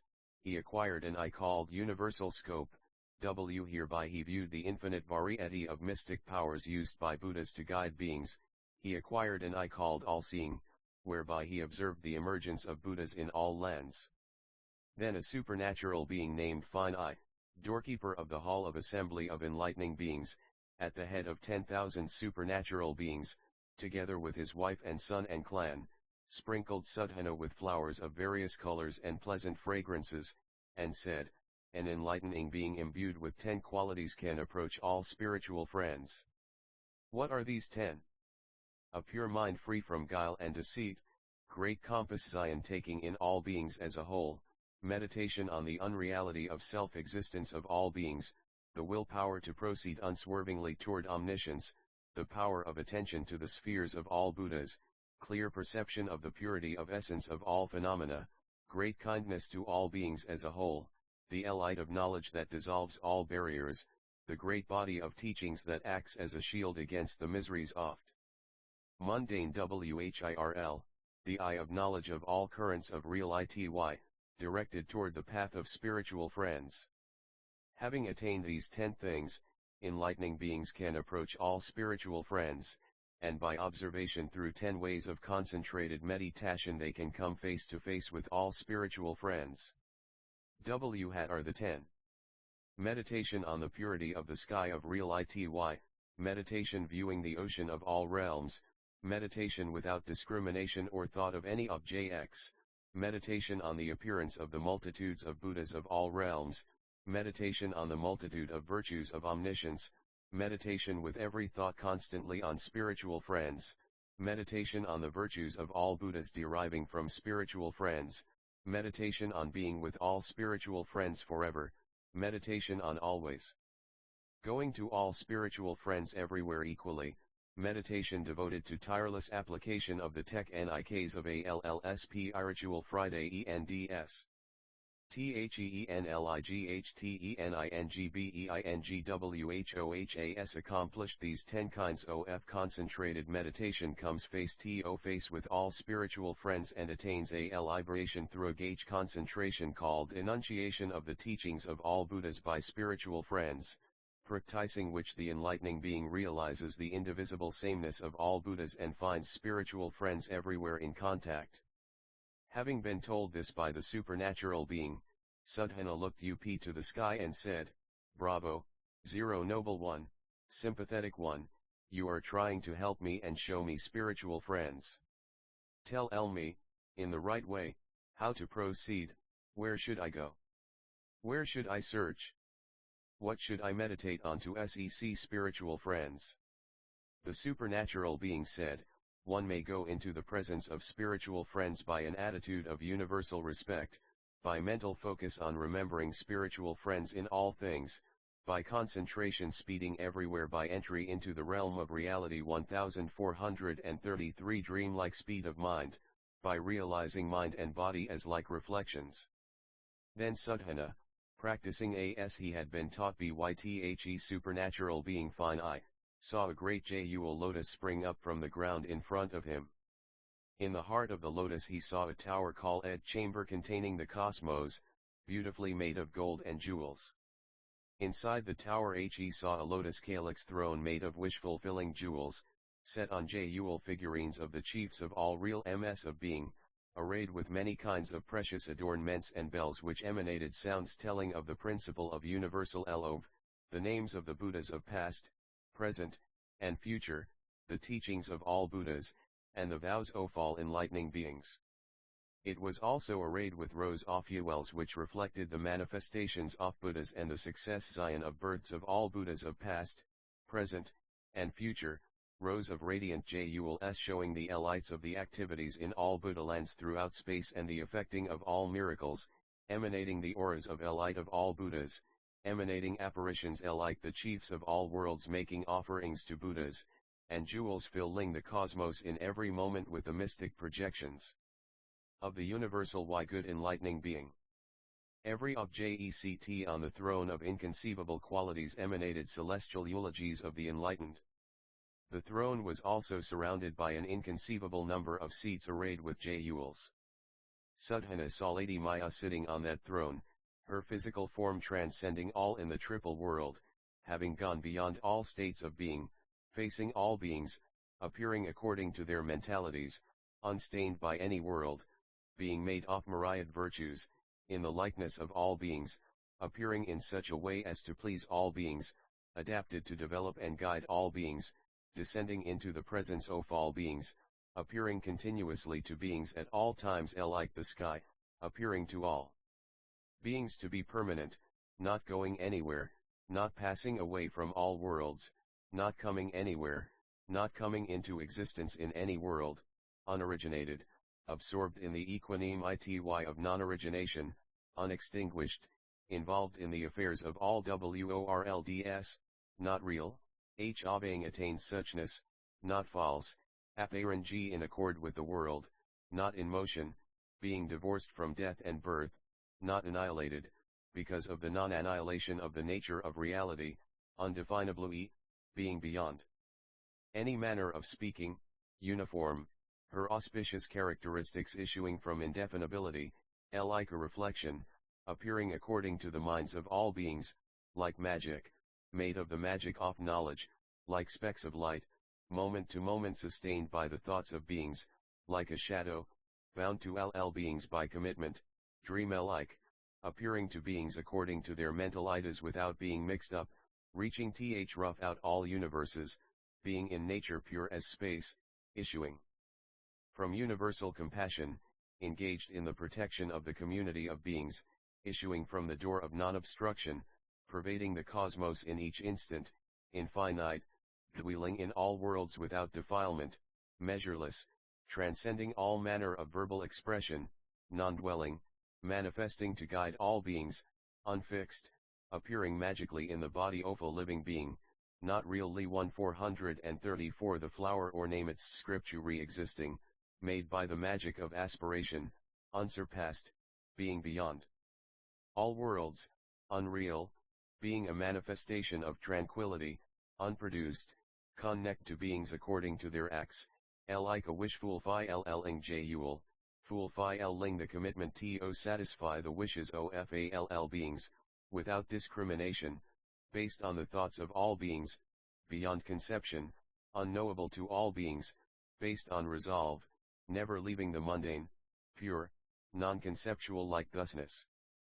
In this form did Sudhana see Lady Maya, manifesting a physical body that was not form, being a reflection of form, not feeling, being the ultimate cessation of painful feelings off-world, outside the thoughts of all beings, but appearing in their thoughts, issuing from the unfabricated nature of reality, detached from illusory action, transcending the sphere of discriminatory consciousness, born of the knowledge of vows of enlightening beings, having no intrinsic essence, being beyond the range of all verbal expression, free from the burning of the mundane whirl, having arrived at the state of supreme coolness of the real ity body, she was appearing physically to beings in accord with their minds by mastery of their minds, appearing in forms resembling all beings but superior to the physical forms of all beings.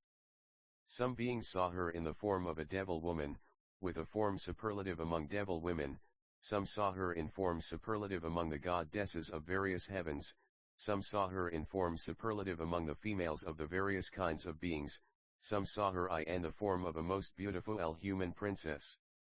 Then Sadhana, emptied of notions of the forms of all beings, penetrating the minds of other beings, saw Lady Maya in the minds of all beings, her virtues sustaining all beings, her body an accumulation of the virtues of omniscience.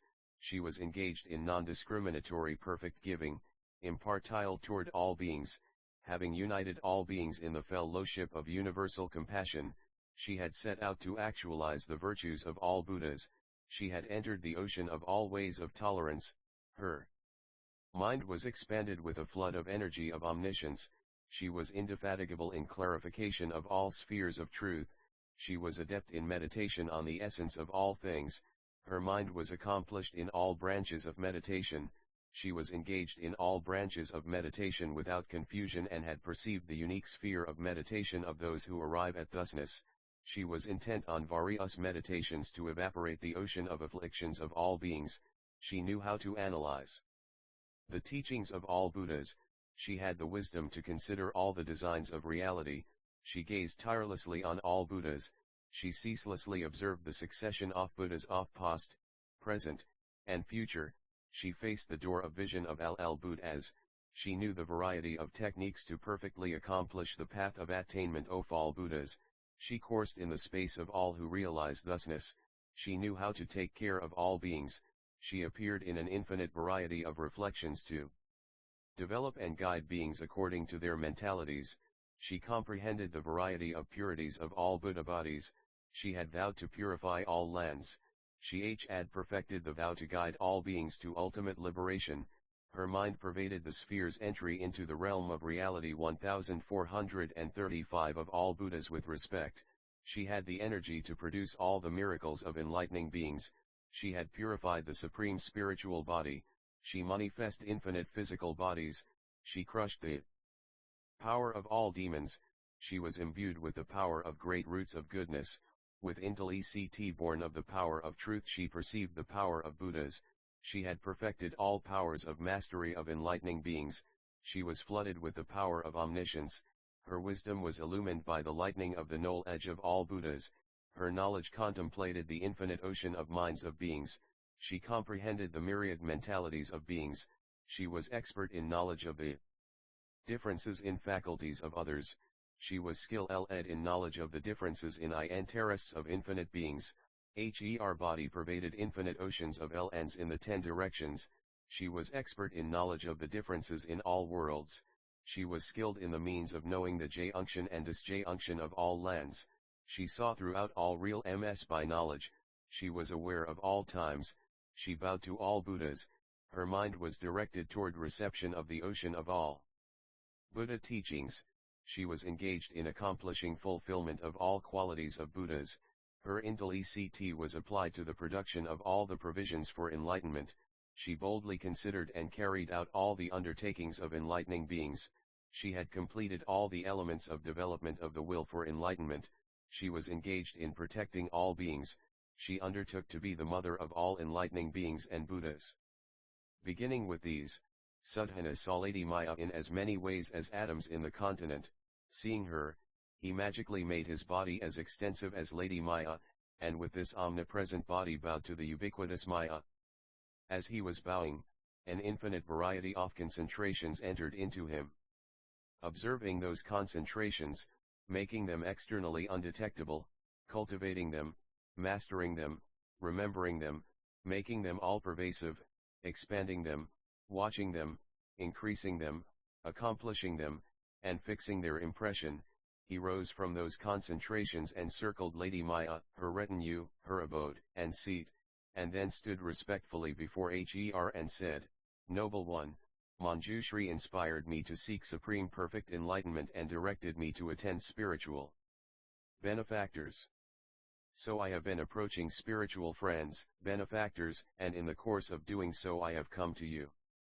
Now please tell me, noble one, how an enlightening being may achieve omniscience while carrying out the practice of enlightening beings." She said, "I have attained an enlightening liberation, magical manifestation of knowledge of great vows. Imbued with this liberation, I am the mother of all the enlightening beings in their final existence in all the worlds in this world ocean where Vairocana Buddha's miraculous manifestation of birth as an enlightening being in the final existence takes place. All those enlightening beings grow in my belly and come forth from my right side. So here too in this great city of Kapilavastu, as wife of the king Shuddhodana, I became the mother of the enlightening being Siddhartha, by the great inconceivable miracle of birth of an enlightening being. 1436 The flower ornament scripture. At that time I was in the house of King Shuddhodana, and when the time of the enlightening being's descent from the heaven of contentment had arrived, from every pore the enlightening being emanated as many rays of light as atoms in untold Buddha lands, arrayed with the qualities of the birth of all enlightening beings, known as the light originating from the qualities of birth of all Buddhas. Those rays of light illumined the whole world, then descended on my body and entered into every pore of my body, beginning with my head. As soon as those light rays of the enlightening being, with various names, emanating magical projections of the various miracles attending the birth of an enlightening being, had entered me, they caused the spheres of light at the front of the enlightening being's light rays to be manifest in my body, and the supernal manifestations of miracles attending the birth of all enlightening beings were visible.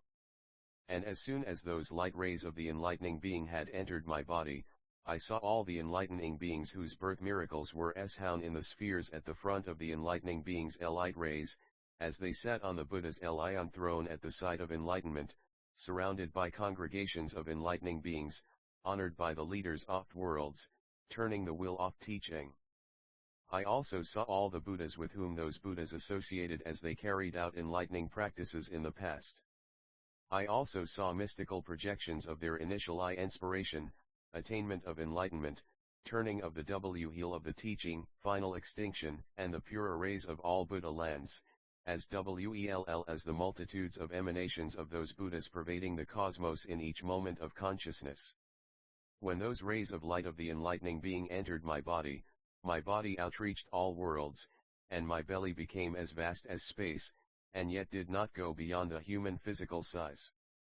The supernal manifestations of enlightening beings abode in the womb everywhere in the 10 directions. All appeared in my body. Upon the appearance in my body of the furnishings of the enlightening beings abode in the womb, the enlightening being, together with as many enlightening beings as atoms in 10 Buddha lands, all with the same Tao, the same practice, the same roots of goodness, the same state of liberation and the same stage of knowledge, adept at the same mystic projection, having accomplished the same endeavor, adept at the same practice, having purified the same spiritual body, able to assume an infinite variety of physical forms, expert in the projection of the endeavors of universally good enlightening beings, respectfully attended by chiefs of all worlds, descended from the heaven of contentment by the great miracle of enlightening beings, appearing to pass away from all heavens of contentment, appearing to become regenerated in all worlds, from each heaven of contentment to early existence, following skill in means of developing inconceivable number bears of sentient beings to maturity, alerting all intoxicated, deluded beings, detaching from all attachments, emanating a great network of light beams dispelling the darkness from all worlds, stopping all evils and miseries, putting an end to all hellish ways of being, making all beings aware of their past deeds, rescuing all beings, appearing in the presence of all beings. Entry into the realm of reality. 1437 Descended from the heaven of contentment with his retinue and entered my belly. Once all of them were in my belly, they walked around in strides as big as a billion world universe, even as big as worlds as numerous as atoms in untold Buddha lands. Also all the untold congregations of enlightening beings at the feet of all Buddhas in all worlds in the 10 directions entered my belly in every moment of thought to see the miracle of the enlightening beings dwelling in the womb. The chief gods of all the heavens also came to the enlightening being in the womb, to see and honor him, to listen to the teaching and hear his discourse. Yet even though it took in all those multitudes, my belly was not enlarged, nor did this body of mine become any more than a human body. Yet it received so many multitudes, and all the celestials and humans saw the various pure arrays of enlightening beings surroundings. Why was this? Because of the development of this enlightening liberation of the magic of knowledge of great vows. Just as I received the enlightening being in my belly in this world, so did I likewise do so in all worlds in the billion-world universe, and with this same miraculous manifestation. Yet this body of mine is neither dual nor non-dual, neither single nor multiple. This is because of the development of this enlightening liberation of the magic of knowledge of great vows. And just as I was the mother of these Buddha Vairocana, so was I the mother of infinite Buddhas before. Whenever an enlightening being was spontaneously born in the calyx of a lotus, there I became a lotus pond goddess and received the enlightening being, and the world recognized me as the progenitrix of the enlightening being. In whatever Buddha land an enlightening being appeared, I became an enlightenment site goddess there. Thus in whatever ways enlightening beings manifested birth in the world in their final existence, in so many ways did I become the mother of the enlightening beings. As I was the mother of this Buddha in this world in all his manifestations of miracles of birth as an enlightening being, so was I the mother of the Buddhas Krakuchanda, Kanakamuni, and Kashyapa, and so will I be the mother of all the Buddhas of this eon. When the time comes for the enlightening being Maitreya, now in the heaven of contentment, to manifest descent from heaven, and emanate the lights of the manifestation of the miracles of enlightening beings abiding in the womb whence they are born, I will see all real ms in all universes which are illumined thereby, where Maitreya will be born in a royal family in the Hachuman world and will guide sentient beings, and everywhere therein I will be the mother of the enlightening being. And just as I will be the mother of Maitreya, so will I be the mother of all Buddhas in this eon in this universe, and in all universes of 10 directions, penetrating endless universes.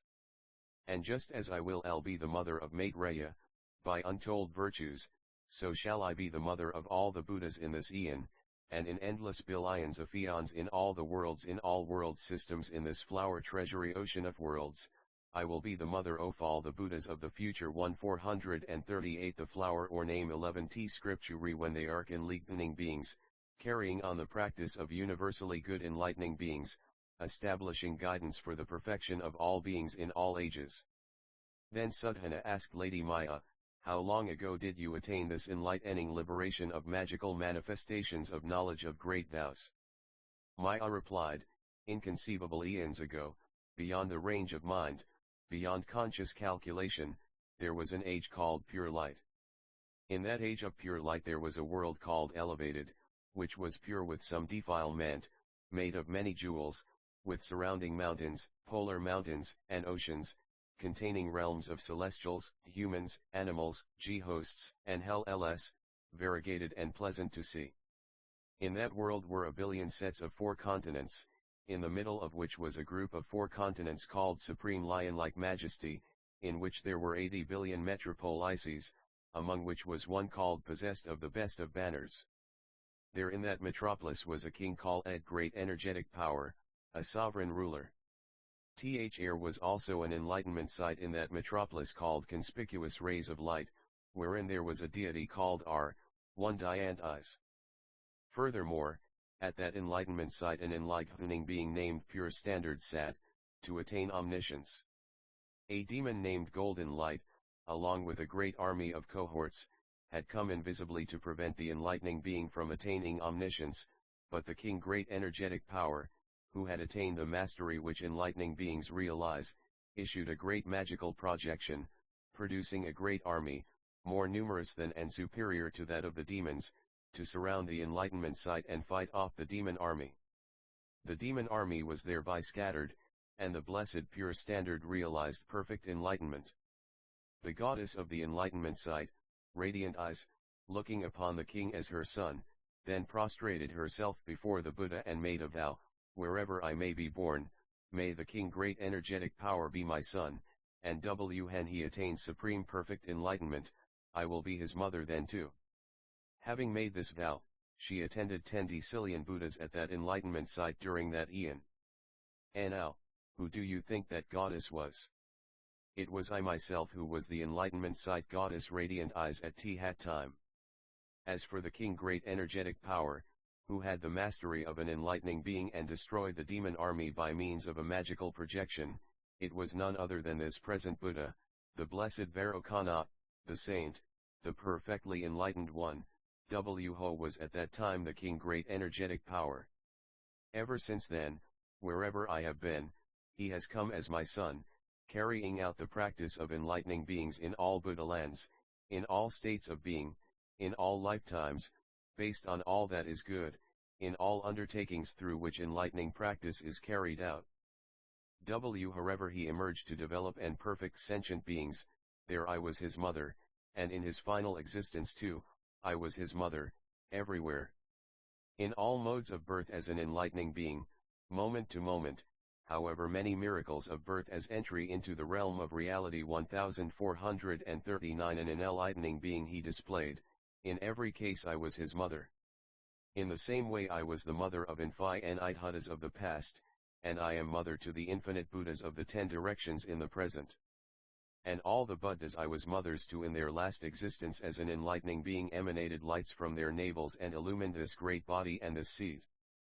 I only K now this enlightening liberation of magical manifestation of K knowledge of great vows. How can I K now the practice or tell oft virtues of the enlightening beings who are filled led with great compassion, who never tire of guiding to perfection of omniscience, who are able to display projections of the miracles of all Buddhas from every pore.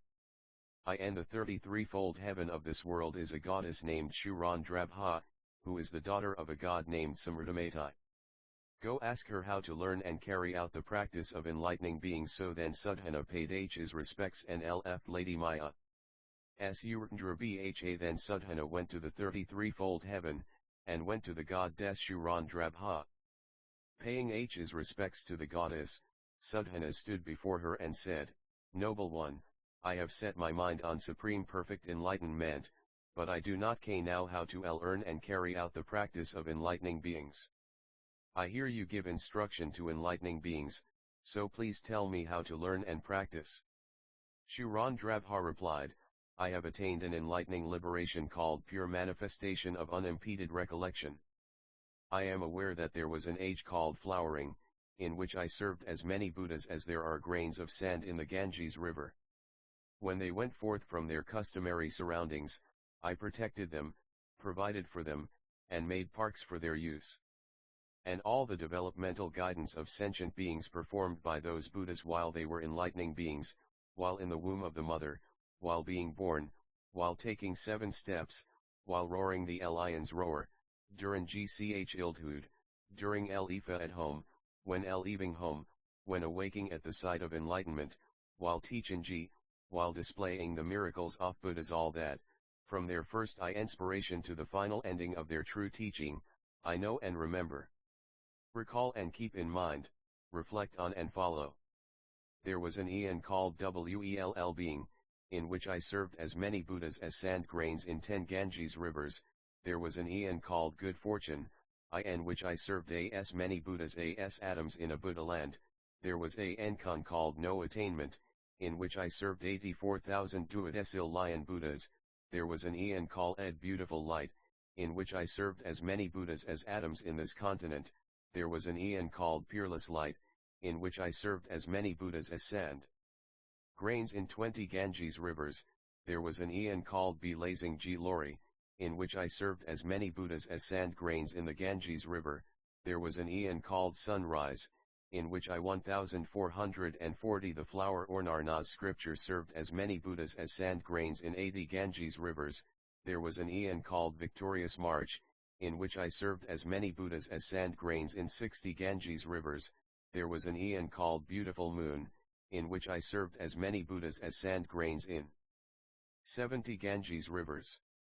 In this way, I remember as many eons as sand grains in the Ganges river, during which I was always with Buddhas, and I heard of this enlightening liberation of pure manifestation of unimpeded recollection from those Buddhas, and practiced it as they told me. Thus, constantly engrossed in this liberation, I recollect, remember, keep in mind, reflect on, and recall the supernal manifestations of all those Buddhas from their stages of enlightening to the end of the duration of their true teachings, by means of this enlightening liberation of pure manifestation of unimpeded recollection.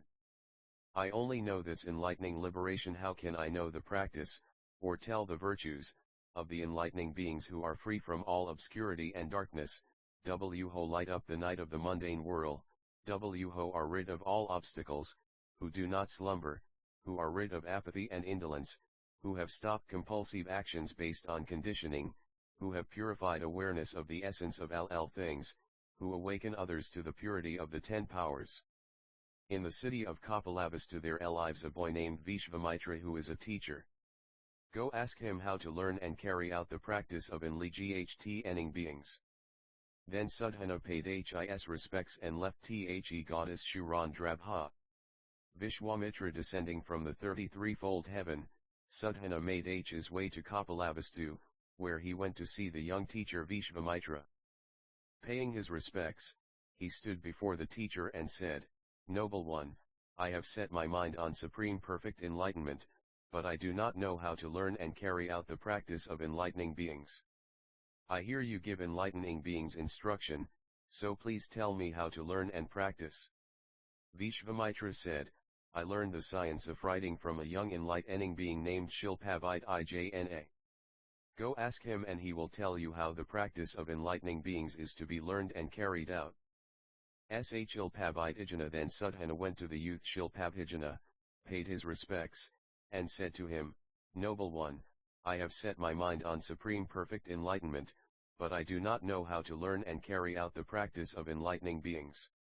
I hear you give enlightening beings instruction, so please tell me how an enlightening being is to learn and carry out enlightening practice." Shilpavitijna said, "I have attained an enlightening liberation with higher knowledge of arts. In uttering the phonemes, as I pronounce a, by the associative power of an enlightening being I enter a door of transcendent entry into the realm of reality 1441 wisdom called sphere of totality, pronouncing Ra, I enter a door of transcendent wisdom called differentiation of infinite evils, pronouncing Pa, I enter a door of transcendent wisdom called differentiation of levels of the cosmos of realities, pronouncing Cha, I enter a door of transcendent wisdom called analysis of the universal sphere, pronouncing Na, I enter a door of transcendent wisdom called independence, pronouncing La, I enter a door of transcendent wisdom called unattached, pronouncing Da, I enter a door of transcendent wisdom called unregressing effort, pronouncing Ba, I enter a door of transcendent wisdom called adamantine sphere, pronouncing Q_A, I enter a door of transcendent wisdom called universal sphere, pronouncing Sa, I enter a door of transcendent wisdom called ocean womb, pronouncing Va, I enter a door of transcendent wisdom called Ed branching out every white air, pronouncing Ta, I enter a door of transcendent wisdom called sphere of light, pronouncing Ya, I enter a door of transcendent wisdom called multitude of mixtures, pronouncing Shta, I enter a door of transcendent wisdom called light extinguishing all burning, pronouncing Ka, I enter a door of transcendent wisdom called unified multitude, pronouncing Shat, I enter a door of transcendent wisdom called directed rain. Pronouncing Ma, I enter a door of transcendent wisdom called crest of various currents of great force, pronouncing Ga, I enter a door of transcendent wisdom called extending to all levels, pronouncing Tha, I enter a door of transcendent wisdom called unified womb of thusness, pronouncing Ja, I enter a door of transcendent wisdom called plunging into purification of the mundane world, pronoun Ingswa, I enter a door of transcendent wisdom called supernal manifestation of recollection of all Buddhas, pronouncing Dha, I enter a door of transcendent wisdom called contemplative investigation of truths, pronouncing Shat, I enter a door of transcendent wisdom called light of the will of teaching of all Buddhas, pronouncing Ka, I enter a door of transcendent wisdom called womb of knowledge of the causal ground of accomplishment, pronouncing Kesha, I enter a door of transcendent wisdom called investigation of the treasury of the ocean in which all actions are stilled, pronouncing Sta, I enter a door of transcendent wisdom called light of purity dispelling all afflictions, pronouncing Na, I enter a door of transcendent wisdom called access to worldly knowledge, pronouncing Tha, I enter a door of transcendent wisdom called sphere of knowledge of the cycles of the mundane world, pronouncing Bha, I enter a door of transcendent wisdom called array of manifestations of spheres of existence, pronouncing Cha, I enter a door of transcendent wisdom called division of the encompassing sphere of practice applied to development, pronouncing SMA, I enter a door of transcendent wisdom called turning to face all directions to see all Buddhas, pronouncing Wa, I enter a door of transcendent wisdom called matrix of power to observe what all sentient beings cannot, pronouncing TSA, I enter a door of transcendent wisdom called plunging into practice of the ocean of all virtues, pronouncing Ga, I enter a door of transcendent wisdom called strong oceanic vessel. Holding the multitude of all teachings, pronouncing THA, I enter a door of transcendent wisdom 1442 the flower or name it 1T scripture called going in the direction of the vows of all Buddhas, pronouncing NA, I enter a door of transcendent wisdom called voicing the millions of configurations of the will of phonemes, pronouncing Fa, I enter a door of transcendent wisdom called sphere of the ultimate development of all sentient beings, pronouncing Ska, I enter a door of transcendent wisdom called suffusion of the sphere of light of unimpeded intellectual powers contained in the stages of enlightenment, pronouncing Sya, I enter a door of transcendent wisdom called sphere of exposition of all Buddha teachings, pronouncing Sha, I enter a door of transcendent wisdom called thunder of truth filling the sky of beings, pronouncing IA, I enter a door of transcendent wisdom called lamp of the ultimate consummation of self-low's work for the benefit of sentient beings, pronouncing DHA, I enter a door of transcendent wisdom called matrix of the distinction of cycles of the teaching. As I pronounce the phonemes, I enter immeasurable, innumerable doors of transcendent wisdom, beginning W at these 42. I have attained this enlightening liberation with higher knowledge of arts, and it is this I know. How can I know the practice or tell the virtues of enlightening beings who have attained perfection of all mundane and transcendental arts, inasmuch as they have no barrier, no doubt, no confusion, no uncertainty, no hesitation, no ignorance, no difficulty, no impairment, no frustration, no lack of knowledge, and no misunderstanding in regard to the subject matters of all arts, all writing and mathematics, all applied sciences of spells and herbs, all the bases of obsession, psychotherapy, epilepsy, lameness, and insanity, the science of compounding medicines, chemistry, mineralogy, the making of parks, groves, villages, towns, and cities, knowledge of vicissitudes of the world through astronomy, physiognomy, geomancy, meteorology, agronomy, and prediction of trends of events, and the analysis, communication, understanding, and actualization of all transmundane phenomena. In the city of Vartanika, in the region of Kivalakha, in this same country of Magadha, there lives a laywoman named Bhadradhamma. Go ask her how an enlightening being is to learn and carry out the practice of enlightening beings. So Sudhana paid his respects and left the noble youth Shilpavite Ijna Bhadradhamma. Then Sudhana went to Vartanika city in the region of Kivalakha, where he called on the laywoman Bhadradhamma. Paying his respects to her, he said, Noble one, I have set my mind on supreme perfect enlightenment, but I do not know how an enlightening being is to learn and carry out the practice of enlightening beings. I hear you give enlightening beings instruction, so please tell me how to learn and practice. She said, I know and teach a doctrine called baseless sphere and have attained a concentration of mystic empowerment. In that concentration there is no foundation of any phenomenon whatsoever.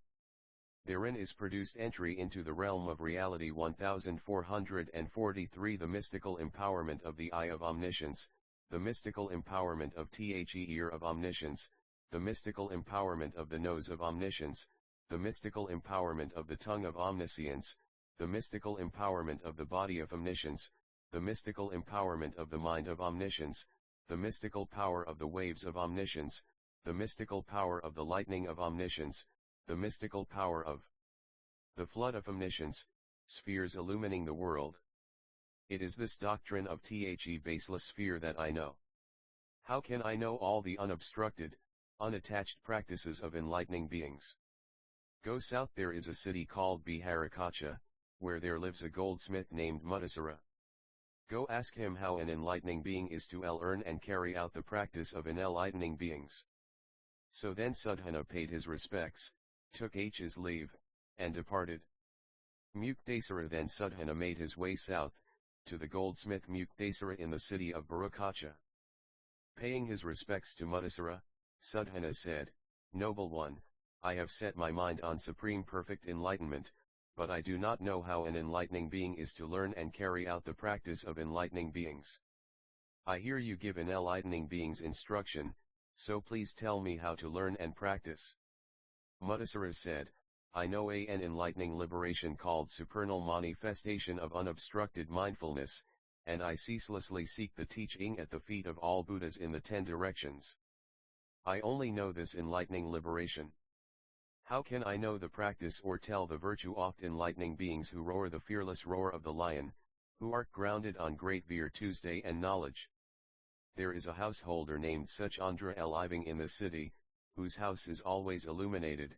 Go ask him how to learn and carry out the practice of enlightening beings. So Sudhana paid his respects, took his leave, and departed.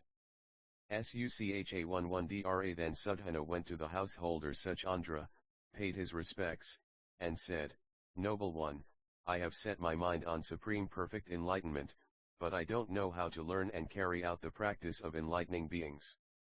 I hear you give an enlightening being's instruction, so please tell me how an enlightening being is to learn and practice. Suchandra said, I have attained an enlightening liberation called light of undefiled knowledge. I only know this liberation. How can I know the practice or tell of the virtues of the enlightening beings who have attained infinite liberation? South of here is a city called Raruka, where a householder named Ajitasena lives. Go ask him how to learn and carry out the practice of enlightening beings. 1444 The flower ornament scripture. So Sudhana paid his respects and left. Ajitasena then Sudhana made his way to the city of Raruka, where he called on the householder Ajitasena. Paying his respects, Sudhana said, Noble one, I have set my mind on supreme perfect enlightenment, but I do not know how an enlightening being is to learn and carry out the practice of enlightening beings. I hear you give enlightening beings instruction, so please tell me how to learn and practice. Ajitasena said, I have attained an enlightening liberation called inexhaustible appearance, with the attainment of I obtained an inexhaustible treasury of vision of Buddhas. South of here is a village called Dharma, where there lives a Brahmin named Shivaragra. Go ask him how an enlightening being is to learn and carry out the practice of enlightening beings. So then Sudhana paid his respects again and left. Shivara then Sudhana made his way to Dharma village and called on the Brahmin Shivaragra. Paying his respects, he said, Noble one, I have set my mind on supreme perfect enlightenment, but I do not know how an enlightening being is to learn and carry out the practice of enlightening beings. I hear you give enlightening beings instruction, so please tell me how to learn and carry out the practice of enlightening beings. Shivaragra said, I act on a vow of truth, that as by truth, by speaking truth, there has never been, is not now, and never will be, a single enlightening being who has turned away from supreme perfect enlightenment, who is turning away, or who will turn away. By that vow of truthful speech this work of mine may succeed. So whatever I wish comes to fruition. By this vow of truth, I accomplish all my tasks. It is this vow of truth that I know. How can I now the practice or tell the virtues of the enlightening beings whose words and deeds mutually accord in truth? South of here is a city called Sumanamukha, where there live a boy named Srisambhava and a girl named Shrimati. Go ask them how an enlightening being is to learn and carry out the practice of enlightening beings. Then, with great reverence for the teaching, Sudhana paid his respects to the Brahmin Shivaragra and left. Srisambhava and Shrimati then Sudhana went to the city of Sumanamukha, and there he called on the boy Srisambhava and the girl Shrimati. Paying his respects to them, he said, Noble ones, I have set my mind on supreme perfect enlightenment, but I do not know how an enlightening being is to learn and carry out the practice entry into the realm of reality. 1445 Of enlightening beings. I hear you give an enlightening being's instruction, So please tell me how to learn and carry out the practice of enlightening beings. They said Tohim, we have attained and experienced an enlightening liberation called illusory. Having realized this liberation, we see all worlds as illusory, being produced by the illusion of causes and conditions. We know all beings are illusory, by knowledge of the illusion of afflictions in action. We see all worldlings as illusory, born of the illusion of ignorant craving for existence. We see all phenomena as illusory, arisen from the illusion of mutual conditioning. We see the whole triple world as illusory, produced by the illusion of misunderstanding. We see all sentient beings, afflicted by birth, old age, death, grief, lament, suffering, and sorrow, as illusory, born of the illusion of untrue ideas. We see all lands as born of illusion, produced by the delusion of ideas of substance of existence in the illusions wrongly seen by the conceiving mind. We see all hearers and individual illuminates as illusory, born of illusory thoughts of knowledge and effort. We know the succession of all enlightening beings' practices, vows, and developmental guidance of sentient beings as illusory, being essentially illusions of action and teaching created from illusion. We see the circle of Buddhas and enlightening beings as illusory, being essential illusions of the inconceivable realm, produced by the illusions of vows and knowledge. We know this enlightening liberation of illusoriness. How can we know the practice or tell of the virtues of the enlightening beings who follow the extensive network of the endless illusion of action? Then the boy and girl, having showered Sudhana with an inconceivable stream of virtue and told him of their own range of liberation, said to him, "Go south, to a place called Samudrakacha. There is a park called Great Array there, wherein there is a great tower called Chamber of Adornments of Vairocana, which has been produced by the maturation of roots of goodness of enlightening beings, originating from the thoughts of enlightening beings, arisen from the vows of enlightening beings, based on the massed cries of enlightening beings, created by the power of mystic knowledge of enlightening beings, made of the skill and means of enlightening beings, completed by the power of virtue and knowledge of enlightening beings, showing enlightening beings great compassionate guidance of sentient beings, built overrays off spiritual powers of enlightening beings, adorned by the states of inconceivable liberation of enlightening beings. There an enlightening being, a great being named Maitreya, lives for the purpose of benefiting the people of H's native and developing H's parents and relatives to maturity, making those there who carry out the same practices firm in the great vehicle, to develop the roots of goodness of other beings according to their states, to show how to enter this liberation, to cultivate the power of an enlightening being to be born anywhere and travel about, appearing in all states of being, to perfect those beings, to develop the power of universal compassion of enlightening beings in the desire to benefit all beings, to become aware of the state of enlightening beings, which is detached from all 1446 the flower ornament scripture abodes and locations, and to appear to live in all states of existence while being ultimately unattached.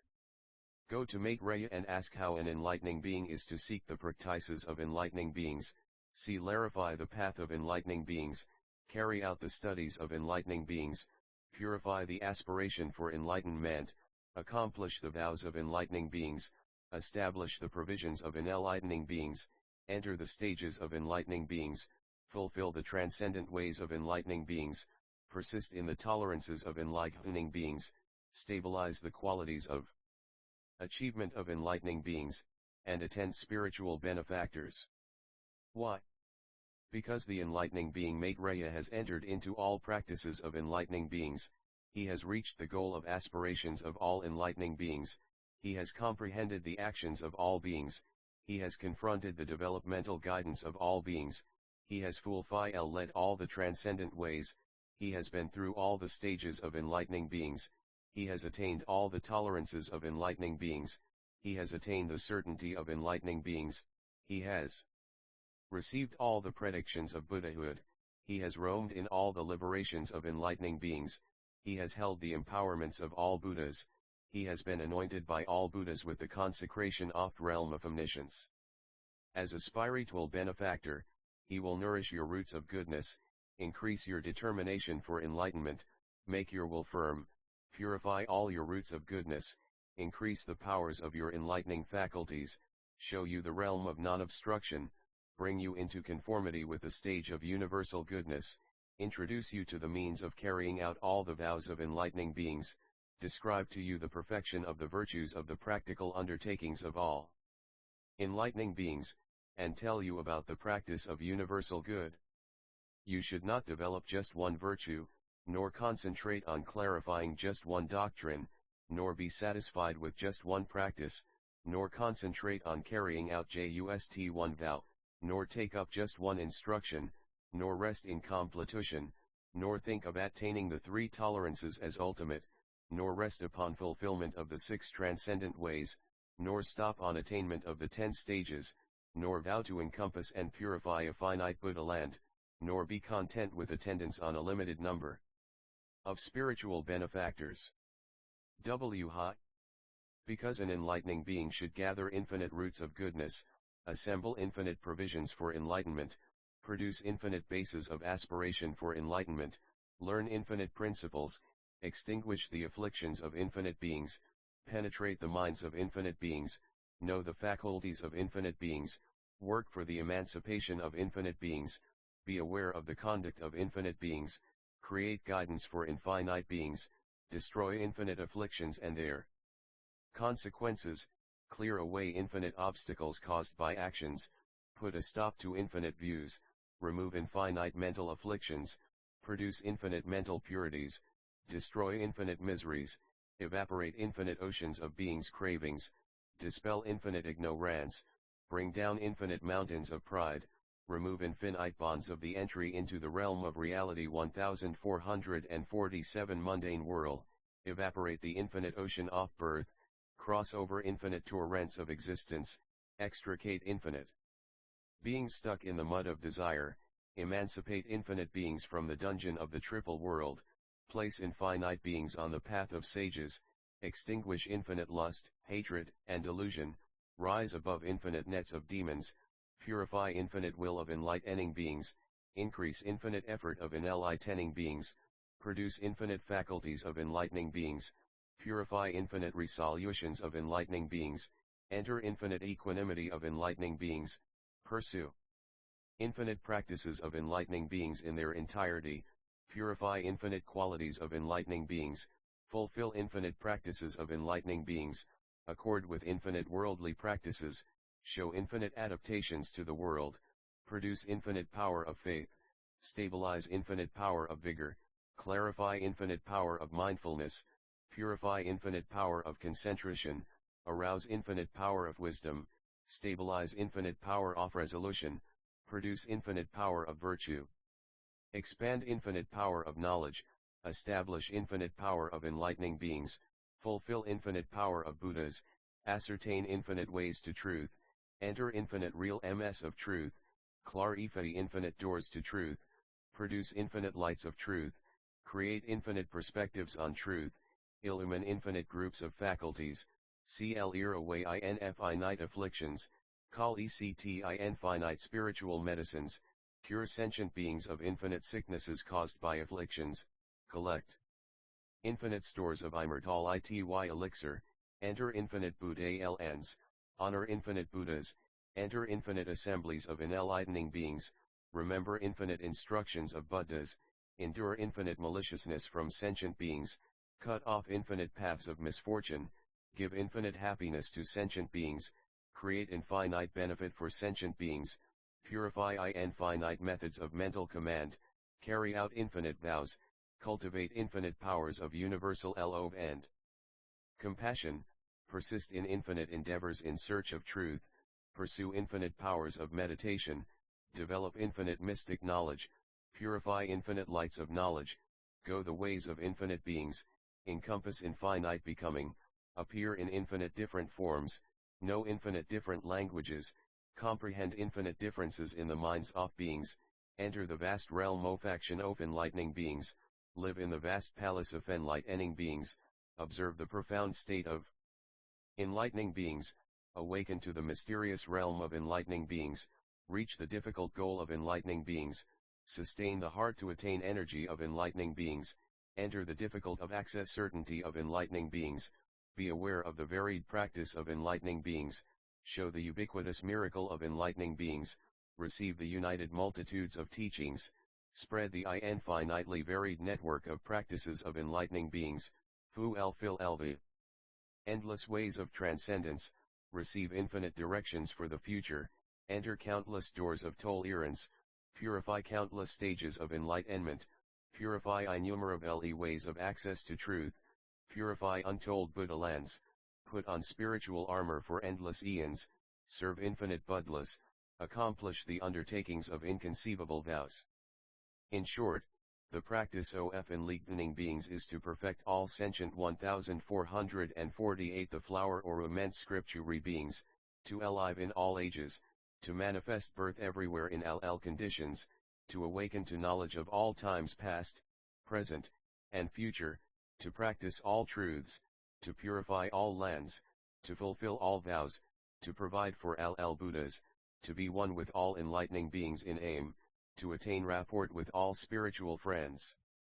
Therefore you should not tire of seeking spiritual friends and benefactors, should not weary of meeting spiritual friends and benefactors, should not become complacent about questioning spiritual friends and benefactors, should not give up the determination to contact spiritual friends and benefactors, should not cease striving to respectfully attend spiritual friends and benefactors, how not misconstrue or resist the advice or instruction of spiritual friends and benefactors, should not be irresolute in acquiring the qualities of spiritual friends and benefactors, should not doubt the ways of emancipation hound by spiritual friends and benefactors, should not malign the acts of spiritual friends and benefactors adapting to the world to expedite their work, should not give up increasing pure faith in spiritual friends and benefactors. Hat is the reason for this. It is from spiritual benefactors that enlightening beings learn the practice of enlightening beings, it is through spiritual benefactors that all enlightening beings' virtues are perfected, spiritual benefactors are the source of the streams of all enlightening beings' vows, the roots of goodness of all enlightening beings are produced by spiritual benefactors, the provisions for enlightenment are produced by spiritual benefactors, all enlightening beings' perceptions of truth derive from spiritual benefactors, the purification of all ways to enlightenment derives from spiritual benefactors, the accomplishment of all studies of enlightening beings depends on spiritual benefactors, the virtuous qualities of enlightening beings are based on spiritual benefactors, the purification of all enlightening beings' wills is rooted in spiritual benefactors, the steadfastness of determination of all enlightening beings is born of spiritual benefactors, the light of the oceanic mental command and intelligence of enlightening beings derives from the guidance of spiritual benefactors, the treasuries of ways of purification of enlightening beings are sustained by spiritual benefactors, the lights of knowledge of all enlightening beings are generated by spiritual benefactors, the excellence of vows of all enlightening beings is in the hands of spiritual benefactors, single-mindedness is led by spiritual benefactors, the faith characteristic of the attainment of all enlightening beings has its source in spiritual benefactors, the secrets of all enlightening beings are in the treasury of spiritual benefactors, spiritual benefactors are minds of principles of enlightening beings, the sprouts of power of the faculties of all enlightening beings are fostered by spiritual benefactors, the oceans of knowledge of all enlightening beings are expounded by spiritual benefactors, the treasuries of all enlightening beings are guarded by spiritual benefactors, the accumulations of virtues of all enlightening beings are protected by spiritual benefactors, the purities of life of all enlightening beings are generated by spiritual benefactors, the multitude of teachings for all entry into the realm of reality 1449 enlightening beings come from spiritual benefactors, the entries into the paths of emancipation of all enlightening beings are in the keeping of spiritual benefactors, the enlightenment of all Buddhas is attained by association with spiritual benefactors, the practice of all enlightening beings is governed by spiritual benefactors, developments of virtues of all enlightening beings are illumined by spiritual benefactors, The directions followed by all enlightening beings are shown by spiritual benefactors. The greatness of will of all enlightening beings is described by spiritual benefactors. The power of universal love of enlightening beings derives from spiritual benefactors. The power of universal compassion of enlightening beings is generated by spiritual friends. The masterics of all enlightening beings are governed by spiritual benefactors. All elements of enlightenment are produced by spiritual benefactors.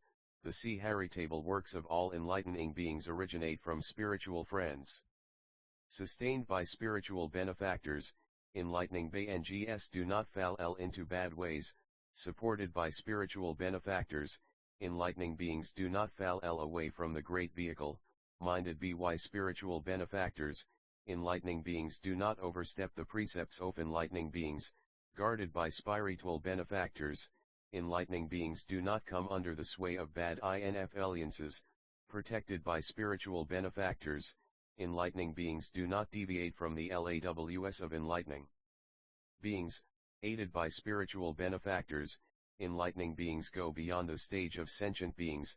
Taught by spiritual benefactors, enlightening beings do not drop into the fall of those who seek individual liberation alone. Hidden by spiritual benefactors, enlightened beings rise above the world. Developed by spiritual benefactors, enlightening beings are unstained by mundane things. Attended by spiritual benefactors, enlightening beings become heedful and alert in all their practices. Roused by spiritual benefactors, enlightening beings do not give up their undertakings. Assisted by spiritual benefactors, enlightening being become invulnerable to active afflictions. Based on the power of spiritual benefactors, enlightening beings cannot be crushed by any demons. In association with spiritual benefactors, enlightening beings develop all the elements of enlightenment. What is the reason for this?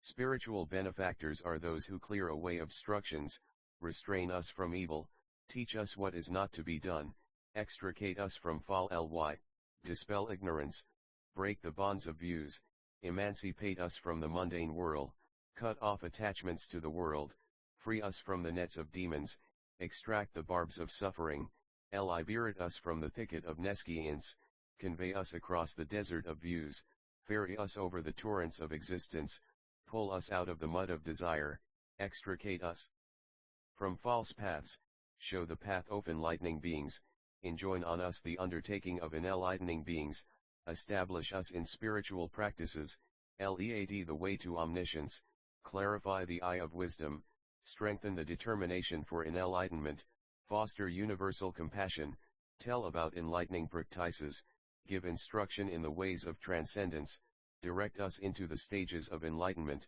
impart tolerance, engender all roots of goodness, produce 450 the flower ornament.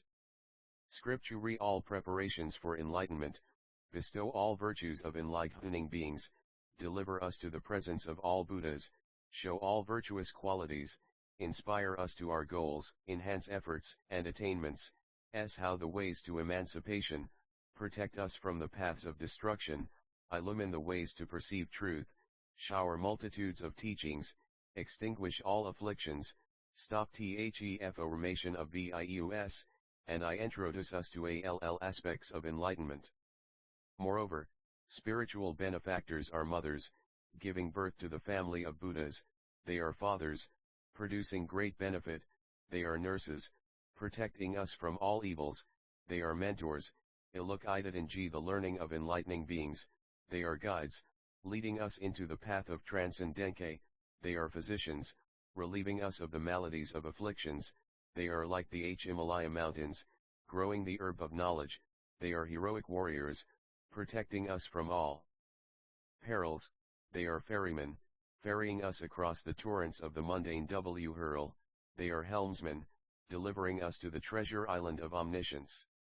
Therefore, thinking in this way, you should continue to approach spiritual benefactors, withamindlithearth, bearing all burdens unbendingly, with a mind like adamant, having an unbreakable will, with a mind like a mountain range, impenetrable to all miseries, with a mind like a servant, doing whatever is bidden, with a mind like a student, following all instructions, with a mind like a slave, willing to take on all tasks, with a mind like a nurse, not overcome by afflictions, with a mind like a servant, taking up any task obediently, with a mind like a street cleaner, getting rid of pride and conceit, with a mind like the full moon, appearing at the proper times, with a mind like a good horse, avoiding all unruliness, with a mind like a vehicle, carrying a precious cargo, with a mind like an elephant, tame and docile, with a mind like a mountain, unshakable, with a mind like a dog, not getting angry, with a mind like an outcast youth, free from arrogance and egotism, with a mind like a bull with its horns cut off, stripped of all haughtiness, with a mind like an apprentice, free from inflated ideas of your own worth, with a mind like a ship, coming and going tirelessly, with a mind like a bridge, crossing over with the directions of spiritual benefactors, with a mind like a good son, looking up to the countenance of spiritual benefactors, with a mind like a prince, carrying out the directives of the spiritual king. Think of yourself as sick, and think of spiritual benefactors as physicians, think of their instructions as medicines, and think of the practices as getting rid of disease. Think of yourself as a traveler, and think of spiritual benefactors as guides, think of their instructions as the road, and think of the practices as going to the land of your destination. Think of yourself as crossing over to the other shore, and think of spiritual benefactors as boatmen, think of their instructions as a ford, and think of the practices as a boat. Think of yourself as a farmer, and think of spiritual benefactors as water spirits, think of their instructions as rain, and think of the practices as the ripening of the crops. Think of yourself as a pauper, and think of spiritual benefactors as the givers of wealth, think of their instructions as wealth, and entry into the realm of reality. 1451 Think of the practices as getting rid of poverty. Think of yourself as an apprentice, and think of spiritual benefactors as mentors, think of their instructions as arts, and think of the practices as accomplishments. Think of yourself as fearless, and think of spiritual benefactors as heroic warriors, think of their instructions as attack, and think of the practices as vanquishing enemies. Think of yourself as a merchant, and think of spiritual benefactors as ship captains, think of their instructions as treasure, and think of the practices as obtaining treasures. Think of yourself as a good son, and think of spiritual benefactors as parents, think of their instructions as the family business, and think of the practices as the perpetuation of the family business. Think of yourself as a prince, and think of spiritual benefactors as the chief ministers of a spiritual king, think of their instructions as the precepts of kingship, and think of the practices as putting on the turban of truth adorned with the crest of knowledge and overseeing the capital of spiritual sovereign. You should approach spiritual benefactors with these thoughts in mind. Why? With their attitude towards spiritual benefactors purified in this way, practicing the instructions of spiritual benefactors, enlightening beings grow in goodness, like plants, bushes, and trees growing up the mountains, they become vessels of all Buddha teachings, as the oceans are of water, they become repositories of all virtues, as the seas are of pearls, they purify the determination for enlightenment, as fire does gold, they rise above the world, like the polar mountain over the sea, they become unstained by things of the world, like a lotus in water, they reject all bad actions, as the ocean throws up a corpse, they increase and good qualities, as the moon grows brighter as it waxes, they illumine the reality realm, as the sun does the earth, they grow the bodies of vows of enlightening beings, just as children grow in the care of their parents. In short, enlightening beings who have put the instruction of spiritual benefactors into effect embody untold virtues, purify untold resolutions, develop untold enlightening faculties, purify untold mystic powers, perfect untold worthy practices, get beyond untold demons, abide by untold ways to truth, fulfill untold ways of purifying virtue and knowledge, fulfill untold deeds, purify untold modes of conduct, carry out untold vows. In sum, all practices of enlightening beings, all transcendent ways of enlightening beings, all stages of enlightening beings, all concentrations of enlightening beings, all mystic knowledges and spiritual powers of enlightening beings, all manifestations of mental command and intellectual power of enlightening beings, all knowledge of dedication and infinity of super knowledge of enlightening beings, all accomplishments of vows of enlightening beings, and all perfections of attainments of all aspects of Buddhahood, derived from spiritual benefactors, are rooted in spiritual benefactors, are born of spi ritual benefactors, are fostered by spiritual benefactors, are based on spiritual benefactors, are caused by spiritual benefactors, are produced by spiritual benefactors. Now Sudhana, hearing about the virtues and qualities of spiritual Bani 1452 the flower ornament scripture factors, about the infinity of practice of enlightening beings, and the vastness of the Buddha teaching, was thoroughly delighted and uplifted in mind. He then paid his respects again to the boy Sri Zamhava and the girl Shrimati and took his leave. Mahatratha then Sudhana, his mind enriched by the instructions of spiritual benefactors, went to the region of Samudrakacha, contemplating that instruction in the conduct of enlightening beings, strengthening his body by thinking of past activities inconsistent with proper conduct, controlling his thoughts by thinking of past mundane mental behavior not conducive to purification of body and mind, contemplating the greater common will in the present by thinking of the vanity of past involvement in harmful mundane activities, establishing the power of forming correct ideas of the practice of enlightening beings by thinking of former untrue notions based on mere fancy, strengthening the will based on the excellence of striving for the welfare of all beings by thinking of the ills of past striving for his own personal benefit, increasing the energy of his faculties with great inspiration to strive to attain all elements of Buddhahood by thinking of past indulgence in pleasure-seeking, purifying his being with the vow of enlightening beings connected with correct perception in the present free from delusion by thinking of past endeavors made up of error inextricably bound up with delusion,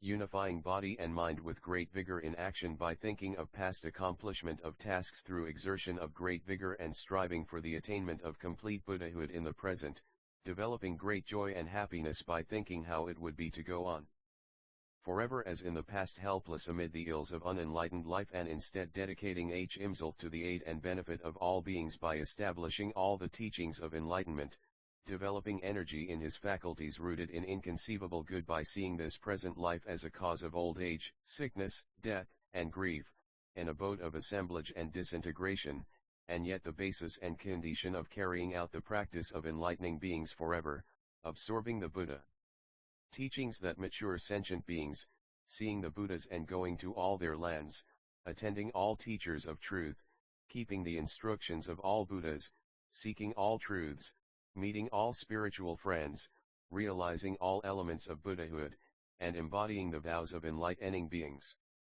In this frame of mind, with these thoughts, engaged in such reasoning, with faith in the grace of all enlightening beings, with admiration for the determination of all enlightening beings, with respect for the determination of all enlightening beings, with reverence for the purity of the senses of all enlightening beings, with the powers of purity of sense derived from attentiveness to the teachings of all enlightening beings, with clarity of mind deriving from respecting all enlightening beings, with provisions of roots of goodness deriving from faith in all enlightening beings, with very entry into the realm of reality 1453 ties of offerings deriving from the accomplishments of all enlightening beings, with expressions of respect made equally to all enlightening beings, with observations of the variety of yes developed in the bodies of all beings, with productions of arrays of descriptions of the conceptual worlds of all beings made with the clarity of expression of all enlightening beings, with perception of the state of presence in the abodes of all Buddhas by fulfillment of the mystic power of all enlightening beings of past and present,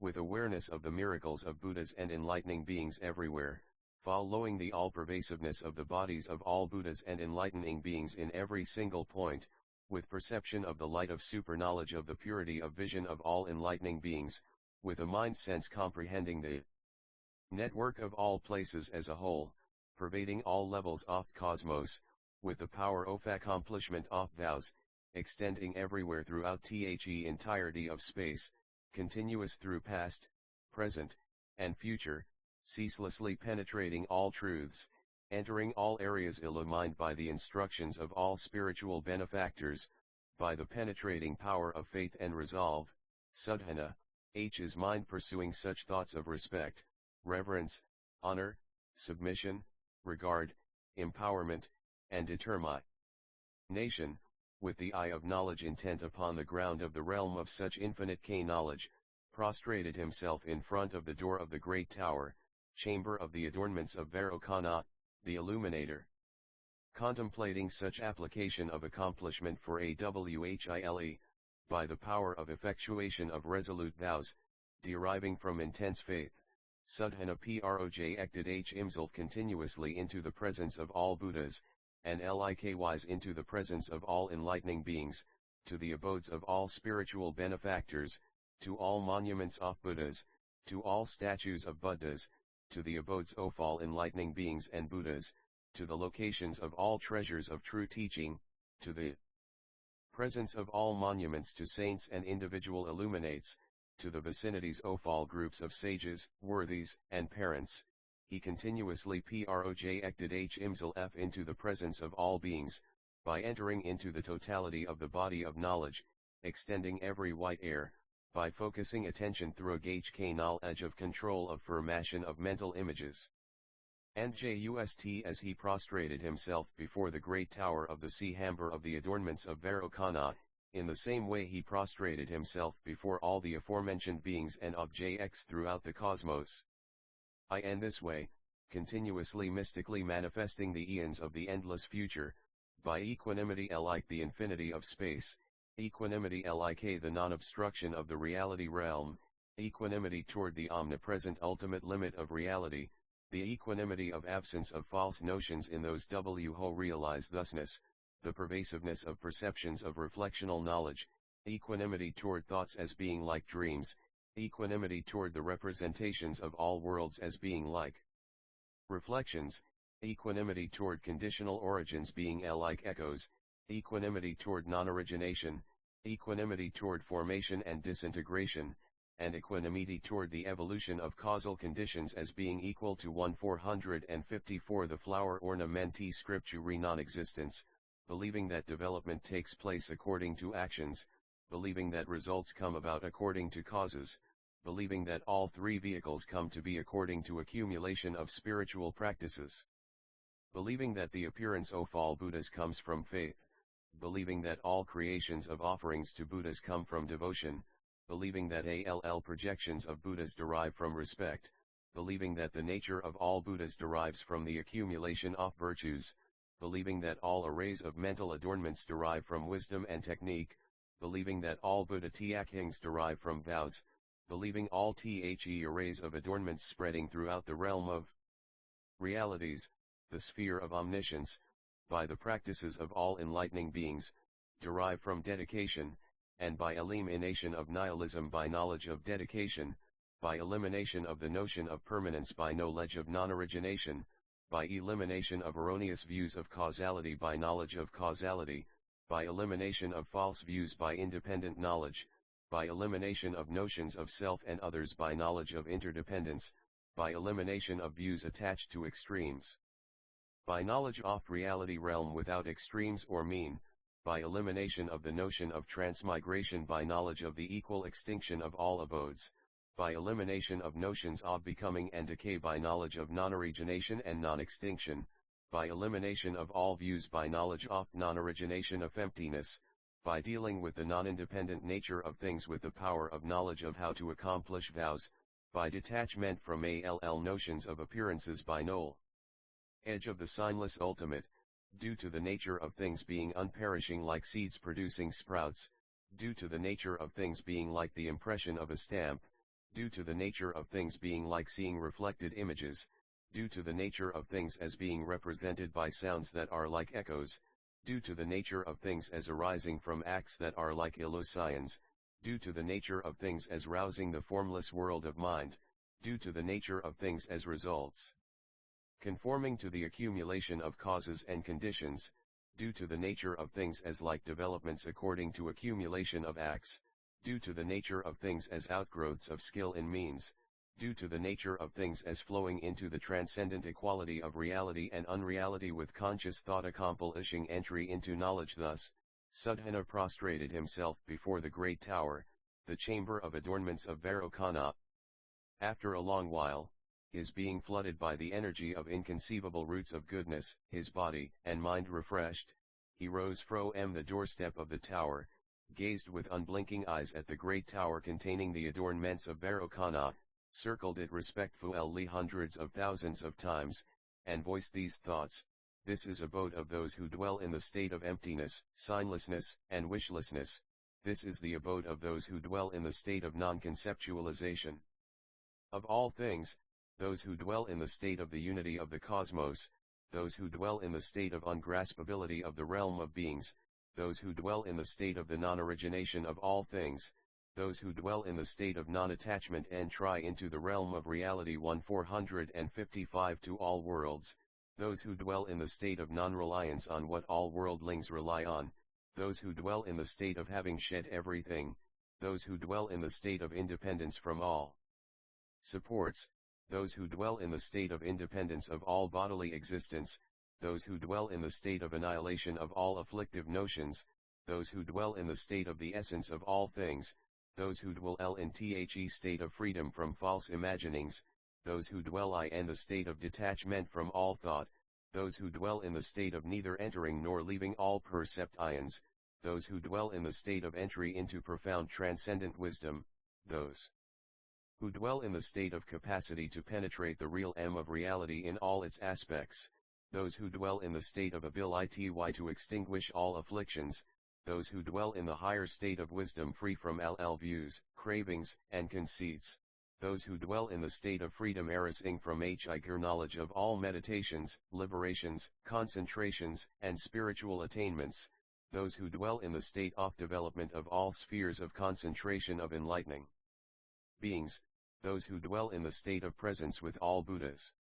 This is the abode of those who dwell in the state where one eon enters all eons and all eons enter one eon, those who dwell in the state of the totality of one land and all lands as one and those who dwell in the state where one thing and all things, and one thing, harmonize without conflict, those who dwell in the state of unity of one being and all beings as one being, those who dwell in the state of non-duality of one Buddha and all Buddhas, and one Buddha, those who dwell in the state of instantaneous penetration of all meanings, those who dwell in the state of going to all lands in a single mental pulse, those who dwell in the state of appearance in the abodes of all beings, those who dwell in the state of willing welfare and happiness for all beings, those who dwell in the state of attainment of complete independence.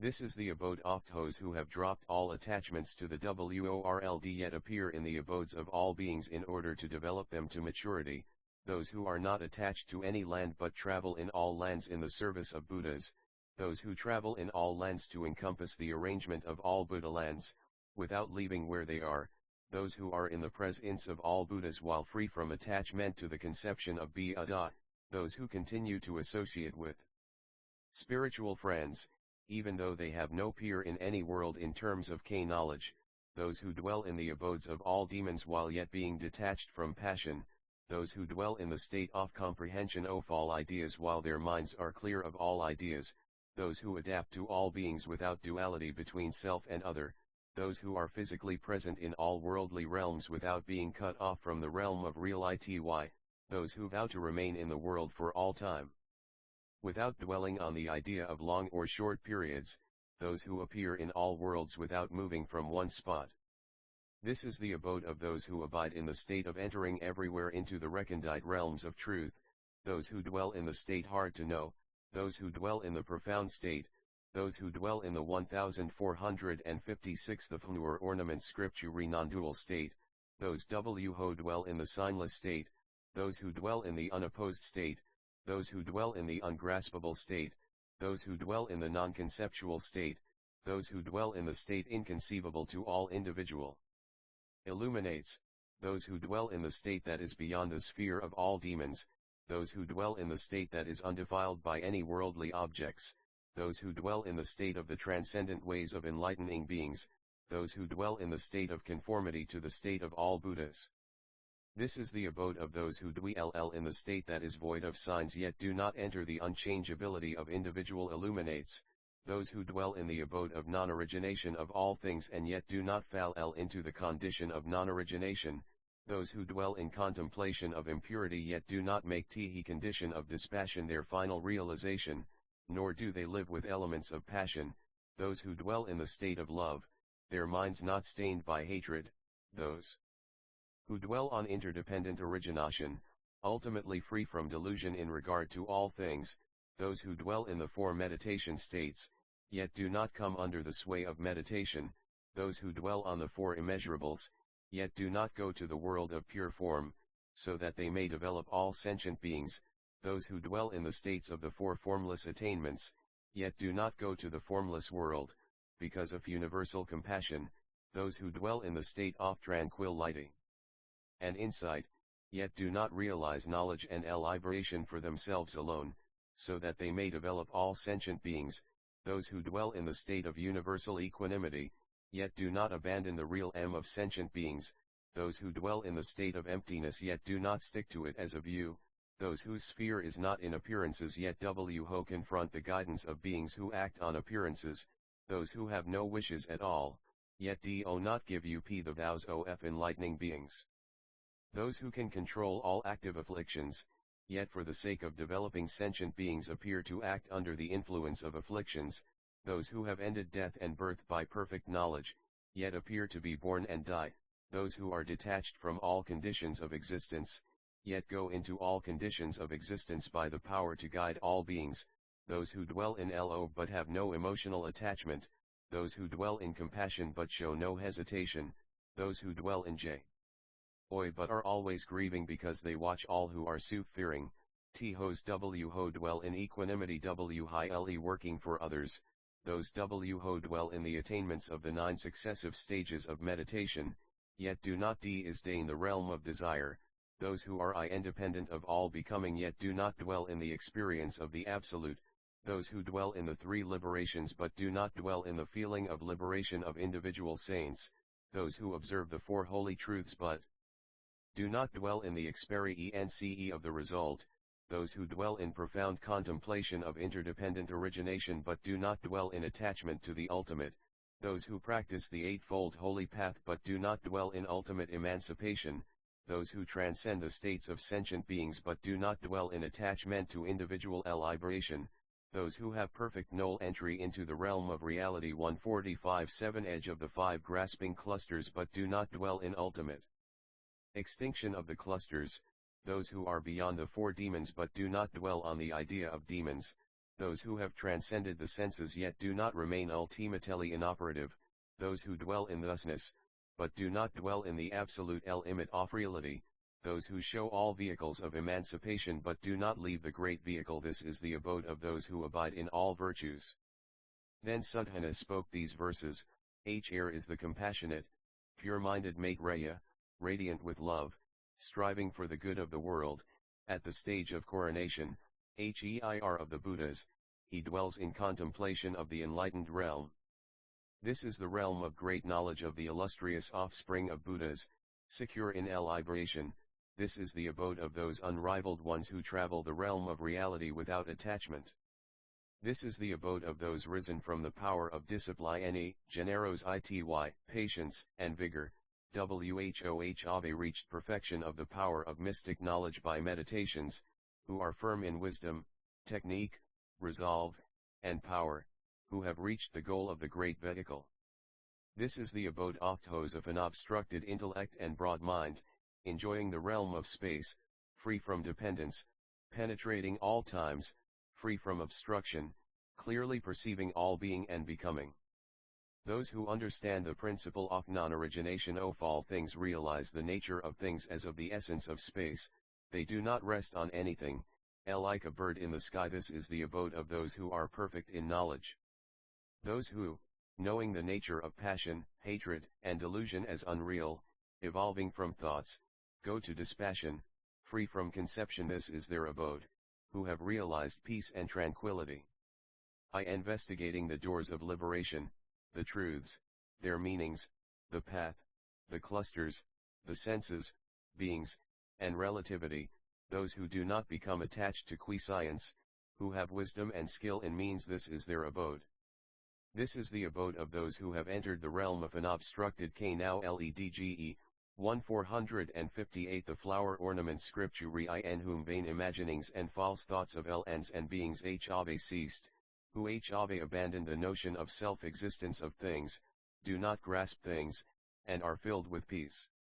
Those who traverse this cosmos unattached and unhindered roam free of existence, like the wind in the sky, free from all dependence, acting independently. This is their abode, those of independent wisdom. This is the abode of the compassionate ones who radiate love to extinguish all the ills of all beings in the miserable states of views suffering grievous pains. In the confines of the mundane world, having lost the path of the wise, like a troop of people born blind without a guide, those who see the world like thys and guide them to the path of liberation, like the leader of a caravan, this is their abode. This is the abode of those invincible warriors who see the world in the snare of demons, mastered by birth, sorrow, old age, and death, and lead the way to safety, peace, and emancipation. Seeing this world afflicted, diseased, they gather the medicines of immortal knowledge and foster release, with great compassion. This is the abode of those like master physicians.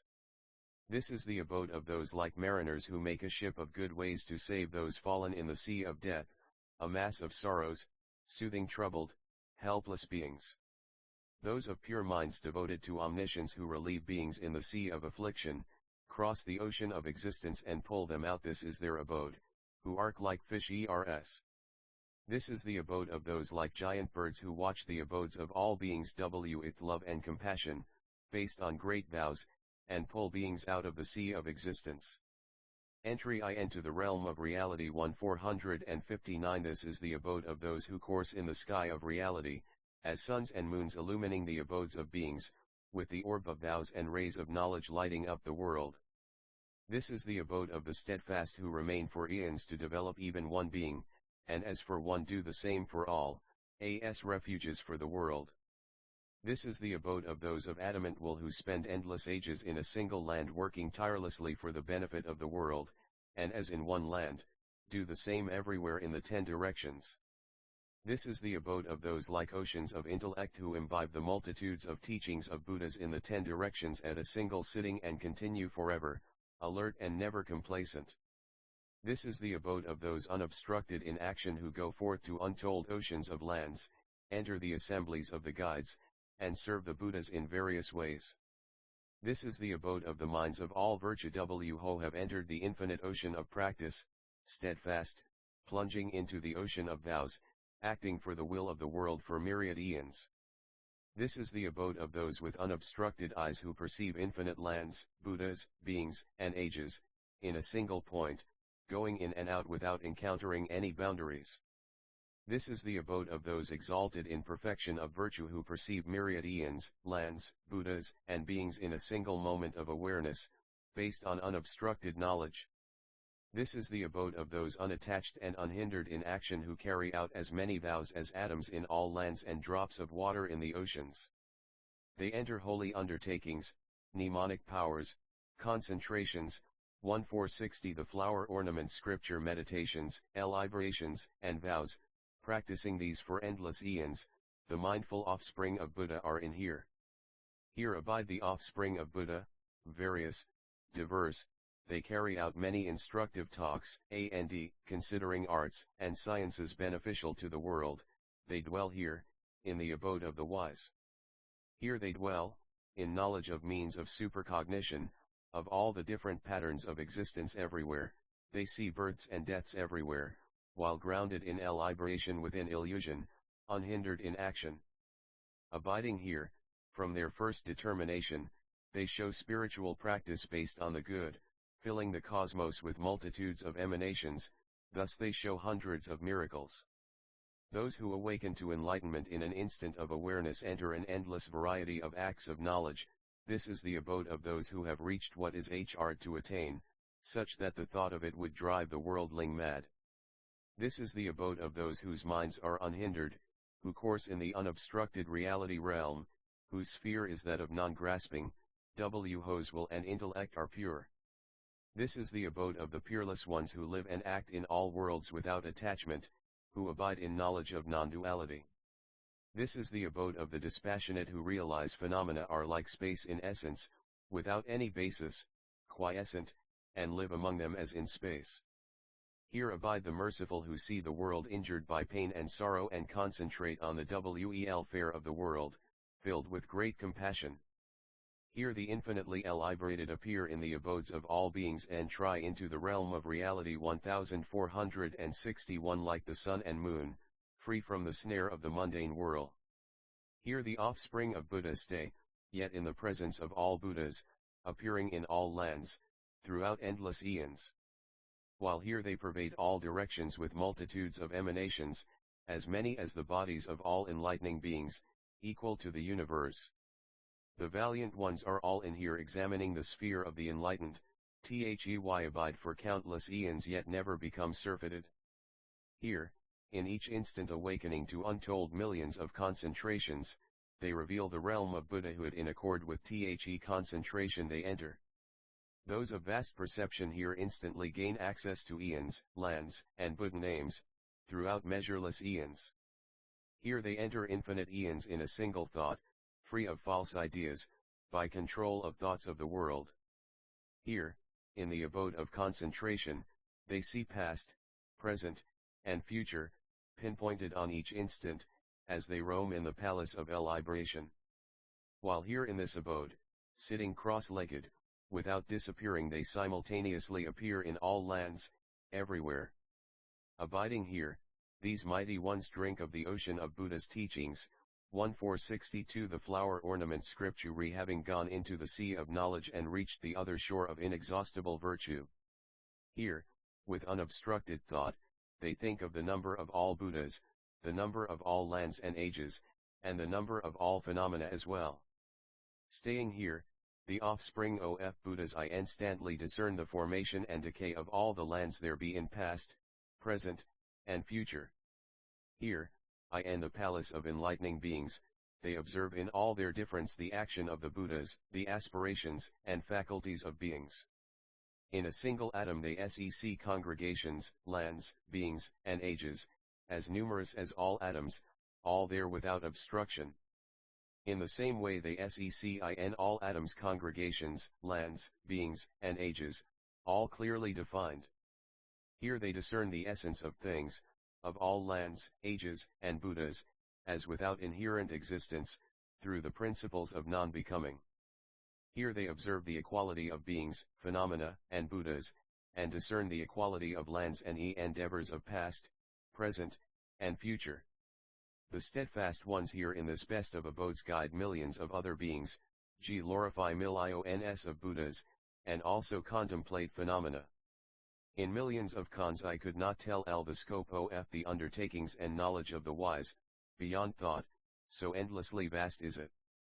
Entry into the realm Sif Reality 1463 I bow in respect to the abode of the blameless ones in the realm of non-obstruction and to the noble Maitreya, best of enlightening beings, unhindered in action, incomparably pure in mind, always aware. Having praised and honored the enlightening beings dwelling in the great tower of the chamber of adornments of Vairocana in this way with innumerable eulogies of enlightening beings, Sudhana stood at the foot of the tower wishing to see the great enlightening being, desirous of meeting Maitreya. Then he saw Maitreya outside the tower, coming from somewhere else, followed by a great number of beings, respectfully flanked by the gods Indra, Brahma, and the world guardians, surrounded by many relatives and priests, coming toward the great tower of the chamber of the adornments of Vairocana.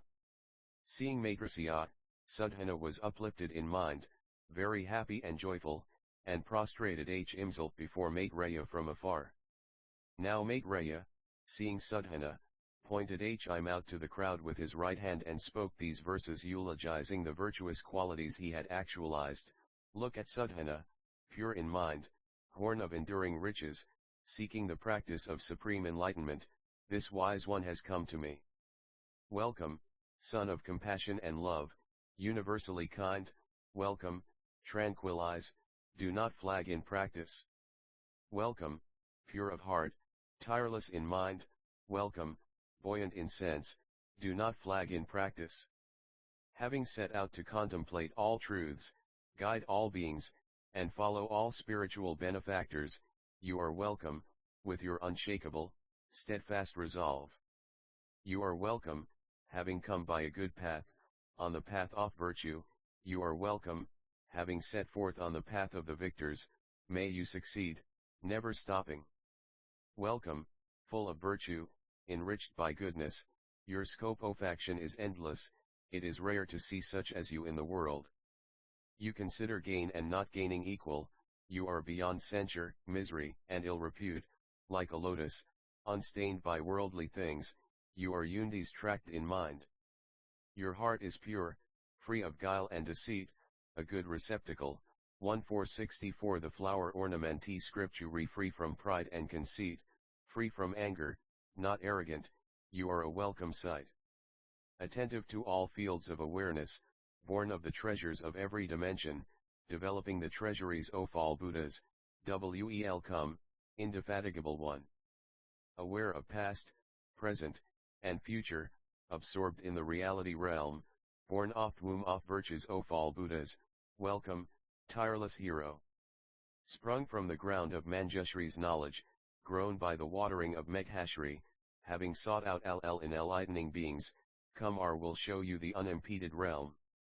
See this net of vows, pervading the cosmos, inconceivable, spreading it, drawing forth the path of enlightening practice, Sadhana has come. Seeking the realm of the victors, pursuing the practice oft undefiled, inquiring into the ocean of vows, this indefatigable one has arrived. Asking where the past guides have studied, what the future ones will learn, and what the present ones practice, he has come here. He comes with the thought of spiritual teachers, guides to the realization of all truths, teachers of the path of enlightening practice, thus he has come here. He comes with these thoughts, enlightening beings increase my wisdom and grant me enlightenment, they are praised by the Buddhas. They are my parents, my wet nurses of virtue, always protecting my limbs of enlightenment, keeping me free from all harm. As physicians they release me from old age and death, as celestial beings they shower the ambrosia of immortality, they are like the moon, clear and full like the sun, showing the way to peace. They are like polar mountains, impartial to friend and foe, like oceans, unshakable in mind, like pilots and protectors. They are valiant givers of fearlessness, reliable caravan leaders, entry into the realm of reality 1465 guides who give me well being. With these thoughts he serves the friends. They always show all spheres of truth, showing the virtue and knowledge of all Buddhas, removing the ills of all states of woe, they show me what is good. They bestow the treasures of Buddhas, they guard the treasuries of the victors, they are holders of the secrets of the Buddhas, thus this wise one follows the friends. See this wise one of lofty aspiration serving the friends, you should study as he indicates. By virtue of past goodness he saw Manjushri and set out for enlightenment, acting on Manjushri's instructions, observe his perseverance. Having given up all comforts, home, family, and wealth, like an immortal, he attends the friends as a servant. Having purified his mind and relinquished his body, this wise one will see the abode of all Buddhas and henceforth develop this fruit. Seeing people afflicted with sickness, beings tortured by 100 pains, burning with the fears and sorrows of birth and death, he compassionately acts for their benefit. Seeing the world beaten by the mechanisms of suffering, in the repetitious circle of conditioning, he seeks the adamantine knowledge breaksthemechanism of suffering conditioning. Aiming to clear all lands of weeds and brambles of lust and hatred, infestations of clinging to views, sprouts of harm, he seeks the strong plough of wisdom.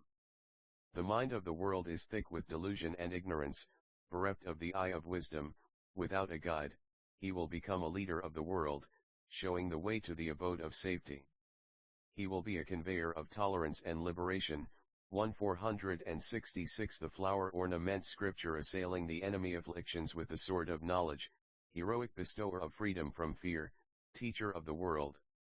He is assembling the ship of the teaching, having earned the root of the ocean of knowledge, he is a helmsman on the sea of existence, leading to the treasure island of peace. This Buddha sun will rise in the sky of reality, a great light, an orb of boughs with rays of knowledge, illumining the abodes of all beings. This Buddha moon will rise, a full orb of virtues equally cooling with higher love, exquisite light impartial toward all. Based on a firm ground of will, enlightenment practice gradually rising, he will become an ocean of knowledge, mine of all spiritual jewels. Born of the dragon of the mind of enlightenment, ascended into the sky of reality, raining the teachings everywhere, he fosters all good fruits. He will light the lamp of truth, the pure wick, dispelling the darkness of defilement, the lamp in a strong vessel of love and awareness, glowing with the pure flame of the spirit of enlightenment. From the embryo of the aspiration for enlightenment, compassion, and love, gradually developing the limbs of enlightenment, is baby Buddha is grown. He will develop the embryo of virtue and clarify the path of knowledge, he is recognized as an embryo of knowledge, developed in accord with the womb of Taos. One like this, girt with compassion and love, an altruist determined to liberate beings, is hard to find in the world, celestial or human, so pure is his mind. Based on good roots of mind, grown through steadfast effort, shading the three realms of being, such a fruit-bearing tree of knowledge is hard to find. Aiming to develop all virtues, inquire into all truths, and try into the realm of reality 1467 and break through all doubts, he serves the friends with diligence. Destroying the afflictions of demons, clearing away views, defilement, and craving, intent on freeing all beings, he has learned to do what is best. He will clear away the states of woe and show heaven, he will lead the world on the road of liberation, on which virtuous path he stands. He will become a destroyer of conditioned existence, cutting through the net of all states of being, liberating beings in all states from misery and giving them well-being. He will free them from the straits of views, cut through the entanglements of the web of craving, clear away blameworthy passions, and become a guide on the path for the world. He will be a refuge for the world, providing light for all beings, a guide in the three realms of existence, knowing becoming and decay everywhere. He will purify people asleep in affliction, wisely pulling them from the mud of lust, freeing them from clinging to notions, liberating them from bondage. Rejoice, Sadhana, for you will illumine the various aspects of reality, illumine the various aspects of the world, and reach the goal of the various aspects of all truths. As your behavior is mild, as your faith is impeccable, as your intention is virtuous, you shall fulfill them all. You will see all Buddhas soon, you will soon go to all lands, you will soon know all truths. Such good have you done on your own. You will purify many lands and liberate masses of beings, you will fulfill myriad practices. Such are your many attainments. You will be a vessel of virtues, a source of good, you will be equal to the offspring of Buddhas, in accord with your devotion. You have conquered the demons and purified your actions.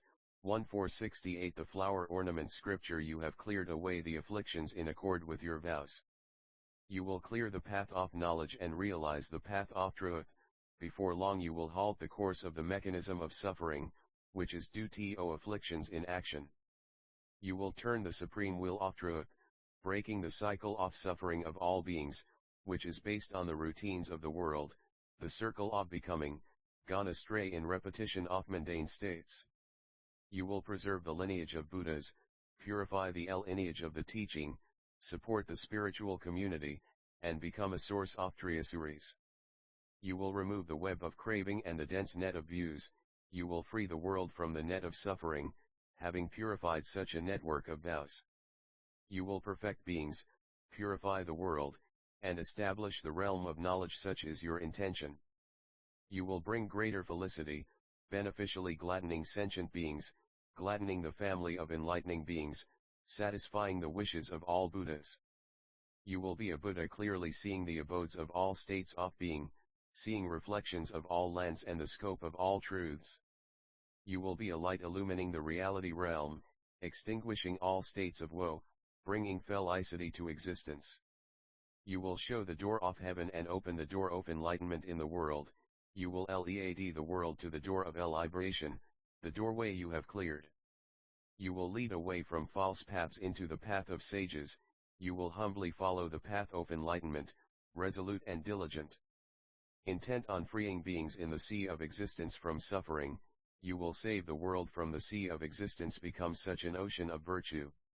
You will evaporate the sea of afflictions of beings with the transcendent lights of the sun of knowledge, introducing them to the ocean of spiritual practice, entry into the realm of reality. 1469 You will lead them into the ocean of knowledge.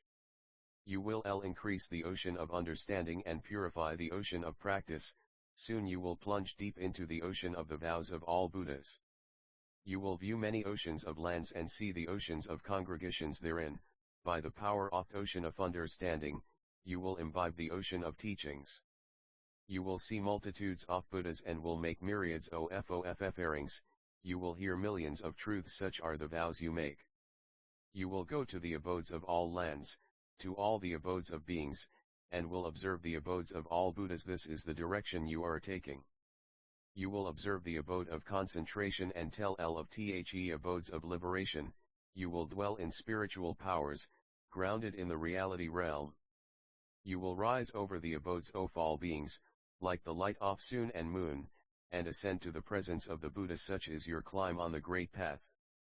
You will walk in the realm of good, in the realm unattached to any world, and attain supreme peace. Such is your realm of higher knowledge. The differentiations of the cosmic network, and all the differentiations of the network of lands, soon you will see, pervading, like the wind unhindered in the sky. You will see the extent of the reality realm. You will go to the reaches of the worlds. You will see all Buddhas of all times, so rejoice, Sudhana. Do not be downhearted, be happy and content, in that you have seen, see, and will see yet such liberation as this. Sudhana, you are a good vessel of virtues, following the instructions of Buddha. You are fit to bear this teaching. By it you see this wonder, such as are hard to see in millions of eons, much more to reveal their virtues. 1470 The flower or Amenti scripture you have seen carrying out good practice, in enlightening beings in the realm of non-attachment. You are well come in the human world. Inconceivably great is your gain, that you have seen manjusri face to face and made such a vessel of virtue. You have left all states of woe, cleared away the misfortune of situations inopportune for attaining enlightenment, transcended all evil things. Do not be weary or distressed. You have left the stage of the ignorant and are firmly grounded in the virtues of enlightening beings, having fulfilled the greatest knowledge. Soon you will attain Buddhahood. Enlightening practice is like an ocean, enlightened knowledge is like space, the ocean of vows is equally vast. You should be happy with these. The friends are indefatigable, firm in will and sure in application. Those who follow such friends as these will soon become guides themselves. Seeing how various are the many practices of enlightening beings to educate sentient beings, do not become perplexed about enlightenment practice that confronts all realities. Your achievement of virtue is inconceivable. You are useful, righteous, virtuous, and faithful. By this accomplishment today you see such enlightening beings. See how great is your gain in seeing enlightening beings continuously. They each show you your vows, and you follow them. Hard to find even in hundreds of lifetimes is such a participant in the practices of enlightening beings. Therefore the enlightening beings, one after another, show you their ways of liberation. People alive with enlightening beings for millions and billions of ages yet do not know of their state, nor make themselves vessels of virtue. You hear this teaching, and see what is hard to find in the world, the spiritual manifestation of greatness of enlightening beings. You should be uplifted in mind. E1ZTRY into the realm TIF reality. 1471 All the Buddhas are minding you, the enlightening beings are caring for you, and you are grounded in their teaching. Bravo, Sadhana, you live a good life. You live according to the principles of family of enlightening beings, and learn the qualities of the offspring of Buddhas. You will prolong the lineage of Buddhas. You should be most joyful. All Buddhas are your peerless parents, all enlightening beings your siblings, the elements of enlightenment are all your relatives. Nobly born are you, as an offspring of the Buddhas. Sustainer of the lineage of spiritual sovereigns, prolonger of the lineage of enlightening beings, you will attain Buddhahood soon, so be happy, Sadhana, full of joy. Soon you will receive the supreme marvelous coronation of all Buddhas and become equal to the peerless heirs of the victors. As a man sows a seed, so shall he reap the fruit. Today I bring you glad tidings, that you may find inconceivable joy. Even unthinkable millions of enlightening beings who have carried out this practice for millions of eons have not attained such accomplishment as you have realized in one lifetime. This is all the fruit of devotion and firmness and vigor of will. Those who admire this practice should take up what sadhana has done. All practice derives from vows, all qualities derive from application. Sadhana, you have accomplished this, forever the best course of conduct. The extent to which the dragon's will is the extent to which rain is produced, the extent of scope of vows and knowledge is the extent of pervasion of enlightenment practice. This should be shown to you, sadhana, by the practice of the good. Once one realizes this, one will be serving the friends thereby. Remember the millions of bodies past that you squandered uselessly for lust, now pursuing the path of enlightenment. This body, well disciplined, should be critical. 1472 The flower ornament scripture over millions of eons past you experienced all miseries in conditioned states, having turned away from myriad Buddhas, you did not hear such a doctrine as this. Now you have got your chance as a human, in the presence of Buddha, with such spiritual friends. How could one not be purified when one has heard of the practice of supreme enlightenment? Even if there are Buddhas existing and the teaching is heard from spiritual friends and benefactors, iPhone does not listen to this doctrine, one's mind will not be purified. By it an attitude of faith and devotion is produced, supreme respect, getting rid of desire, views, and lassitude. Listen to this teaching more and more. Hearing of such an entry into practice, whoever accomplishes this undertaking makes a supreme gain. Inconceivable, this human life is worthwhile. For one whose mind is thus purified, the Buddhas are not hard to find, the enlightening beings are all friends, and here is no more doubt of enlightenment. One who has entered such a teaching keeps all the precepts, abandons all causes of misery, and embraces all virtues. Soon, relinquishing this body, you will go to a Buddha land, purified, you will see the abode of enlightening beings and behold the Buddhas everywhere. You have completed a set of past causes, sadhana, based on your devotion, you serve the friends with the highest aim, thereby growing like a lotus in water.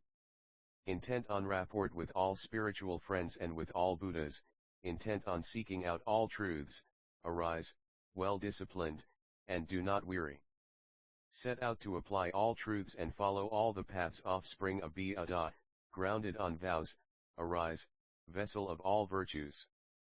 Through such perfect devotion you have paid this honor to me, soon you will come into the presence of the assembly of all Buddhas. Bravo, sadhana, buoyant in mind, conscious of the vows of all its try into the realm of reality. 1473 Buddhas, firm in resolve, you soon will reach the perfection of virtue of Buddhas. Ask Manjay Ushri about ultimate liberation in the realm of knowledge, he will initiate you into the highest practice of good in your final existence. Thus Maitreya, seeing sadhana arrive, imbued with virtues, in the realm of non-obstruction, revealed him to the assembly, speaking of his treasury of qualities. Sadhana, hearing such supreme direction and instruction, was flooded with joy and burst into tears. His hair stood on end and he sighed with delight. He rose and paid his respects to Maitreya. Then, by the mental power of Manjushri, there appeared in his hands beautiful flower garlands and jewels, produced by the vows of enlightening beings. Blissfully, sadhana showered these on Maitreya. Then Maitreya patted him on the head and said, it is good that you are so indefatigable, Udhana, you will be a vessel of virtues, like Manjushri and me. Hearing this, Udhana disclosed the joy ofh's herd, it is hard to find, even in hundreds of lifetimes, such friends as these whom I have now met. It is good for me to have come here today. By the direction of the Honorable Manjushri, perfect in true virtue, I have found this rare friend. I should quickly meet Manjushri himself. Then Sudhana stood respectfully before Maitreya and said, Noble one, I have set out for supreme perfect enlightenment, but I do not know how an enlightening being is to learn and carry out the practice of enlightening beings. It has been predicted by all the Buddhas that noble Maitreya will become supremely perfectly enlightened in one lifetime, and one who is sure of supreme perfect enlightenment in one lifetime has gone beyond all the stations of enlightening beings, entered the certainty of enlightening beings, fulfilled all the transcendent ways, entered all doors of tolerance, attained all states of enlightening beings, mastered all ways of liberation, perfected all concentrations, reached the goal of all courses of action of enlightening beings, attained all powers of memory, intellect, and methods of felicidation, mastered all powers of enlightening beings, gathered all provisions of enlightening beings, mastered the methods of wisdom and skill in means, developed the illumination of higher knowledge, mastered learning, purified all practices of enlightening beings, accomplished all methods of carrying out vows, received the directions of all Buddhas, comprehended all vehicles of liberation, taken on the empowerment of all Buddhas, embraced the enlightenment of all Buddhas, preserved the treasuries of all Buddhas, stored the secrets of all Buddhas, gained leadership of the esoteric circle of all enlightening beings. Such a one is a hero in all assaults against afflictions, a guide to those in the wilderness of the mundane world, a physician for those sick with afflictions, a chief of all beings, a leader, preeminent among noble people, highest of all saints, a pilot for those in the sea of the mundane world. Such a one draws the net of means to guide sentient beings. 1474 The flower ornament scripture observes the faculties of people who have matured, is united with all sentient beings, is engaged in protecting all enlightening beings, is in concert with the works of enlightening beings, is in the circles of all Buddhas, is reflected in the abodes of beings, is unstained by the things of the world, is beyond the reach of all demons, is in accord with the realm of all Buddhas, has attained non-obstruction in the sphere of all enlightening beings, is engaged in the service of all Buddhas, is one with all enlightened qualities, wears the turban of coronation, sits on the throne of spiritual sovereignty, is initiated into the realm of omniscience, is a source of all enlightened teachings, has attained enlightenment and mastery of omniscience.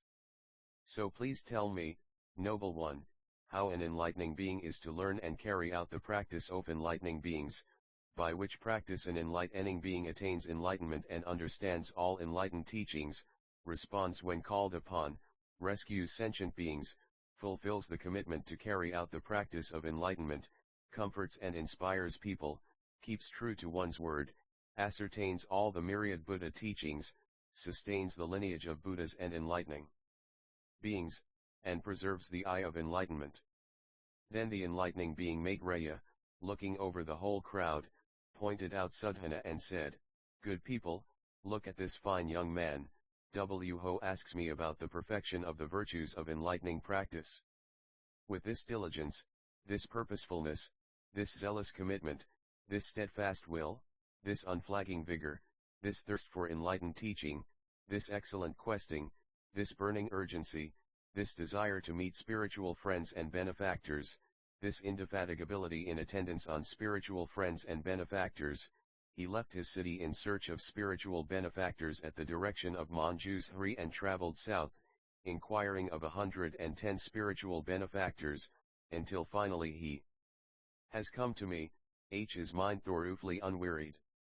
Good people, it is hard even to get to hear of the name of those like this who have set forth on the great vehicle of universal enlightenment, who have undertaken the great vow, who are resolute in the great endeavor, who are girt with great compassion, who are intent on saving sentient beings with great love, who act with transcendental energy, who are engaged in protecting the great caravan of beings, who are carrying beings across the ocean of the mundane world, who are on the road to omniscience, who are engaged in assembling the spiritual ark, who are determined to assemble the great wealth of the treasures of the teaching, who are engaged in assembling the preparations for the great spiritual activity. It is hard to even hear their names, to see them in person, to associate with them, or to share in their practice. Why is this? This sincere good person has set out to save all beings, undertaken to liberate all beings from misery, to evaporate all bad tendencies, to put an end to all states that are inopportune for attaining enlightenment, to block off all perilous roads, to dispel all darkness of ignorance, to cross all the wastelands of the mundane world, to stop all vicious entry into the realm of reality 1475 circles, to get beyond the reach of all demons, to remove all attachment and dependence, to rescue people from the mire of lust, to abandon passion for joy, to remove the fetters of views, stop attachment to the body as real, cut through the snare of conception, stop the pursuit of error, to pluck out the thorns of delusion, to break through obstacles, to shatter the mountains of obstructions, to remove the net of craving, to dissolve the bonds of ignorance, to illuminate existence, to do away with guile and deceit, to clear mental disturbance, to remove doubt and confusion, to get out of the current of ignorance and delusion, to repel all the ills of the mundane world. Indeed, good people, this worthy wishes to assemble the ship of the teaching, a precious gift, to rescue beings from the four torrents. He wishes to set up the great bridge of the teaching for those sunk in the morass of views. He wishes to produce the light of knowledge for those in the darkness of delusion. He wishes to point out the path of sages to those lost in the wilderness of the mundane world. He wishes to dispense the medicine of the teaching to those suffering from the illness of afflictions. He wishes to give the element of immortality to those assailed by birth, old age, and death. He wishes to cool those burning with the three fires by means of the water of tranquility. He wishes to give great comfort to those suffering from sorrow, grief, misery, and depression. He wishes to give those bound in the prison of existence the knowledge of how to break out. He wishes to give the sword of wisdom to those tied up in the bonds of views. He wishes to show the door of liberation to those locked in the city of the triple world. He wishes to show the direction of safety to those headed in dangerous directions. He wishes to comfort those suffering from the joint operation of afflictions. He wishes to lend a hand to those terrorized by the perils of falling into states of woe. He wishes to show the citadel of nirvana to those struck by the murderous clusters. He wishes to tell those surrounded by the serpents of the elements how to escape. To those loitering in the ghost town of the sense media, he wishes to show the way out by the light of wisdom. Those on wrong paths he wishes to lead into the right path. To the friendless he wishes to show true spiritual friends. Those clinging to the realm of the infantile unenlightened condition he wishes to initiate into the teachings of sages. Those clinging to the city of the mundane world he wishes to lead away into the city of omniscience. Thus, for the salvation of sentient beings, this worthy, ceaselessly pursuing the complete purification of the aspiration for enlightenment, is tireless in mastering the great vehicle, never complacent in seeking all means of conveying truth, constantly engaged in fulfilling all the provisions for enlightenment, always bearing the responsibility of clarifying all avenues of truth, carrying out all practices of enlightening beings with vigor, not stopping anywhere, carrying out all vows with unbending effort, meeting all spiritual benefactors without complacence, tireless in attendance on all spiritual benefactors, properly following the advice and instruction of all spiritual benefactors. In the world it is hard to find people who aspire to supreme true 1476 the flower ornament scripture enlightenment. It is even harder to find those who set out for supreme true enlightenment, who master the teachings of Buddhas with such diligent application, seek the path of enlightening beings with such ardor, purify the practice of enlightening beings with such purposefulness, attend spiritual benefactors with such diligence, follow the knowledge of spiritual benefactors with such urgency, carry out the instructions of spiritual benefactors with such unbending determination, assemble the elements of enlightenment with such correct understanding, be so indifferent to gain, honor, and praise as not to ruin the will appropriate to an enlightening being, seek the great vehicle of enlightening beings with such detachment from home and family, comforts, enjoyments, and material goods, and seek omniscience with such indifference to Joey and Eliphat. Other enlightening beings will not, in millions of eons, attain the fulfillment of the practice and vows of enlightening beings, abide in enlightenment, purify a Buddha land, guide sentient beings, know the reality realm, attain the transcendent ways, extend the network of practices, fulfill the undertakings of vows, transcend the works of demons, develop rapport with spiritual friends, perfect all the practices of enlightening beings, or accomplish the power to carry out the practice of the universal why good enlightening being, to the extent that the sadhana will achieve these things in one lifetime. Then Maitreya, having eulogized the true virtues of sadhana, and thereby strengthened the determination for enlightenment in hundreds of thousands of people, said to sadhana, "It is good that you have set your mind on supreme perfect enlightenment for the welfare and happiness of all worlds, for the salvation of all beings, for the attainment of all enlightened qualities. You have made a great gain, and your existence amid humanity is indeed welcome. You live the good life among the living and have satisfied the purpose of the emergence of Buddha in the world. You have met the benefactor Manjushri and have made yourself a worthy vessel of truth. You have been nourished with virtues and stabilized on good qualities. You have purified high resolve and good intention.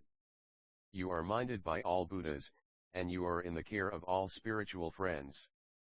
By this intent of yours you have developed the determination for supreme perfect enlightenment. What is the reason?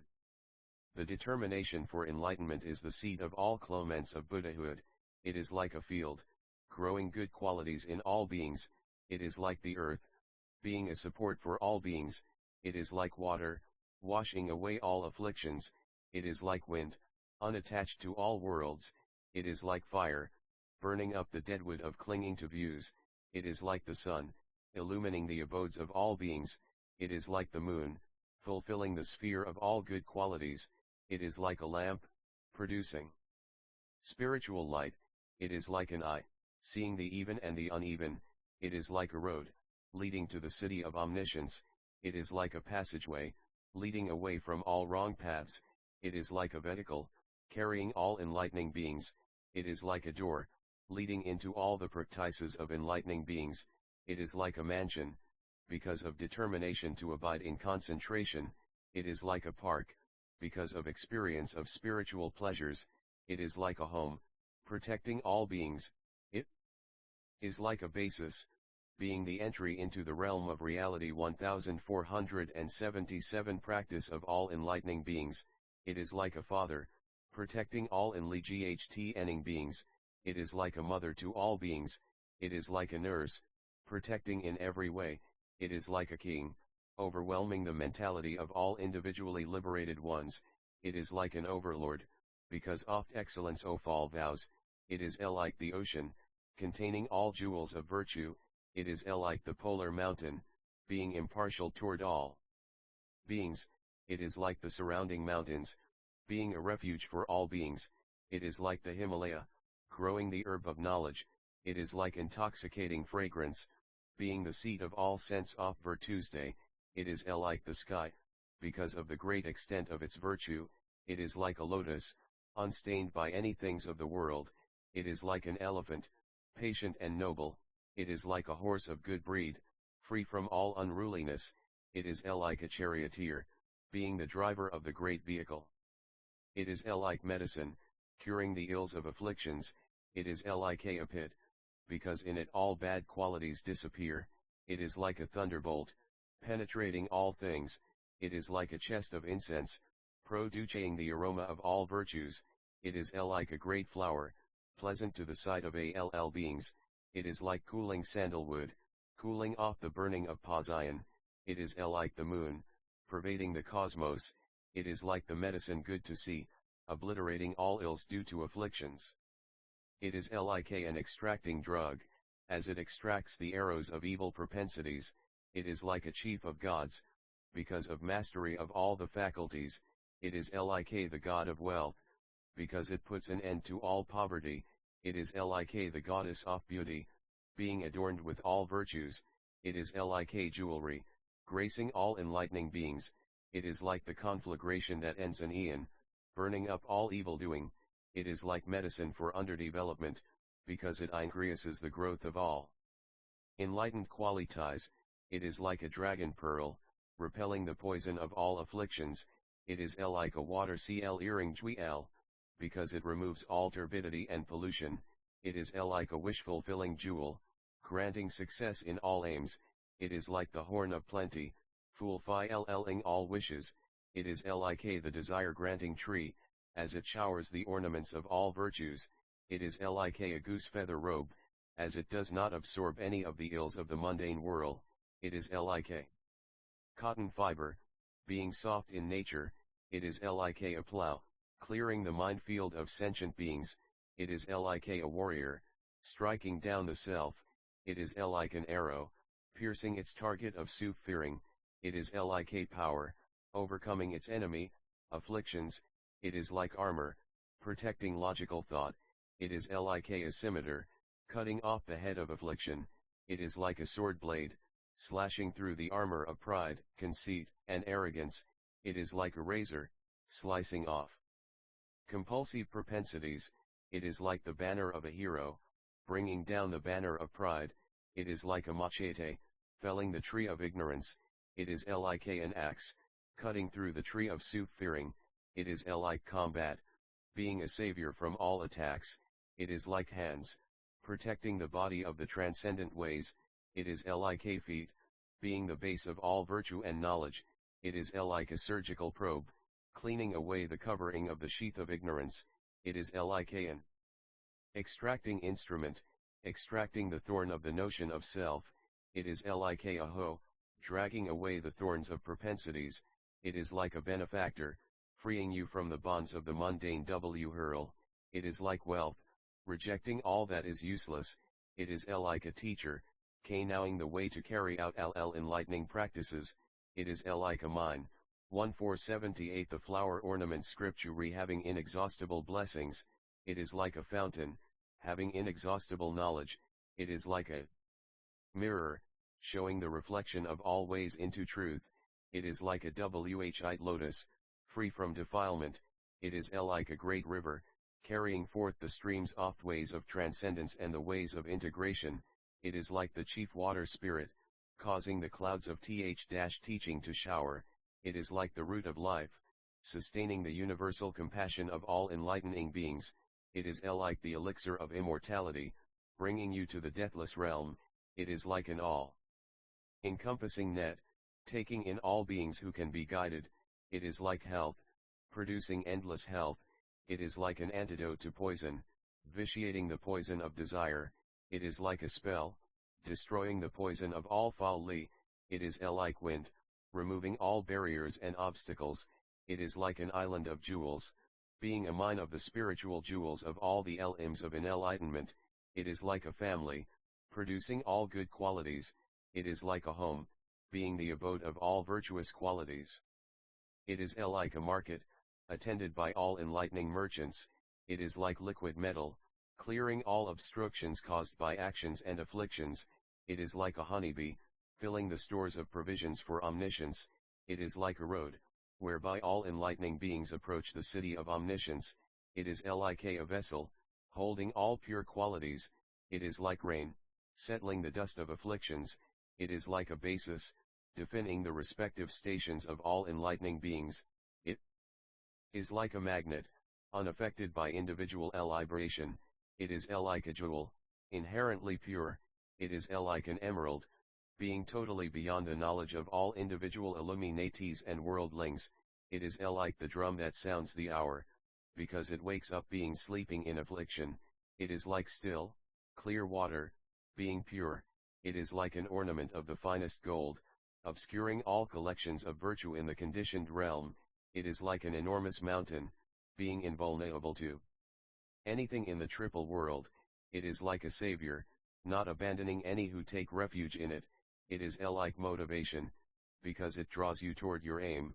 It is like intelligence, because it creates contentment of the heart. It is like sacrifice, because it satisfies all beings. It is like understanding, because it is what is best in the minds of all beings. It is like a treasury, preserving all enlightened qualities. It is like a summary, containing all the practices and vows of enlightening beings. It is like a protector, protecting all beings. It is like a guardian, repelling all evils. It is like the net of Indra, rounding up the titans of afflictions. It is like the snare of the sky god, rounding up the teachable. It is like the fire of Indra, burning up all habitual propensities and afflictions. It is like a monument for the world. In sum, the virtues of the determination for enlightenment are equal to all the qualities and virtues of Buddhas. Why? Because it is the source of all the practices of enlightening beings, and from it come all Buddhas of past, future, and present. Therefore, whoever has aroused the determination for supreme perfect enlightenment becomes imbued with measureless virtues because of being absorbed by the will for omniscience. Just as there is a medicine called fearless that prevents 5 perils, one is not burned by fire, not affected by poison, not wounded by weapons, not swept away by water, not suffocated by smoke. In the same way, an enlight entry into the realm, Reality 1479 Enning being who has taken the medicine of the will for omniscience is not burned by the fire of passion, not affected by the poison of objects, not wounded by the weapons of afflictions, not swept away by the torrent of existence, not suffocated by the smoke of false discrimination. Just as there is a medicine called liberated that frees one from fear of attack, in the same way an enlightening being who has taken the medicine of knowledge of aspiration for enlightenment has no fear of being impinged upon by the mundane world. Just as there is an herb whose scent repels all poisonous snakes, in the same way the scent of the determination for enlightenment wards off the vipers of afflictions. Just as a person who has taken the herb of invincibility is victorious over all enemies, the enlightening being who has taken the herb of invincibility of the will for omniscience is invulnerable to all opposing demons. Just as there is a medicine called extracting that removes all barbs, so all barbs of passion, advert, delusion, and views drop out of the enlightening being who has taken the extracting medicine of the determination for enlightenment. Just as there is a medicine called good to see that cures all illnesses, the enligh being who has taken the good to see medicine of the aspiration for enlightenment is cured of all the illnesses of afflictions and ignorance. Just as there is a medicinal tree called continuity whose bark heals all wounds and ulcers upon application and which itself regrows as it is stripped, tree of continuity of omniscience, WHICH grows from seed of the essence of enlightenment, heals the wounds and ulcers of actions and afflictions of the faithful on sight, and the tree of omniscience cannot be exhausted or killed by all beings. Just as there is a kind of herb that promotes growth, by the efficacy of which all the trees in the continent grow, similarly by the efficacy of the growth-promoting drug of the will for enlightenment, the saints and enlightening beings all grow. Just as there is an herb called attainment of pleasure, which when applied to the body produces physical and mental health, in the same way the attainment of pleasure herb of the aspiration for omniscience produces physical and mental health in enlightening beings. Just as there is an herb called gaining memory that purifies the conscious memory, in the same way the memory herb of the aspiration for enlightenment produces in enlightening beings purity of unhindered memory of all Buddha teachings. Just as there is an herb called great lotus by which one may live for an eon, the enlightening being who keeps taking the great spiritual medicine of the will for enlightenment becomes able to live for countless eons. Just as there is an herb of invisibility that renders one invisible to any humans or non-humans, the enlightening being under the protection of the 1480 the flower ornament scripturi invisibility herb of the will for enlightenment, WHO is assured of Buddhahood, Catmit be seen in the range of all demons as there is a great jewel in the ocean called totality of all jewels, which is such that it is impossible for all the conic fires to evaporate even a drop of the ocean. Where it is, in the same way it is impossible that enlightening beings whose mental course is imbued with the totality of all jewels gem of the determination for omniscience could lose even one virtue dedicated to omniscience, whereas if they abandon the determination for omniscience, all of their roots of goodness would evaporate. As there is a great jewel called collection of all lights, which in a necklace obscures all jewelry, in the same way an enlightening being wearing the ornament of the collection of all lights mind jewel of the aspiration for enlightenment is unsurpassed by all aspirations to individual salvation. As there is a water clarifying jewel that will clear all turbidity and foulness from water in which it is placed, in the same way the water clarifying jewel of the determination for enlightenment clears all the murk and turbidity of afflictions. As fishers wearing the water-dwelling gem do not die in water, in the same way an enlightening being protected by the water-dwelling gem oft will for omniscience does not die in the sea of the mundane world, just as there is a jewel called dragon scale gem, with which fishers and others who live from the sea enter the abodes of the dragons without being attacked by dragons or sea serpents, in the same way an enlightening being holding the spiritual jewel oft dragon oft knowledge, oft determination for omniscience enters the abodes of the realm of desire without being harmed. Just as the chief of gods overwhelms other gods when wearing the jewel of lordship, in the same way the enlightening being wearing the crown of vows with the regal jewel of the aspiration for omniscience overwhelms all in the triple world. Just as someone with a wish-fulfilling jewel does not fear poverty, the enlightening being with the wish-fulfilling jewel of the aspiration for omniscience has no fears about livelihood. Just as a sun beauty jewel emanates fire when exposed to the sun, in the same way the SMMY jewel of the will for omniscience emanates the fire of knowledge when touched by the light rays of the jewel of wisdom, just as the moon beauty jewel emits water when touched by moonlight, in the same way the moon beauty jewel of the aspiration for enlightenment emits the water of commitment to all good when touched by the light of the moon of dedication of roots of goodness. Just as great elephants wearing a crown of wish-fulfilling jewels have no fear of attack, in the same way those wearing the crown of wish-fulfilling jewels of great compassion of the aspiration for enlightenment have no fear of the ills of the state of misery. As a jewel called repository of the adornments of the world fulfills the wishes of all beings without ever being exhausted, in the same way the entry into the realm of reality 148 one aspiration for enlightenment, great jewel containing adornments of all worlds, is never exhausted because of fulfilling the undertaking of enlightenment, which is the wish of all beings. As the great jewel of a sovereign king dispels darkness and lights up the palace, in the same way the royal jewel of the aspiration for omniscience dispels the darkness of ignorance in all states of being and radiates the great light of knowledge in the realm of desire. Just as everything bathed in sapphire light becomes blue, however the sapphire of the aspiration for omniscience is taken, and whatever roots of goodness are dedicated by the will for omniscience, all become the color of the jewel of omniscience. As a jewel in a shower of filth does not absorb any foul odors, in the same way that jewel oft aspiration for enlightenment is not defiled though in the realm of desire, because it is essentially pure. As the jewel pure light outshines all other jewels, in the same way the jewel of ultimately pure light of the aspiration for omniscience is not overcome by the accumulated virtues of all ordinary people, or all learners, saints, and solitary illuminates. Just as one fiery jewel disperses all darkness, in the same way one fiery jewel of the aspiration for omniscience, coupled with objective observation and correct thought, dispels the darkness of ignorance.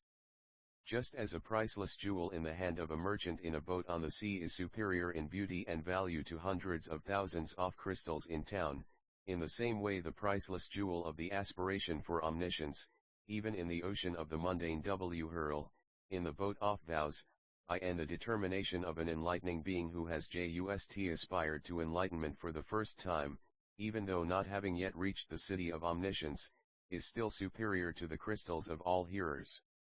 An individual illuminates in the town of liberation. Just as the jewel known as the powerful king, even when on the surface of the earth, shows the arrays of appearances of the abodes on the far distant sun and moon, in the same way the powerful king jewel of the aspiration for omniscience, in which all virtues are purified, even while in the mundane world shows the arrays of appearances of the spheres of all Buddhas in the great sun and moon of knowledge of those who realize thusness in the reaches of the sky of the cosmos of reality. Just as all the wealth, jewels, silver, gold, flowers, perfumes, garlands, clothes, and furnishings there are as far as the sun and moon shine do not match the worth of the powerful king jewel, in the same way, all the virtues of celestials and humans, all Buddhist disciples and self-illuminates, tainted or untainted, as far as the scope of the reality realm reveals, do not match the worth of the powerful king jewel of the determination for enlightenment. Just as the jewel known as containing the arrays of the oceans shows the arrays of all oceans, in the same way the determination for enlightenment shows the array of the ocean of the scope of all knowledge. 1482 The flower ornament scripture. Just as nothing surpasses celestial gold, with the exception of a wishful philingj thr is nothing except the wishful philingj of omniscience, which surpasses the celestial gold of the aspiration for enlightenment. Just as a master snake catcher can place all serpents under his control, the enlightening snake catcher who has mastered the will for enlightenment can place all the serpents of affliction under control. Just as an armed warrior is invulnerable to enemy troops, the enlightening being armed with the determination for omniscience becomes invulnerable to the enemy troops of afflictions. Just as one handful of celestial serpent sandalwood powder perfumes 1,000 worlds, and 3,000 worlds full of fuels cannot match the worth of an ounce of it, in the same way one element of the celestial serpent sandalwood of the aspiration for omniscience perfumes the whole cosmos with virtue and surpasses the minds of all learners, those who are beyond learning, and self-illuminates. Just as the precious snowy sandalwood stops all burning and cools the whole body, in the same way the snowy sandalwood of the aspiration for omniscience stops the burning of all afflictions, false notions, lust, hatred, and delusion, and cools the body of knowledge. Just as all who come to the polar mountain become one color, gold, in the same way all who approach enlightening beings who are entirely dedicated to omniscience become one color, the color of omniscience. Just as the bark of a tree of paradise emits a fragrance that is not found in all the flowers on earth, in the same way the fragrance of the bark of virtue and knowledge of the tree of vows grown from the seed of enlightening beings' determination for omniscience is not found in any of the flowers of hearers and individual illuminates, who have lesser roots of goodness, in their untainted discipline, concentration, wisdom, liberation, and knowledge and vision of liberation. Just as it can be known of a budding tree of paradise that it will produce hundreds of thousands of blossoms, in the same way it can be known that the paradise tree of the aspiration for omniscience budding with roots of goodness will produce countless flowers of enlightenment, imperfect and perfect, in celestials and humans. Just as the fragrance of cloth or oil perfumed for one day with paradise tree flowers is not to be found in cloth or oil perfumed for 100,000 days with jasmine flowers, in the same way the fragrance of enlightening beings' virtue and knowledge, of the mind and body infused for one lifetime with the determination for omniscience, wafts to the presence of all Buddhas in the 10 directions, and is not to be found in the fragrance of untainted virtue and spiritual knowledge. Those infused for 100,000 eons with the aspirations of those who seek individual salvation. Just as there is a kind of tree that grows in an ocean, on all of which, from its roots to its flowers and fruits, all beings are at all times living, in the same entry into the realm of reality 1483 way the world is sustained by the process of enlightening, growing from the root of vows based on great compassion, from the initial aspiration for omniscience through the duration and ending of the true teaching. Just as there is an ointment called golden light, 1 ounce of which will make 1,000 ounces of copper gold, while those 1,000 ounces of copper cannot appropriate the ounce of ointment and make it copper, in the same way the one element of the essence of the aspiration for omniscience, concentrated by knowledge of dedication of roots of goodness, takes away the copper of the barriers caused by actions and afflictions and makes them into the color of total knowledge of all things, and the essential element of the aspiration for omniscience cannot be defiled or appropriated by any actions or afflictions. Just as even a little bit of fire will produce as much flame as the amount of fuel it gets, In the same way even a little bit of the fire of the determination for omniscience, because of mixing with objects, will increase in its production of flames of knowledge to the extent of the provisions it is supplied with. Just as millions of lamps can be lit from one lamp, without the one lamp being exhausted or diminished by all the lamps taking their flame from it, in the same way from the one lamp of the aspiration for omniscience the lamps of aspiration for omniscience of all Buddhas of past, future, and present are lit, yet the one lamp of aspiration for omniscience is not exhausted, and shines undiminished by the lights of the lamps of aspiration to omniscience proceeding from it.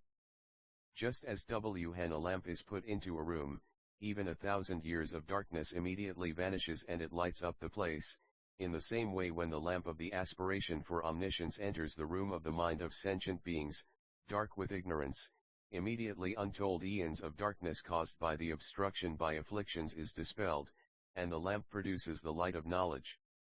Just as a lamp makes light according to the condition of its wick, and burns as long as there is a supply of oil, in the same way the lamp of the ASPI ration for omniscience lights up the realm of reality according to the excellence of the wick of vows of the enlightening being, and as long as there is a supply of the oil of the practice of universal compassion, so long will there be the power for the Buddha tasks of guiding sentient beings and purifying lands. Just as celestial gold ornaments on the head of the King of Gods off control over others' emanations cannot be outshone by any of the celestials in the realm of desire, in the same way the celestial gold ornament of the aspiration for omniscience, set on perfected virtue and fastened on the head of university or salvows of non-regressing enlightening beings, cannot be outshone by ordinary people or by learners or attainers of individual liberation. Just as lion cubs thrive on the roar of the lion, king of beasts, while the other animals all hide, in the same way by the roar of omniscience of the Buddha, the human lion, extolling the determination for enlightenment. 1484 The flower ornament scripture the lion cub beginning enlightening beings thrive on the enlightened teachings, while all grasping, clinging people hide. Just as the strings of all instruments snap at the sound of an instrument strung with lion sinew, in the same way at the virtue extolling sound of the instrument strung with the sinew of the aspiration for enlightenment of the Buddha lion whose body is the transcendent ways, the strings of the lute of sensuality snap and the songs of praise of the virtues of the individually liberate fade out. Just as a drop of lion milk in an ocean of cow milk causes all the milk to separate and does not mix with it, in the same way the ocean of milk of acts and afflictions accumulated over hundreds of thousands of eons is destroyed by putting into it one drop of the milk of the determination for omniscience of the Buddha, the human lion, and it does not mix with the liberation of those who are only enlightened for themselves alone. Just as the extraordinary power of the cry of a Kalavinka chick still in the shell is not found in any of the birds of the mountains, even when they are full grown, in the same way the extraordinary power of the cry of universal compassion of the aspiration for enlightenment of a fledgling enlightening being still in the shell of the mundane hurl is not found in the individually liberated. Just as the wing flapping power and sea-leer vision of a newborn Garuda is not found even in fully grown birds of other species, in the same way the power of the determination for enlightenment and the purity of the mind of compassion in a beginning enlightening being born in the family of the Buddhas is not found even in seekers of individual liberation and self-illuminates who have been practicing for a long time. Just as a spear in the hand of a powerful man can pierce any armor, however strong it is, in the same way the spear of the determination for omniscience, in the hand of an enlightening being of steadfast vigor, pierces the armor of all views and propensities. Just as a mighty man full of wrath cannot be defeated by any man on earth as long as there are eruptions on his forehead, in the same way a mighty enlightening being filled with universal love and compassion cannot be overcome by any devils or actions in any world as long as the eruptions of determination for omniscience do not disappear from the face of will. Just as the special strength of application to technique of a student of archery is not found in a teacher of archery whohas already learned it all, the special strength of zealous practice of beginning enlightening beings is not found in those who seek and attain personal salvation without the ASPI ration for universal enlightenment. Just as the first step in learning archery is to learn the stance, In the same way, for an enlightening being, learning about omniscience is the first step to understanding all the Buddha teachings in the act of setting out with the determination for omniscience. Just as when a magician is going to make a display of magical effects, all the effects are accomplished by first thinking of the magical formula, in the entry into the realm of reality 1485, same way when manifesting the spheres of Buddhas and enlightening beings, the establishing of the spheres of Buddhas and enlightening beings takes place by first evoking the vow to accomplish enlightenment. Just as all magical formulas are formless and invisible but produce magi-kalpi hantams with form by mental activity, in the same way the determination for omniscience is formless and invisible, yet it fashions all spiritual realms with arrays of ornaments of all virtues merely by control of mental activity. Just as all rats and mice take cover as soon as they see a wild cat on the prowl, in the same way all conditioning and affliction flee just from the proceeding of application of intense determination for omniscience.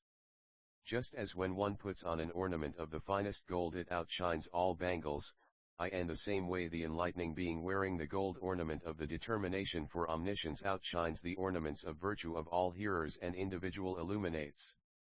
Just as even the smallest bit of most powerful magnet can burst strong chains asunder, in the same way even the smallest bit of aspiration for omniscience with powerful determination can burst asunder the chains of views, ignorance, and craving.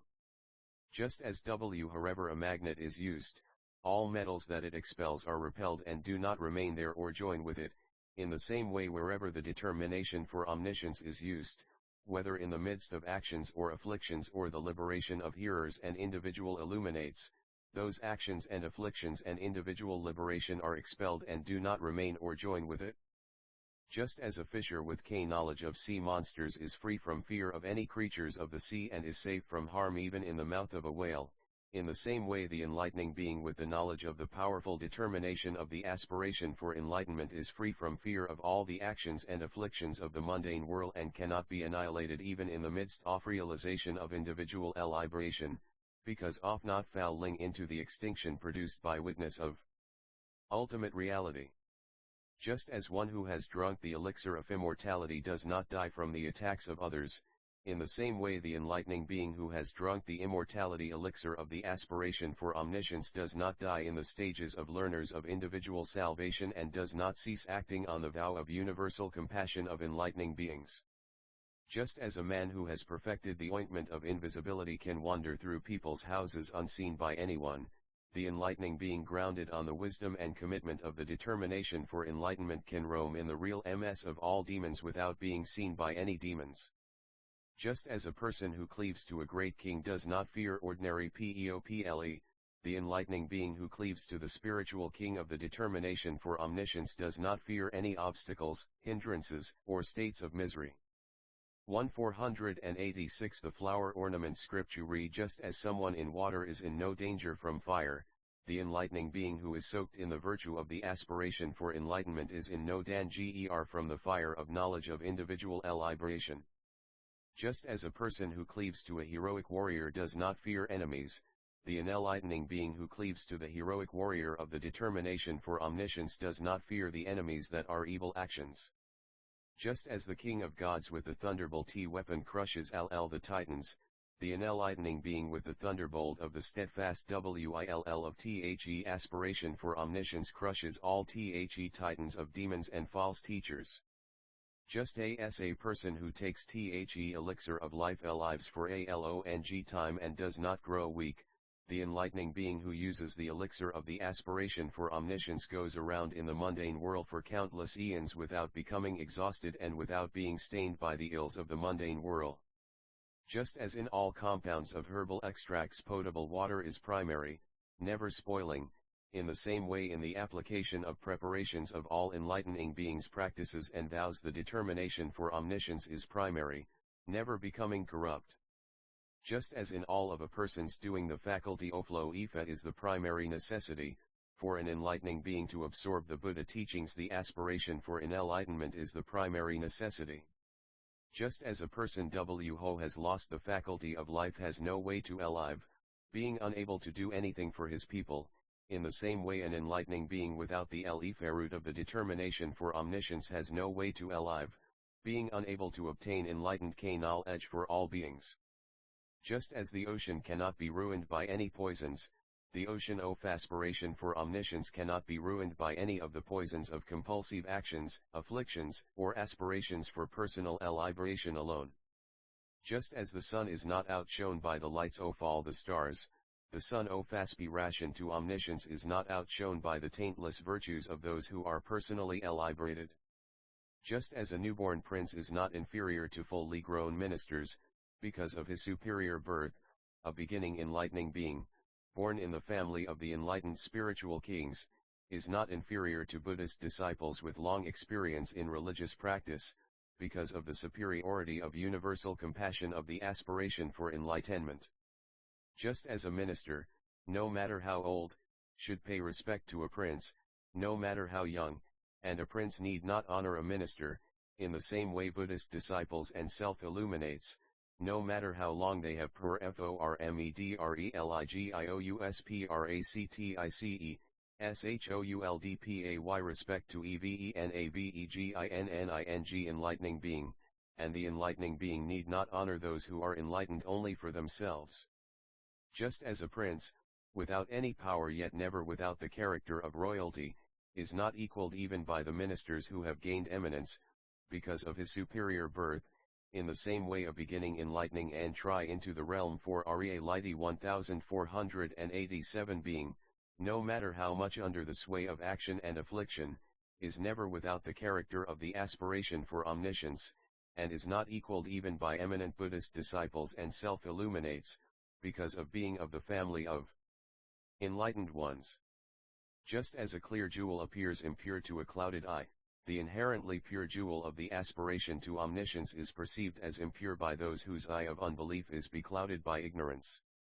Just as a body of medicine endowed with all medical knowledge and medicinal herbs curse the diseases of sentient beings by sight, contact, and association, in the same way the body of vows and knowledge of enlightening beings, sustained by the knowledge and medicine of wisdom and means assembling all roots of goodness, endowed with the will for enlightenment, cures sentient beings' diseases of afflictions by hearing, seeing, association, recollection, and application. Just as a goose feather robe is not stained by any dirt, the goose feather robe of the aspiration for enlightenment is not stained by the dirt of afflictions of the mundane world. Just as a wooden figure held together by the main pin does not fall apart and can perform any kind of movement, in the same way the body of the vow and knowledge of omniscience, held together by the main pin of the vow of enlightenment, can perform the tasks of enlightening beings, and does not fall apart as the embodiment of the vow of omniscience. Just as a machine without its pins cannot work, even though the parts are the same, similarly, the enlightening being without the commanding will of the aspiration to omniscience cannot attain Buddhahood, even though the preparations of the parts of enlightenment be the same.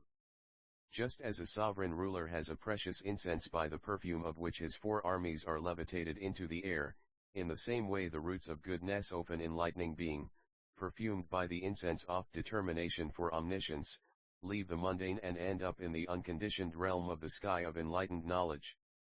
Just as diamond comes from nowhere else but a jewel mine, from a diamond or gold mine, in the same way the diamond-like aspiration for omniscience comes from nowhere else but the jewel mine of roots of goodness in sentient beings' minds, from the diamond mine of universal compassion saving all beings, or from the gold mine of concentration on omniscience. Just as there is a kind of tree called rootless whose roots cannot be found, yet branches, leaves, and flowers appear luxuriantly on the tree, in the same way the root of the aspiration for omniscience cannot be found, yet it appears in all worlds, blooming with all virtues, knowledge, and mystic capacities, forming a web of vows. Just as a diamond does not shine beautifully in another kind of vessel, and cannot be held in an imperfect, perforated vessel, only in a perfect vessel, in the same way the diamond of the aspiration for omniscience does not shine in the vessels of people with inferior resolutions, in the envious, in the immoral, in the mentally corrupt, in the lazy, in the heedless, or in the stew 1488 the flower or name 11t scripture PID, and it cannot be held by a vessel of a wavering, in constant mind. With defective will L, only in the precious vessel of the powerful will of an enlightening being. Just as diamond pierces all jewels, the diamond of the determination for omniscience pierces the jewels of all truth. Just as adamant splits all mountains, the adamant of the aspiration for omniscience splits the mountains of all views. Just as even a cracked diamond is better than an ornament of gold, the finest of precious metals, in the same way the diamond of the aspiration for omniscience is better than the gold ornaments of the virtues of hearers and individual illuminates, even if the will is broken by adversity. Just as a diamond, even if cracked, relieves poverty, in the same way the diamond of the determination for omniscience, even if split, relieves the poverty of the mundane world. Just as a diamond, however little, breaks all gems and stones, in the same way the diamond of the aspiration for omniscience, focused on however small an object, breaks all ignorance. Just as a diamond does not come into the hands of an ordinary man, the diamond of the determination for omniscience does not come into the hands of those of low intentions and poor roots of goodness. Just as someone who has no knowledge of gems does not recognize the qualities of diamonds or understand their excellence, in the same way a stupid person does not know the qualities of the diamond of wisdom of the aspiration for enlightenment and does not understand its excellence. Just as a diamond cannot be worn out, the diamond of the aspiration for enlightenment, the basis of omniscience, cannot be worn out. Just as the thunderbolt weapon cannot be held even by a strong man unless he has superhuman strength, likewise the thunderbolt of the aspiration for enlightenment cannot be held even by the mighty saints and sages, only by the great enlightening beings with great illumination, excelling in the superhuman might of infinite roots of goodness based on the power of the cause of omniscience. Just as a thunderbolt can prevail where all other weapons cannot, and will not be destroyed, in the same way here the weapons of vows and knowledge of all Buddhist disciples and self-enlightened ones cannot prevail, in developing and guiding people or living through the toils of practice through the ages of past, present, and future, there the enlightening being who holds the great thunderbolt weapon of the determination for omniscience, indefatigable, prevails unharmed. Just as adamant cannot be held on any spot on the earth except on an adamantine surface, in the same way the adamant vows of emancipation of enlightening beings cannot be held by those whose goal is personal salvation only, it can only be supported by the adamantine ground of the resolute determination for universal enlightenment. Just as the ocean does not leak any water because it is a solid container with an unyielding ground, in the same way the roots of goodness of an entry into the realm of reality 1489 enlightening being, grounded on adamant, solid, unyielding dedication to enlightening, do not die out in any states of existence. As earth set on an adamantine base does not collapse or sink, in the same way the vows of enlightening beings, grounded on the adamantine base of the determination for enlightenment, are not rent apart and do not collapse in any mundane realm. As a diamond does not rot in water, the diamond of the aspiration for enlightenment does not decompose or soften even though it remain in the water of action and affliction for all ages. As a diamond is not burnt or heated by fire, the diamond of determination for omniscience is not burnt by the fires of suffering of the mundane hurl and is not heated up by the fires of afflictions. Just as the seat of Buddha sitting on the side of enlightenment battling the devil and awakening to omniscience cannot be supported by any spot on earth except the earth's surface of the adamantine center of the universe, and the same way the great force of power of the roots of goodness of enlightening beings aspiring to perfect enlightenment, carrying out the practice, fulfilling the transcendent ways, entering into tolerance, attaining spiritual station, dedicating roots of goodness, receiving assurance of Buddhahood, providing the necessities for the path of enlightening beings, and holding the multitudes of teachings of all Buddhas, cannot be sustained by mind other than the mind set on omniscience, the adamantine core of all vows and knowledge.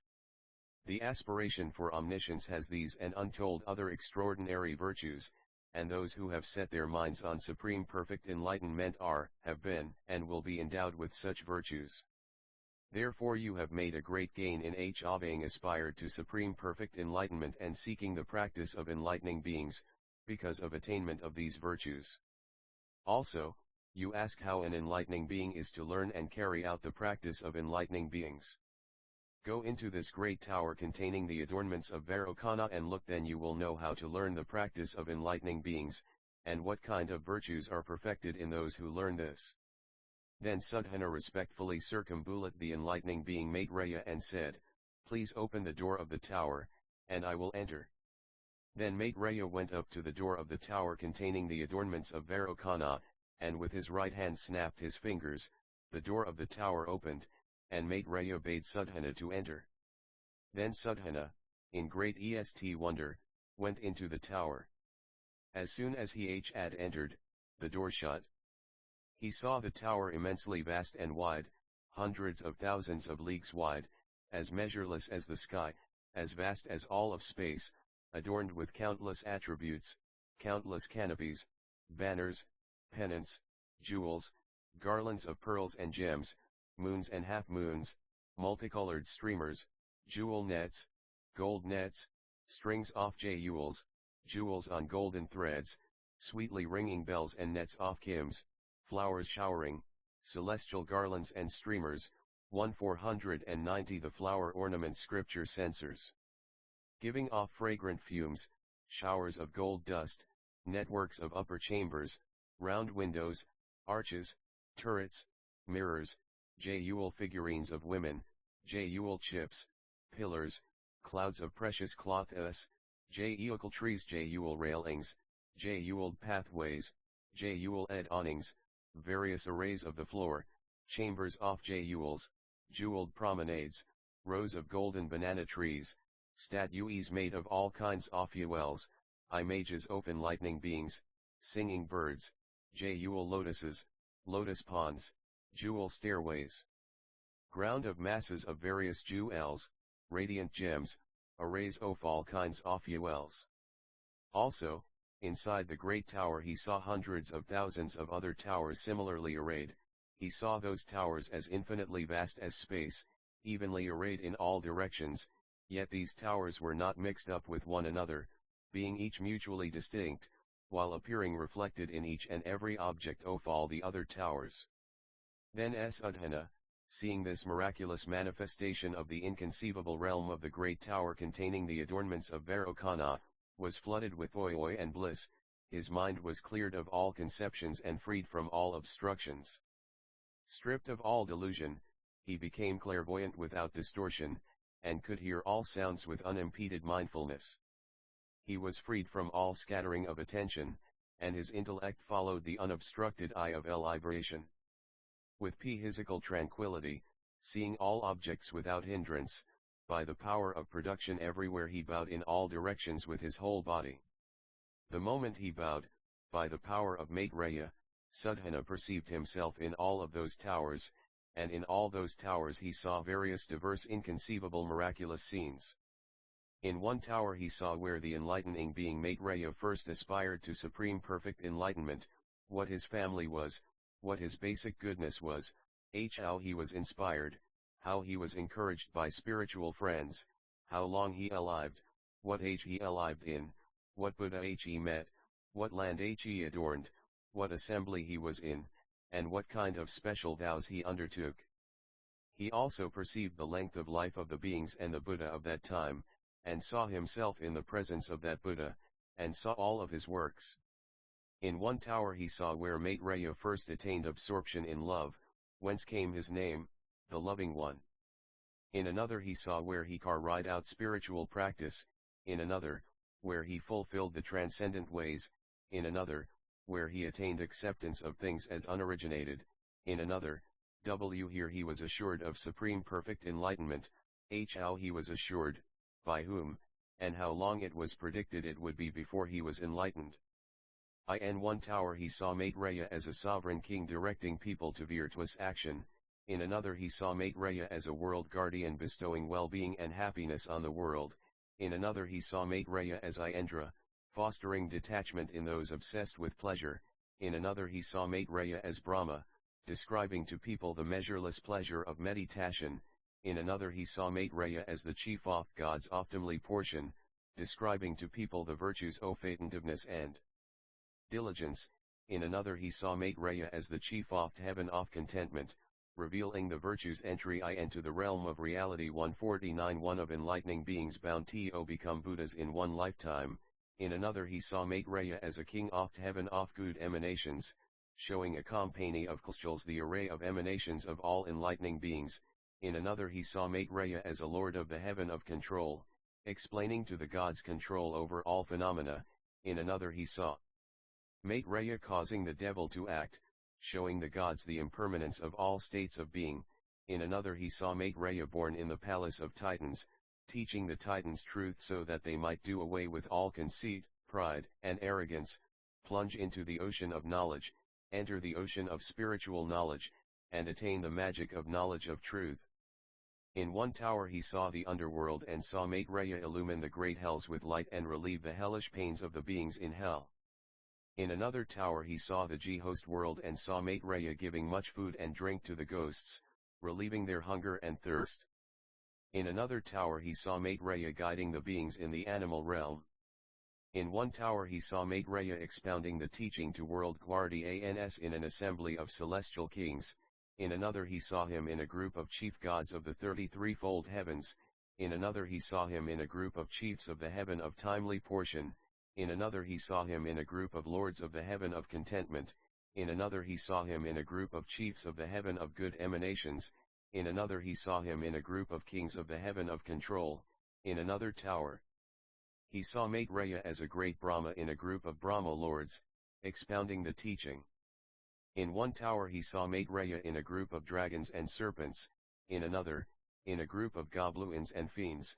In another, in a group of titans and demons. In another, in a group of giant serpents. In another, in a group of human sea hyphs.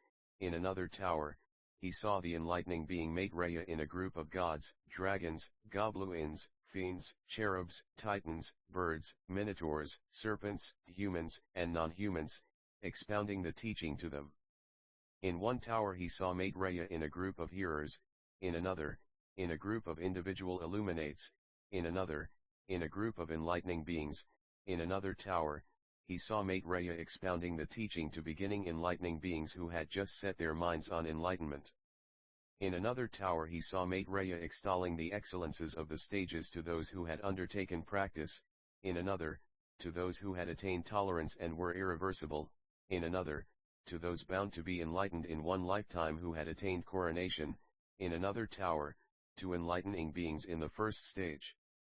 In another tower he saw Maitreya with enlightening beings in stages up to the 10th, extolling the excellence of all the stages. In another tower he saw Maitreya speaking of the infinity of fulfillment of the transcendent ways. In another, of impartiality in approaching and entering into all studies. In another, of breadth of entry into concentration. In another, of depth of liberation. In another, of pervasion of the realm of higher K knowledge of quiescent meditation, concentration, and trance. In another, of entry into the methods of guidance in enlightening practice. In another, of breadth of 1492 the flower ornament. Scripture performance of vows. In another tower he saw Maitreya with a group of enlightening beings engaged in the same practice as he, speaking oft relevance of providing for the welfare and happiness of all beings, of the various arts and sciences to be employed for the benefit of the world. In another tower he saw Maitreya with a group of enlightening beings bound to be enlightened in one life, telling them about coronation with the knowledge of all Buddhas. In another tower he saw Maitreya perambulating ceaselessly for hundreds of thousands of years. In another, he saw him engaged in recitation. In another, engaged in contemplation of doctrine. In another, engaged in exposition of doctrine.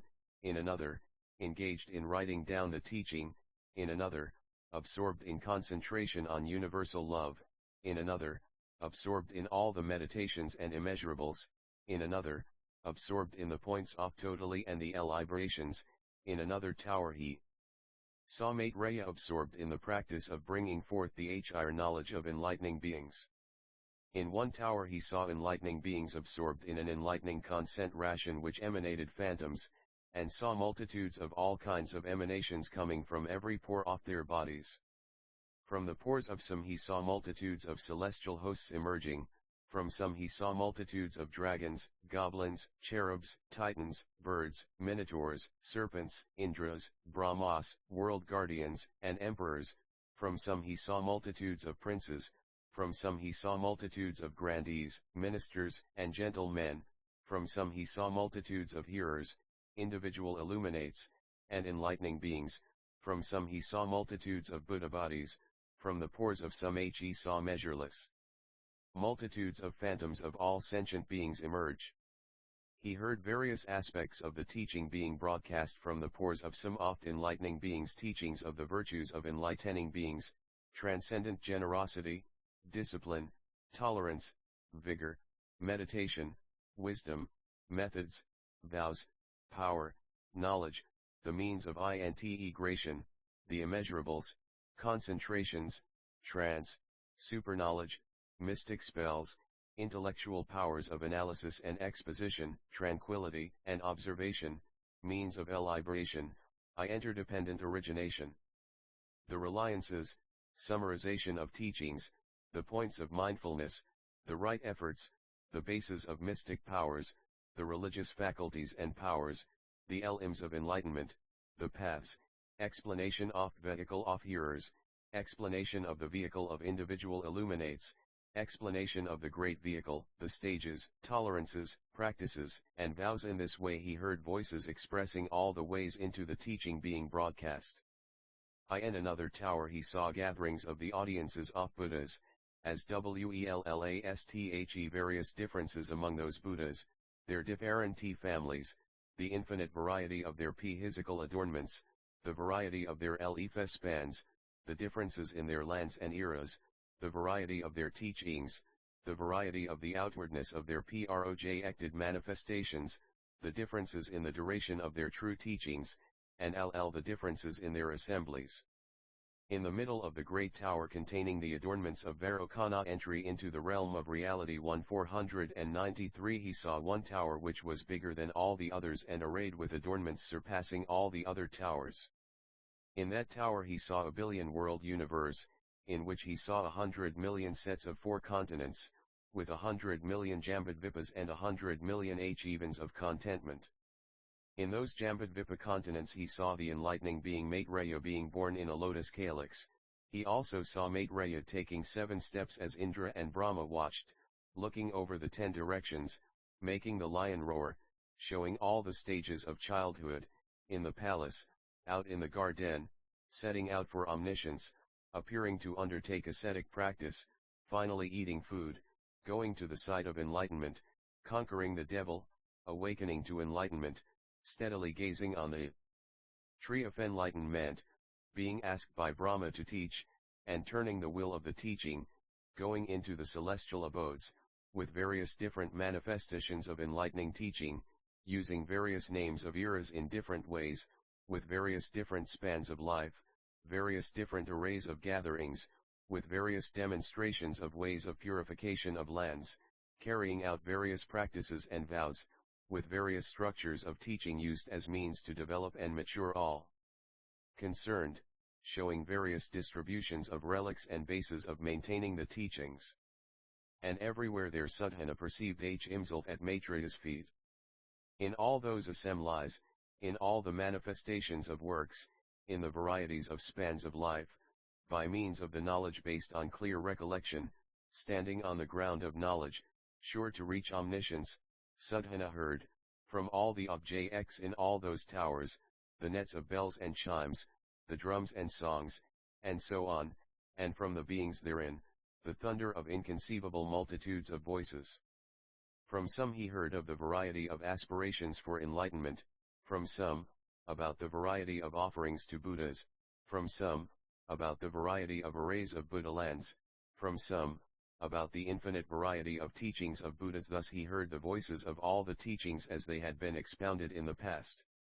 He also heard about setting out for omniscience in such and such a land. The enlightening being so and so aspired to enlightenment, heard such and such a teaching, was inspired by the spiritual benefactor so and so, went to such and such a congregation at the foot of Buddha so and so in such and such a land in such and such an age, planted such and such roots of goodness, heard about such and such qualities of Buddhahood, undertook such and such a variety of vows with such and such an intention, will realize supreme perfect enlightenment in so many eons after having carried out practice for so many eons, will be named so and so, will alive so long, in a Buddha land with such and such qualities, with such and such higher commitments, such and such guidance of beings, such and such a congregation of disciples, individual illuminates, and enlightening beings, the true teaching to last for so many ages after the death of the Buddha, with such and such benefits.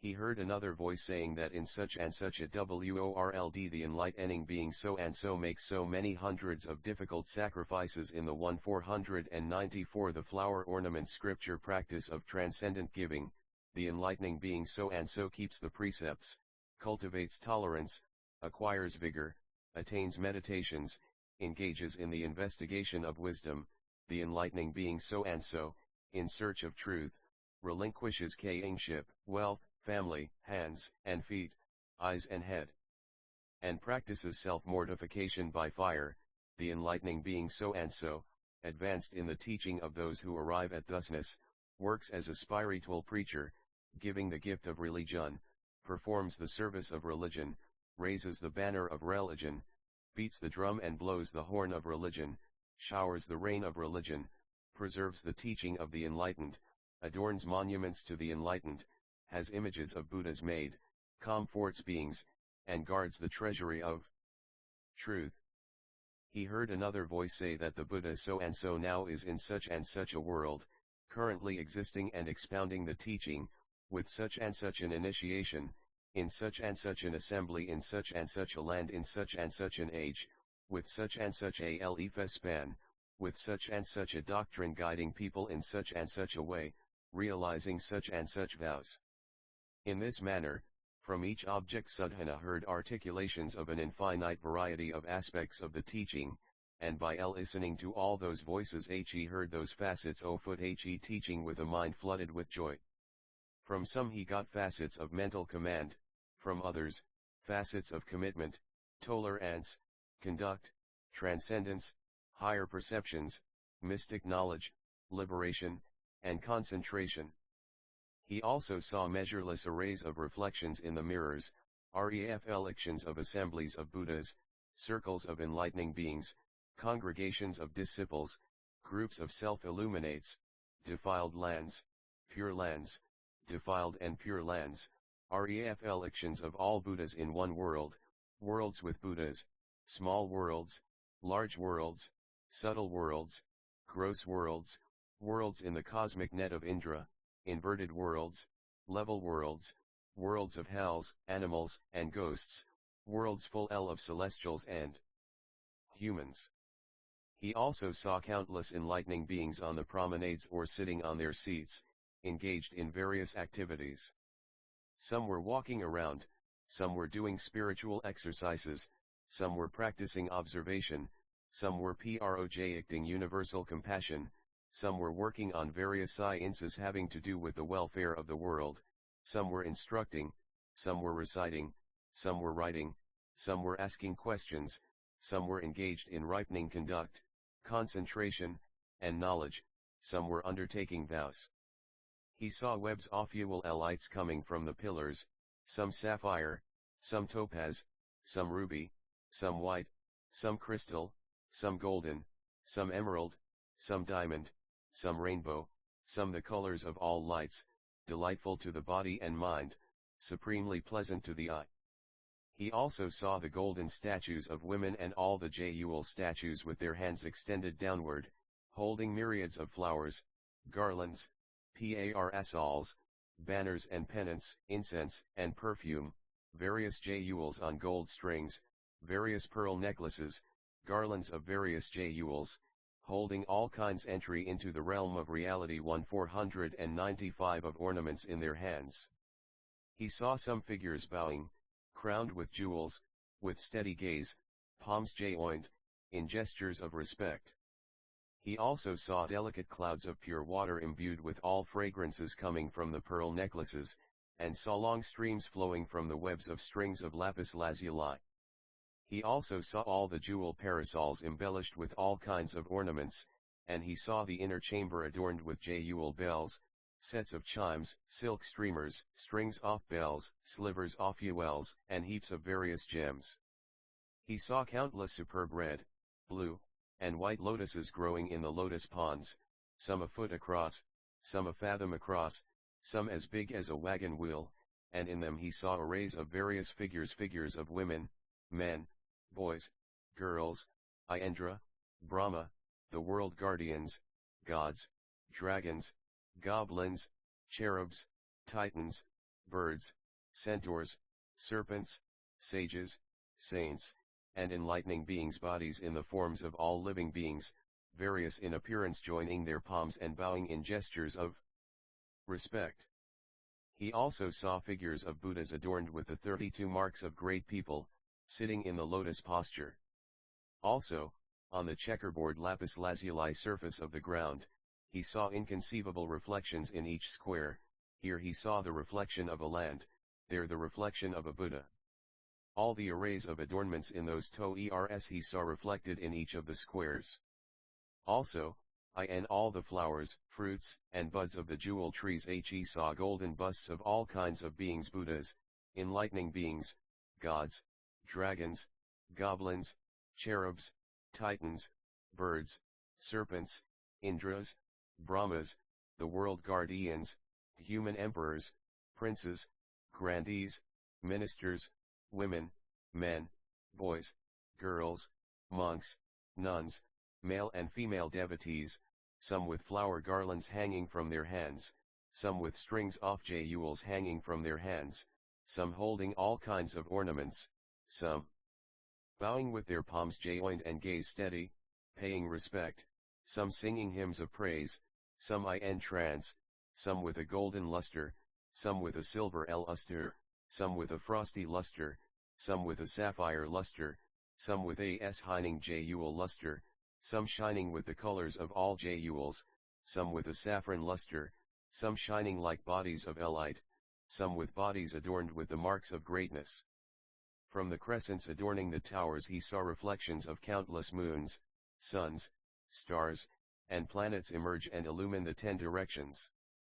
He also saw the walls of the palatial towers resplendent with checkerboards of all jewels, and in all of the jewel square he saw Maitreya carrying out all the practices of enlightening beings, as he had done while performing enlightening practice in the past.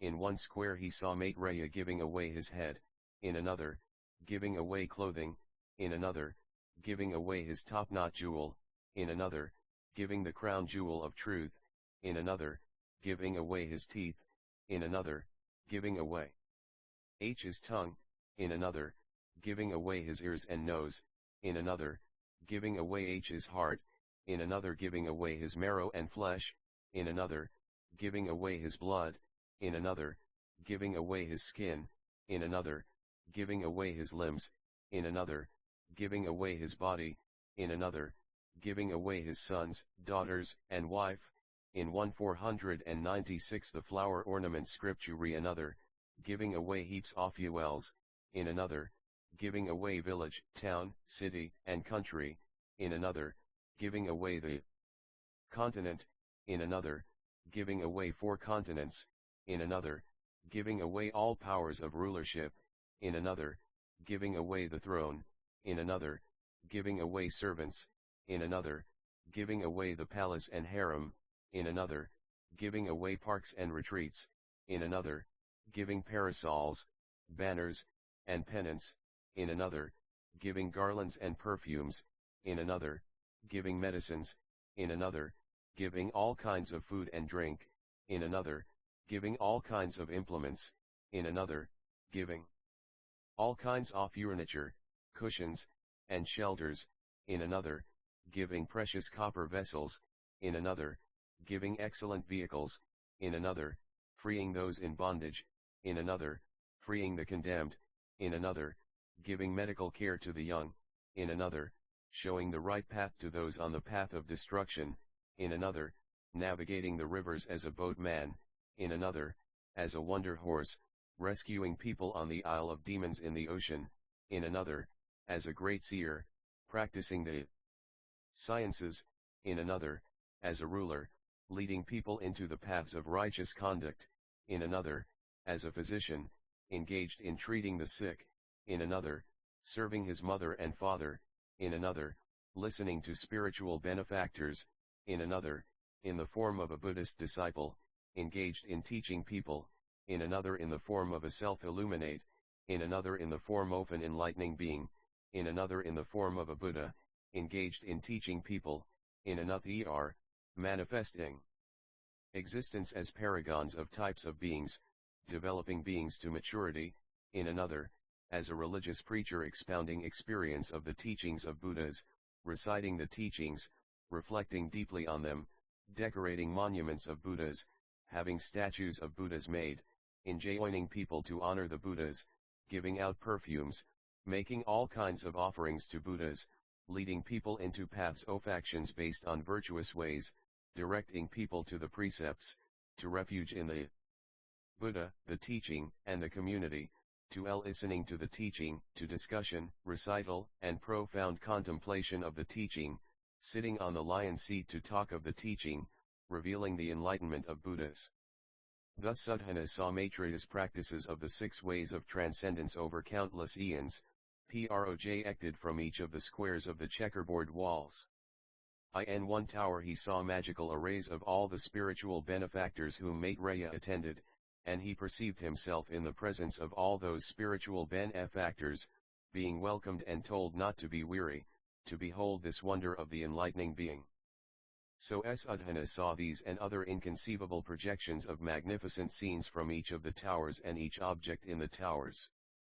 By the power of unwavering mindfulness, by all-encompassing purity of vision, by unobstructed knowledge of observational skill, by attainment of control over the basis of knowledge of enlightening beings, standing on the ground of knowledge issuing from the perceptions of enlightening beings, he saw this whole endless manifestation of marvelous scenes.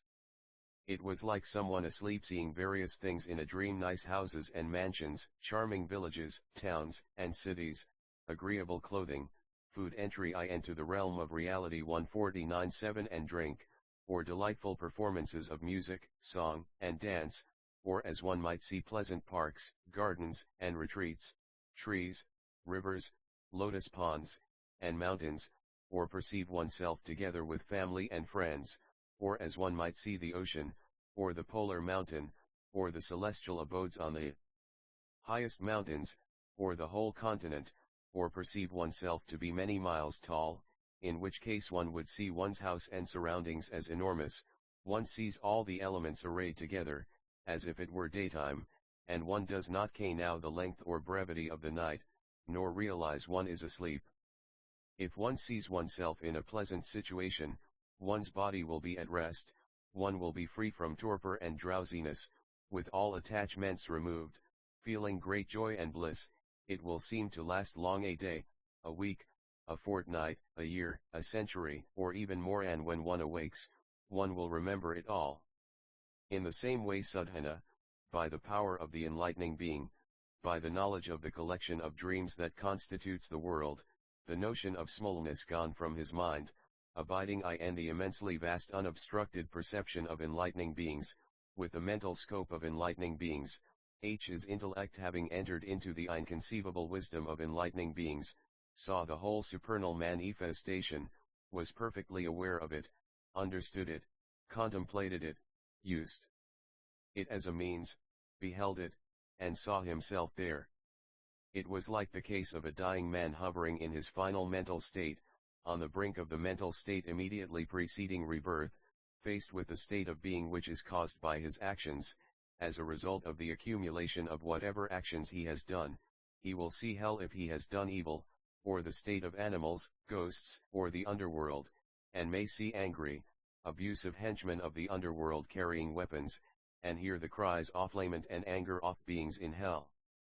He will also see the great hells burning, blazing masses of flames, and will see the copper cauldrons and the tortures being carried out, and will perceive those undergoing them. He will also see and feel the pains of the burning of the fires of hell. But by accumulation of good actions one will see heaven, and will see the assemblyes of gods and goddesses and all the magnificent arrays of heaven. One will see and experience the enjoyments of the parks, palaces, rivers, lotus ponds, mountains of jewels, and wish-fulfilling trees. At the end of one's life one will feel one has passed away from this world and been reborn in the next, even though one has not yet died.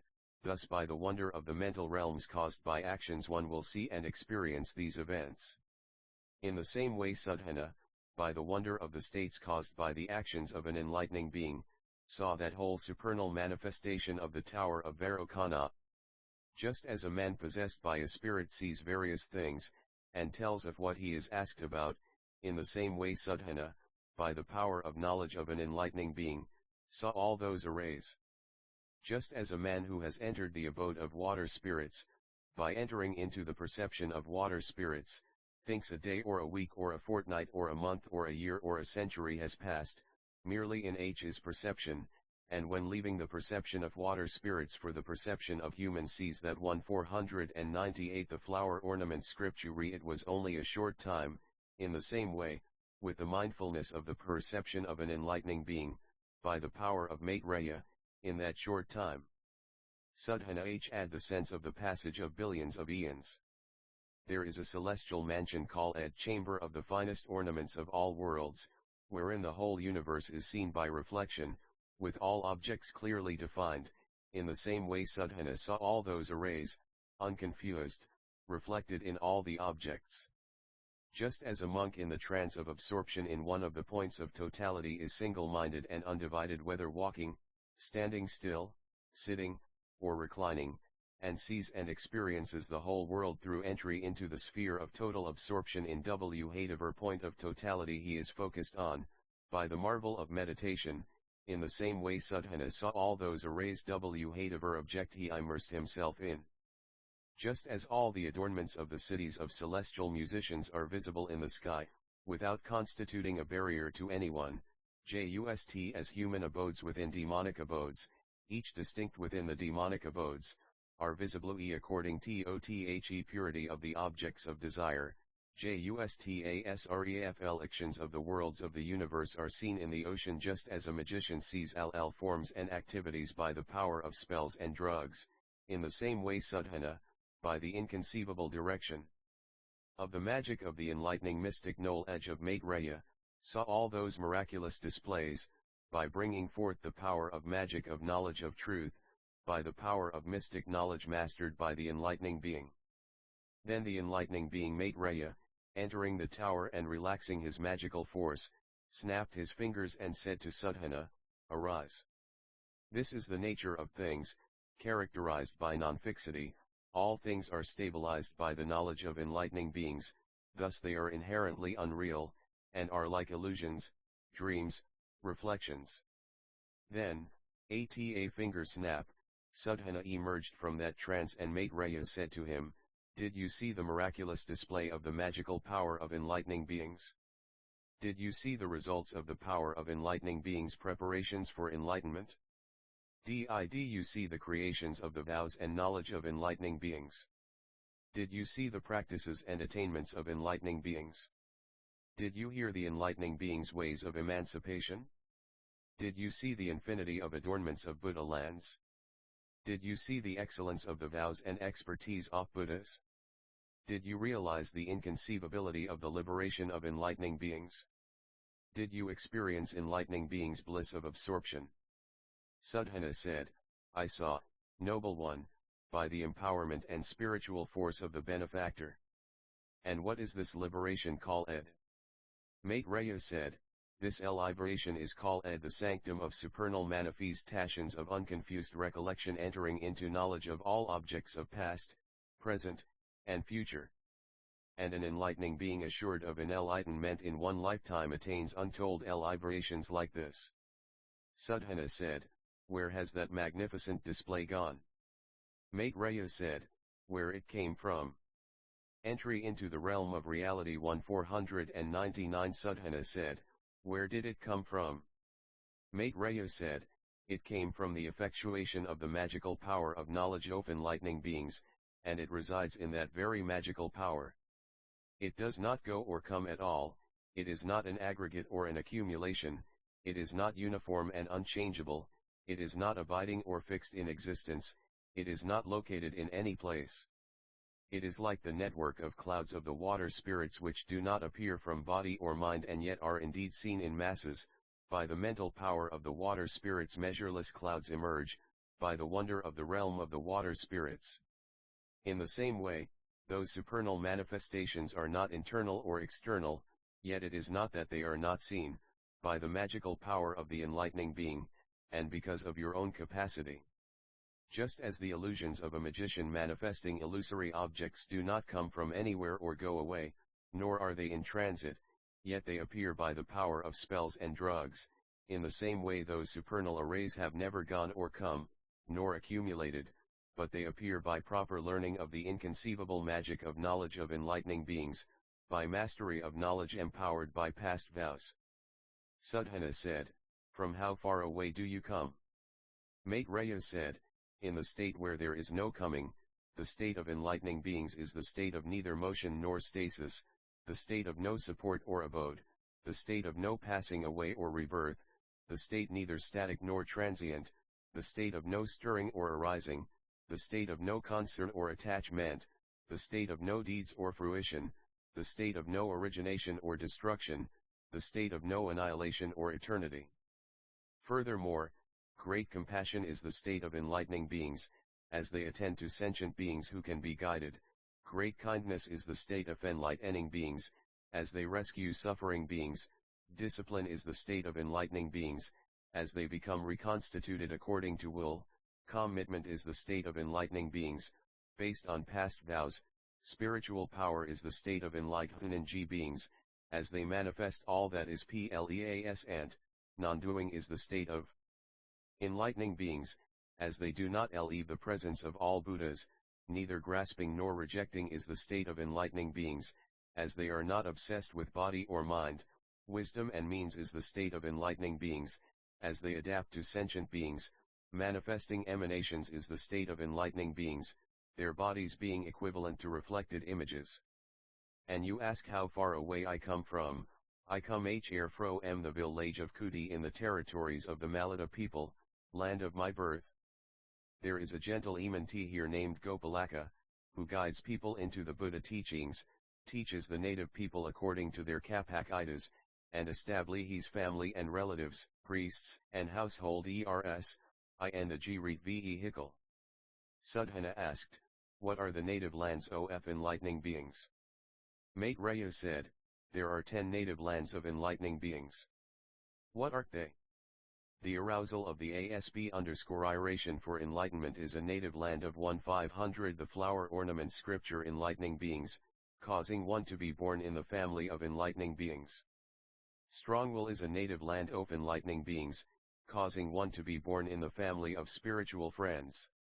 The stages are native L and of enlightening beings, causing one to be born in the family of the transcendent ways. Carrying out vows is a native land of enlightening beings, causing one to be born in the family of sublime acts. Universal compassion is a native land of enlightening beings, causing one to be born in the house of means of salvation. Profound contemplation is a native land of enlightening beings, causing one to be born in the house of transcendent wisdom. The great vehicle is a native land of enlightening beings, causing one to be born in the house of skill in means. Educating sentient beings is a native land of enlightening beings, causing one to be born in the house of Buddhas. Knowledge and means is a native land of enlightening beings, causing one to be born in the house of tolerance of things as unoriginated. Practicing and realizing all truths is a native land of enlightening beings, causing one to be born in the house of all Buddhas of past, future, and present. Transcendent wisdom is the mother of enlightening beings, skill in means is the father of enlightening beings, transcendent generosity is the milk of enlightening beings, transcendent discipline is their nurse, transcendent tolerance is their adornment, transcendent vigor is what makes them grow, transcendent meditation purifies their practice, spiritual friends teach them, the elements of enlightenment are their companions, all enlightening beings are their siblings, the determination for enlightenment is their family, practice is the rule of their family, The stages are their residenke. Attainment of tolerance is birth in the family, carrying out vows is acquisition of the knowledge of the family, purity of conduct is following the rule of the family, promoting the great vehicle is preserving the continuity of the family, consecration as one bound to attain Buddhahood in one life is princehood among spiritual kings, and the attainment of all who arrive at thusness is complete purification of the family. Thus the enlightening being has gone beyond the stage of the ignorant and has entered the certainty of enlightening beings, has been born in the family of Buddhas, has been established in the lineage of Buddhas, has become capable of perpetuating the three treasures, has become involved in protecting the family of enlightening beings, has become socially pure and impeccable, blameless among all people, has become well born in the high est family of Buddhas, the body a repository of great vows. Enlightening beings who have succeeded in being born in the family this way do not shrink away from existence in any world, because they realize all things are like reflections, they are not defiled by life in any state of existence, because they realize birth in all states of being is phantom-like, they are tireless in guiding and perfecting all beings, because they are aware all is selfless, they never cease taking care of all beings, because they embody universal love and compassion. They do not fear living through all ages, because they believe the mundane world is like a dream, they are not afflicted by the appearance of birth and death, because they realize the glass and try into the realm of reality 1501 terms of mental and physical elements are illusory, they are not enjayed in the midst of all objects, because they realize they are of the nature of the reality realm, they are not deluded by any of the states of the mundane world, because they have thoroughly realized they are like mirages, they are unaffected by any bedeviling objects because they are familiar with the illusoriness of all things, they are incapable of being deceived by any afflictions, because they have mastered the spiritual body, they reach their goal in all states of being, because they have attained control over becoming. With a body existing in all worlds, and forms like all beings, with different powers, with distinct forms of speech like those of all beings, with modes of conduct like those approved by all beings, with adaptations to the world as extensive as the precepts of all beings, appearing to be born in families consonant with all kinds of purity, by entries into the perceptions and ideas of all beings through engagement in activity, by powers of physical manifestation equal to the creations of vows of all enlightening beings, I pervade all universes, and arrived here in the south, in the village of Kuta in the Malata region, in order to develop to maturity those who carried out the same practices as I in the past but have lost the aspiration for enlightenment, and to manifest birth on this continent, to guide parents and relatives born in the priestly caste, and to generate the family of enlightened ones so as to free them from the pride and conceit of the superiority of the priestly caste. Here in the south, by that means guiding beings according to their mentalities and according to their capacity for being taught, I alive in this tower containing the adornments of Vairocana. When I have passed away from here, I will manifest birth in Tushita, the celestial abode of happiness and contentment, in order to adapt to beings according to mentality, and to mature the celestials oft had heaven engaged in the same practice, to manifest supernal arrays of emanations of the virtue and knowledge of enlightening beings beyond all realms of desire, to dispel all craving for sensual enjoyment, to make it clear that all mundane routines are impermanent, to show that all celestial existence ultimately declines and passes away, to join with the enlightening beings bound for Buddhahood in one life in proclaiming the teaching of great knowledge called the appearance of descent from heaven into rebirth on earth, to take care of those matured together in that state of existence, and to enlighten those sent forth by Shakyamuni when the time comes to be guided. At that time I will realize omniscience, the fulfillment of my aspiration, and when I have attained enlightenment, you will see me again, with the spiritual benefactor Manjushri. Now go back to Manjushri and ask him how an enlightening being is to learn and carry out the practice of enlightening beings, enter the sphere of universally good practice, undertake and carry it out, expand it, follow it, purify it, enter fully into it, and fulfill it. He will show you the real benefactor. Hi. The best of vows of Declions of enlightening beings is Manjushris. Vast is the outcome of the practice of Manjushri, measureless is the accomplishment of vows of Manjushri, ceaseless is Manjushri's achievement of the best of virtues of all enlightening beings. Manjushri is the 1502 the flower orna me11t scripture mother of Declions of Buddhas. Manjushri is the teacher of Declions of enlightening beings. Manjushri is engaged in the perfection of all beings. Widespread is the name of Manjushri in all worlds of the 10 directions. Manjushri is the interlocutor in the assemblues of untold Buddhas. Manjushri is praised by all Buddhas, abiding in the knowledge of profound truth. Manjushri sees all things according to their true significance. Manjushri has ranged far into all modes of liberation. He is immersed in the practice of universally good enlightening beings.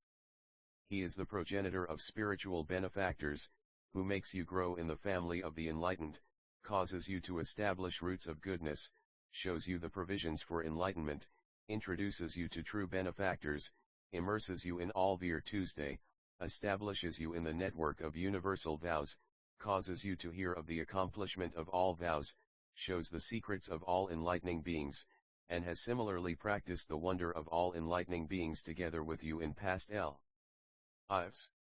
Therefore when you go to Manjushri, do not be faint-hearted, do not become weary in receiving instruction in all virtues. Why?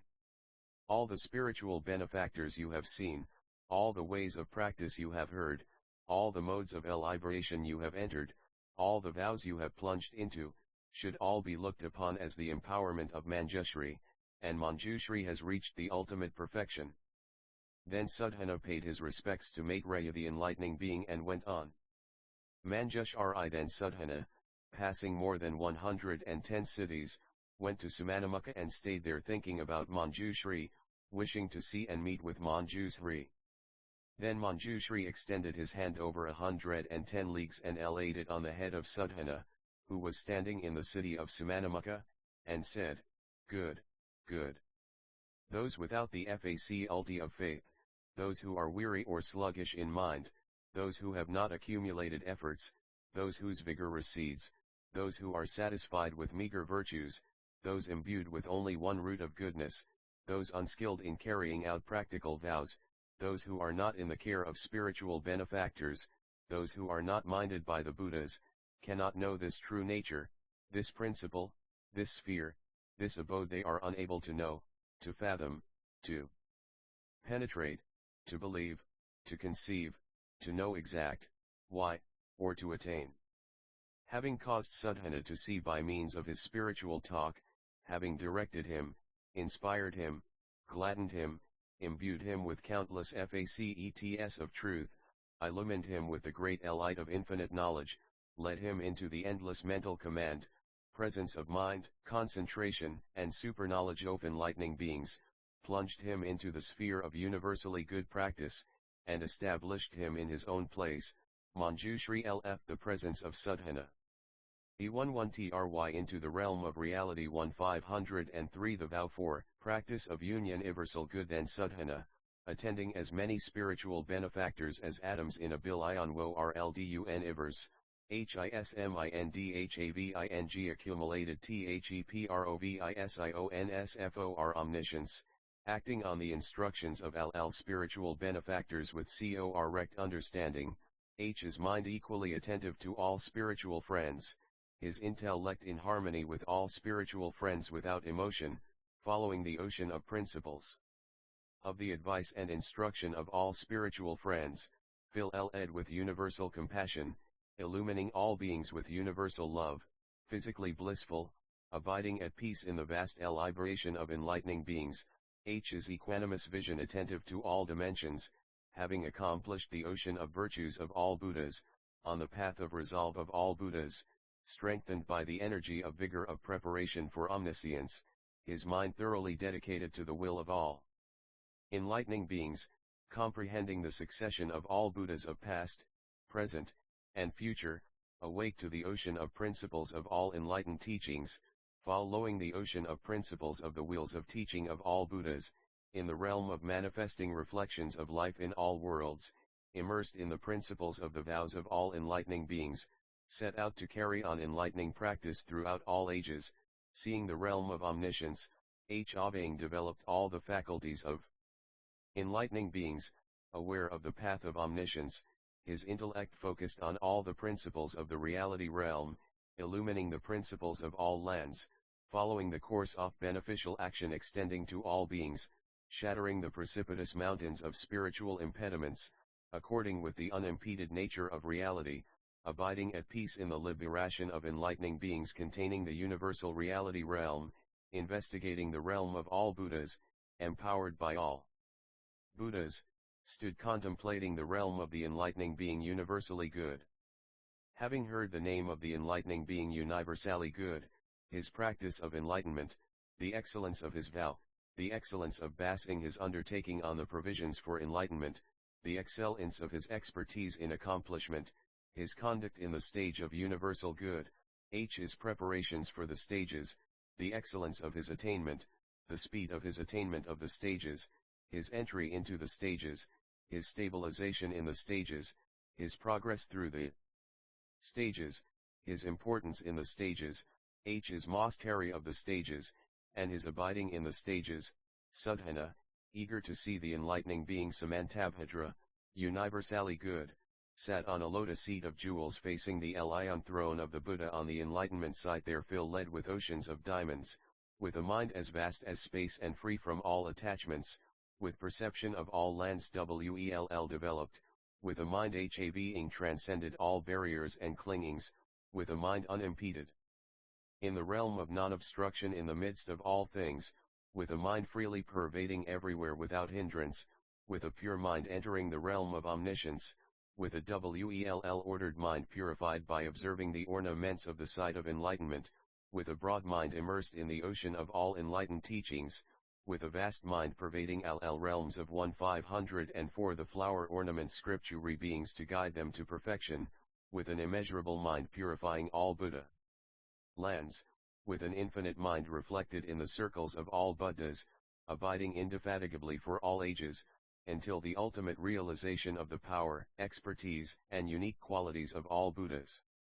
Furthermore, to Sudhana, engaged in these meditations, there appeared 10 signs prefiguring the vision of the enlightening being universally good, by virtue of the empowerment of all Buddhas having nourished his past roots of goodness, and by virtue of having past roots of goodness equivalent to those of the enlightening being universally good. What were those 10 signs? All Buddha lands were purified by purification with the adornments of the sites of enlightenment of all Buddhas. All Buddha lands were purified by removal of all evil and miserable states and conditions inopportune for enlightenment. All Buddha lands were purified by purification of Buddha lands with arrays of spiritual lotus ponds. All Buddha lands were purified by cooling and refreshing the bodies and minds of all beings. All Buddha lands were purified by becoming made of jewels. All Buddha lands were purified by all the beings becoming adorned with the marks and embellishments of greatness. All Buddha lands were purified by formation of masses of all adornments. All Buddha lands were purified by all the beings becoming kind, benevolent, and friendly to each other. All Buddha lands were purified by becoming arrayed with the adornments of sites of enlightenment. All Buddha lands were purified by all the beings becoming consciously absorbed in mindfulness of Buddha. These 10 signs appeared foreshadowing the vision of the great enlightening being universal good. After that, 10 great lights appeared, foreshadowing the manifestation of the great enlightening being universally good. What were the 10? In each atom of all worlds the network of all Buddhas shone. The auras of light OFA Buddhas emanated from each atom OFA worlds, with hundreds of thousands of various colors, and pervaded the whole cosmos.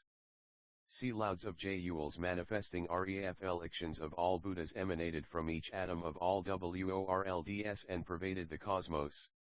Multitudes of circles of flames of Buddhas emanated from each atom of all worlds and pervaded the cosmos. Multitudes of all kinds of fragrant flowers, garlands, perfumes, and incenses emanated from each atom of all worlds and pervaded the cosmos, radiating the light of the enlightening being universally good.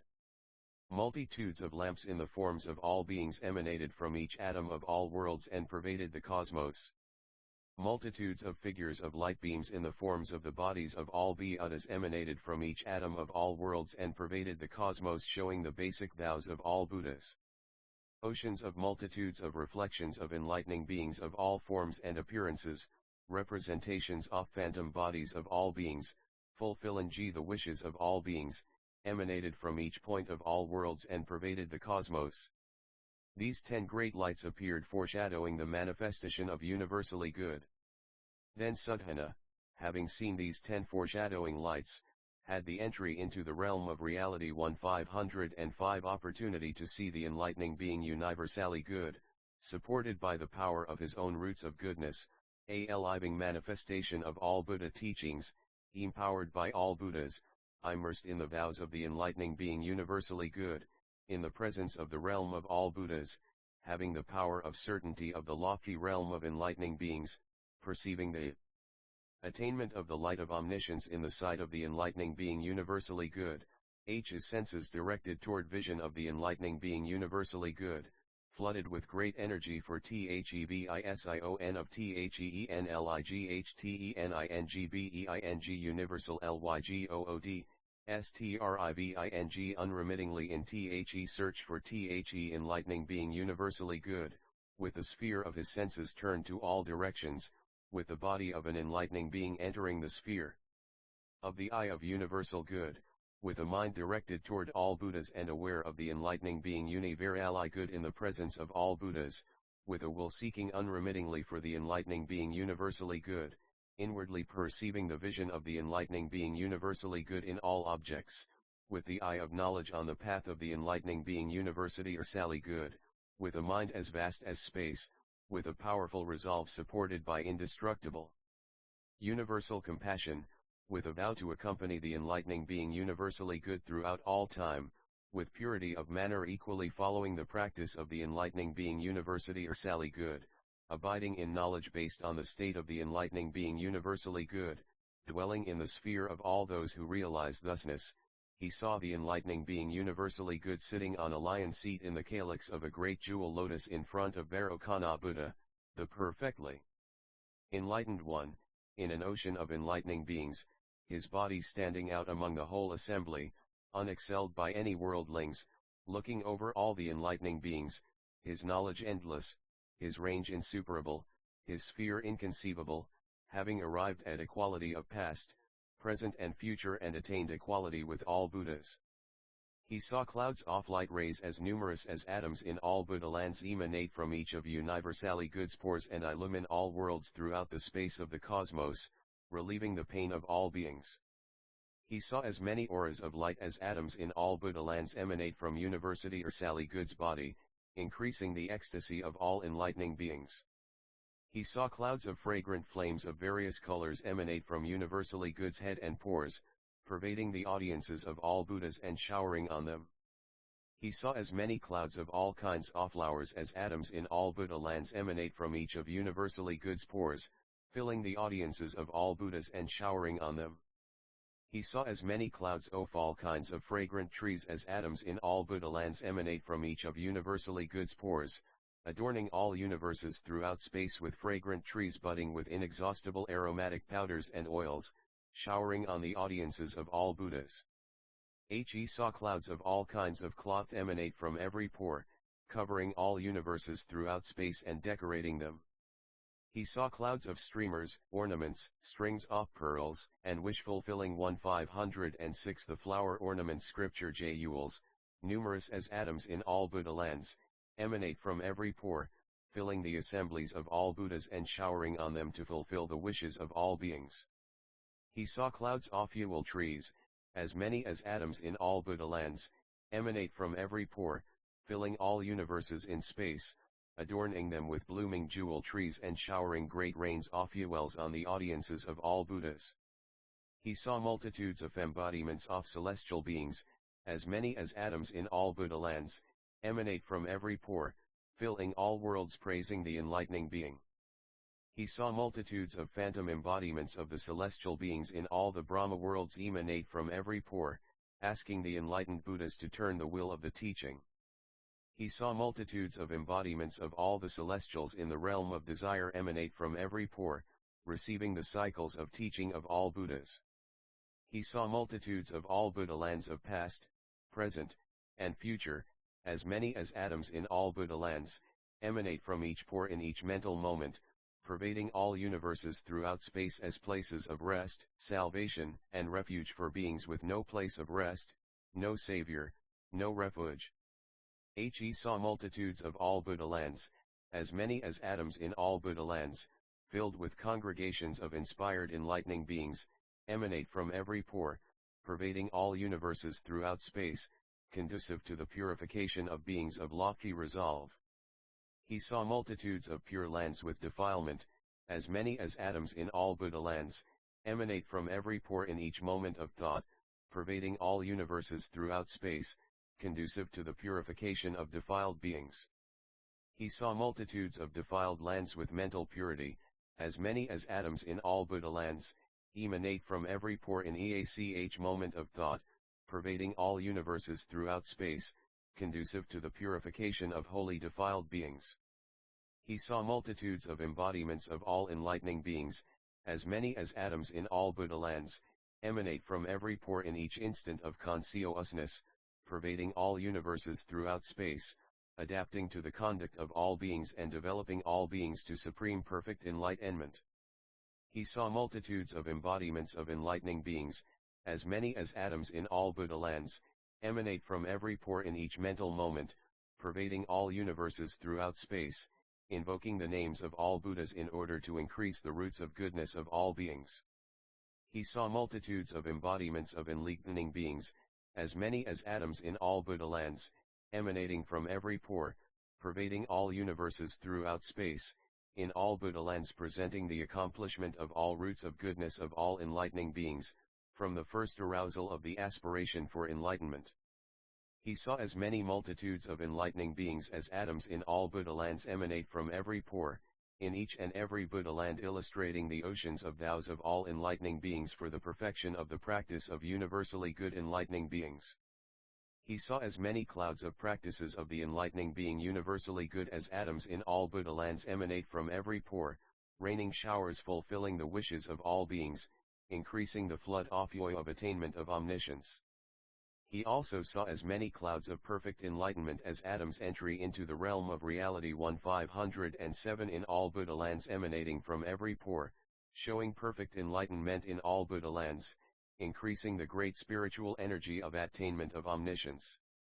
Then Suddhana, having seen this manifestation of universally good's mystic power, happy, fulfilled, enraptured, uplifted, delighted, joyful, contemplated the body of universally good further and saw, from every part of his body and every pore, the billionfold world, with its masses of air, earth, and fire, its oceans, continents, rivers, jewel mountains, polar mountains, peripheral mountains, villages, cities, towns, communities, districts, forests, dwellings, populations, hells, animal realms, underworlds, realms of titans, dragons, birds, humans, and celestials, real ms of desire, formless realms, its bases, foundations, and forms, its clouds, lightning, stars, nights, days, and fortnights, half-years and years, intermediate eons, and eons.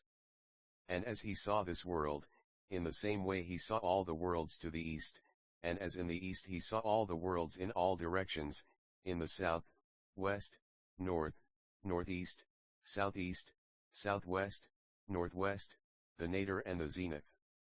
By way of reflections he saw the emergence of all Buddhas, along with their circles of enlightening beings, as well as other beings, and he saw the succession of all worlds in past eons in this world, all that in one mark of greatness of the body of universally good the emergence of all the Buddhas, the circles of enlightening beings, the sentient beings, the abodes, the days and nights, the ages. In the same way he also saw all the Buddha lands of the future. And just as he saw the succession of past and future worlds in this world, in the same way he saw the successions of all past and future worlds in all worlds in the 10 directions, through each mark of greatness and each pore on the body of the enlightening being universally good, all in perfect order, not mixed up with one another. And just as he saw the enlightening being universally good sitting on a jewel lotus calyx lion seat before Vairocana Buddha displaying this miracle, likewise he saw him displaying the same miracle in the world Padmashri of Bhadrashri Buddha in the east, and as in the east, he also saw the enlightening being universally good sitting on a jewel lotus calyx lion seat in the presence of all Buddhas in all worlds everywhere displaying this same miracle, and from each individual body of universally good he saw all objects of past, present, and future appearing in reflections, and likewise saw all lands, all beings, all Buddhas emerging, and all congregations of enlightening beings appearing as reflections, and he heard the voices of all beings, the voices of all Buddhas, the turning of the will of teaching of all Buddhas, the presentation of all advice and instruction, the attainments of all enlightening beings, and the mystic powers of all Buddhas. Having seen and heard this inconceivable miracle of the enlightening being universally good, he attained 10 states of consummation of knowledge. What were these 10? He attained the state of consummation of knowledge physically pervading all Buddha lands in a moment of thought. He attained the state of consummation of holistic knowledge going to the presence of all Buddhas. He attained the state of consummation of Knoll 1508 the flower ornament scripturi et ge serving all Buddhas. He attained the state of consummation of knowledge asking about the teaching and receiving answers from each and every Buddha. He attained the state of consummation of knowledge of meditation on the cycles of teaching of all Buddhas. He attained the state of consummation of knowledge of inconceivable miracles of Buddhas. He attained the state of consummation of knowledge to expound one expression of truth forever by means of inexhaustible specific knowledge of all truths. He attained the state of consummation of direct knowledge of the ocean of all truths. He attained the state of consummation of knowledge of all principles of the realm of reality. He attained the state of consummation of knowledge to live together with the thoughts of all beings. He attained the state of consummation of knowledge of instantaneous direct witness of the practice of the enlightening being universally good. To Sudhana, who had realized these states of consummate knowledge, universally good extended his right hand and laid it on his head.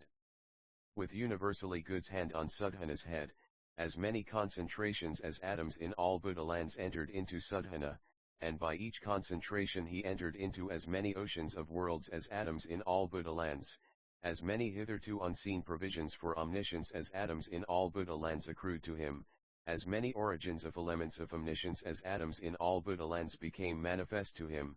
He rose up for as many great undertakings for omniscience as atoms in all Buddha lands. He entered into as many oceans of vows as atoms in all Buddha lands. He went forth on as many emancipating paths of omniscience as atoms in all Buddha lands. He was involved in as many practices of enlightening beings as atoms in all Buddha lands. He was boosted by as many floods of omniscience as atoms in all Buddha lands. He was illumined by as many lights of knowledge of all Buddhas as atoms in all Buddha lands. Just as in this world, in the presence of Vairocana Buddha, the enlightening being universally good extended his right hand and laid it on Sudhana's head, in the same way universally good sitting at the feet of all Buddhas in all worlds extended his right hand and laid it on Sudhana's head. In the same way, sitting at the feet of all Buddhas in all worlds within the atoms of all worlds universally good extended his right hand and laid it on Sudhana's head. And just as facets of truth entered Sudhana as he was touched by the hand of universally good at the feet of Vairocana Buddha, likewise facets of truth entered Sudhana in various ways as he was touched by the multitudes of hands extended from the bodies of all the universally goods. Then the great enlightening being universally good said to Sudhana, "Did you see my mystical projection?" Sudhana said, "I saw, noble one." But only a Buddha could understand such an inconceivable mystical projection. Universally good said, "I practiced for as many eons as atoms in untold Buddha lands, seeking the mind of omniscience, and in each immense eon I associated with as many Buddhas as atoms in untold Buddha lands, to purify the aspiration for enlightenment." and in each immense eon I made great entry into the realm of reality. 1509 sacrifices, giving away everything, announced in all worlds, fulfilling all beings, storing virtue for omniscience. And in each immense eon I made as many great sacrifices as atoms in untold Buddha lands, extreme sacrifices, seeking the qualities of omniscience. And in each immense eon I gave up my body untold numbers of times, and I gave up kingships, villages, cities, towns, counties, and communities, and I gave up dearly beloved companions, so hard to give up, and I gave up spouses and children. I gave away the flesh of my own body and gave blood from my own body to beggars, and I gave away my bones and marrow. I gave away my limbs, my ears and nose, my eyes and tongue, caring only for Buddha knowledge and not for my physical life. In each immense eon I gave away as many of my own bodies as atoms in untold Buddha lands, seeking from my own bodies the unsurpassed head of omniscience which rises beyond all worlds. And as I did in each immense eon, so also did I do in oceans of great eons as numerous as atoms in untold Buddha lands. In each immense eon I honored and served as many Buddhas as atoms in untold Buddha lands, providing food and clothing, shelter, furniture, medicine, and other necessities. And I went forth into the tutelage of each Buddha, apple the instructions of all Buddhas, and I hold their teaching. I do not know of a single thought in all those oceans of eons in which I neglected the instructions of the Buddhas. I am not aware of having had a single malicious thought in all those eons, or an egotistic thought, or a selfish thought of possession, or a thought of difference between self and others, or a thought of parting from the path of enlightening beings, or a thought of weariness at staying in the world, or a thought of depression, or a thought deluded by hindrances, or any thought apart from the aspiration for enlightenment, the invulnerable asylum of invincible knowledge, directed toward preparations for omniscience. Oceans of eons would be exhausted in telling of me past efforts to purify Buddha lands, my compassionate efforts to save, develop, and purify all beings, my efforts to serve Buddhas, my efforts in listening to teachers in quest of truth, my self-sacrifice for the sake of absorbing truth, my sacrifice of life to protect truth. Of all the oceans of teachings, there is not a single statement that I did not get by giving up rulership, that I did not get by giving up all that exists, by undertaking the salvation of all beings, by contemplating my own being, by undertaking to attain higher states ahead, by undertaking to produce the light of all worldly knowledge, by undertaking to produce the light of all transmundane knowledge, by undertaking to produce mundane happiness for all sentient beings, by undertaking to tell of the virtues of all Buddhas. Thus it would take up as many eons as atoms in untold Buddha lands to tell of the accomplishment of me past endeavors. By such power of preparation, power of accomplishment of assemblage of root causes, power of lofty resolution, power of accomplishment of Beer Tuesday, power of contemplation of all truths as they are, power of the eye of wisdom, power bestowed by Buddha, power of great vows, power of great compassion, power of thoroughly purified mystic knowledge, power of the 1510 the flower ornament scripture care of spiritual benefactors, I attain the ultimately pure body of reality, which is continuous and unfragmented throughout past, present, and future. I also purified an unexcelled physical body, beyond all worldlings, appearing to all beings according to their mentalities, omnipresent, in all Buddha lands, abiding everywhere, showing all kinds of mystical projections everywhere, visible in all worlds. Look at this body I have achieved, produced over endless multitudes of eons, hard to get to appear even in decillions of eons, hard to get to see. Beings who have not planted roots of goodness cannot even hear of me, much less see me.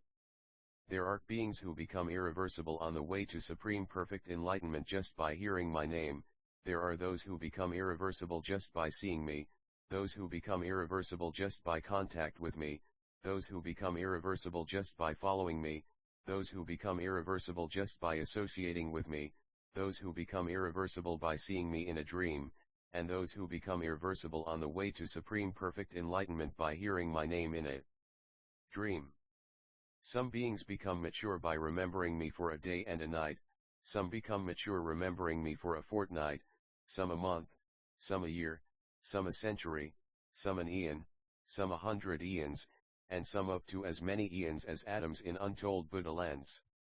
Some become mature remembering me for one lifetime, some 100 lifetimes, some up to as many lifetimes as atoms in untold Buddha lands. Some become mature by seeing my radiance, some by seeing emanation of light beams, some by feeling the earthquake, some by seeing my physical form, some by being encouraged. Thus beings become irreversible toward supreme perfect enlightenment through as many means as atoms in a Buddha land. Furthermore, whoever hears of the purity of my Buddha land shall be born in pure Buddha lands, and whoever sees the purity of my body will be born in my body. Behold the purity of this body of mine. Then Suddhana, contemplating the body of the enlightening being universal, why good, saw in each and every pore untold multitudes of Buddha lands fill led with Buddhas. And INEACH Buddha land he saw the Buddha surrounded by assemblies of enlightening beings. And he saw that all those multitudes of lands had various bases, various forms, various arrays, various perimeters, various clouds covering the skies, various Buddhas appearing, various enunciations of cycles of the teaching. And just as he saw this in each pore, so also in all pores at once, in all the marks of greatness, all the embellishments, all the limbs and parts of the body, and in each he saw multitudes of lands, with as many multitudes of projected bodies of Buddhas, as atoms in Buddha lands, emerging and filling all worlds in the 10 directions developing beings toward supreme perfect enlightenment.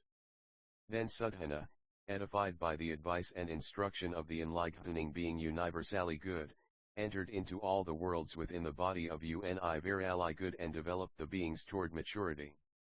Furthermore, the light of knowledge and roots of goodness accumulated by Suddhana in going entry into the realm of reality 151-12, meeting, and attending as many spiritual benefactors as atoms in a Buddha land did not amount to even a minute fraction, not to any calculable fraction, of his accumulation of roots of goodness concomitant with seeing universally good.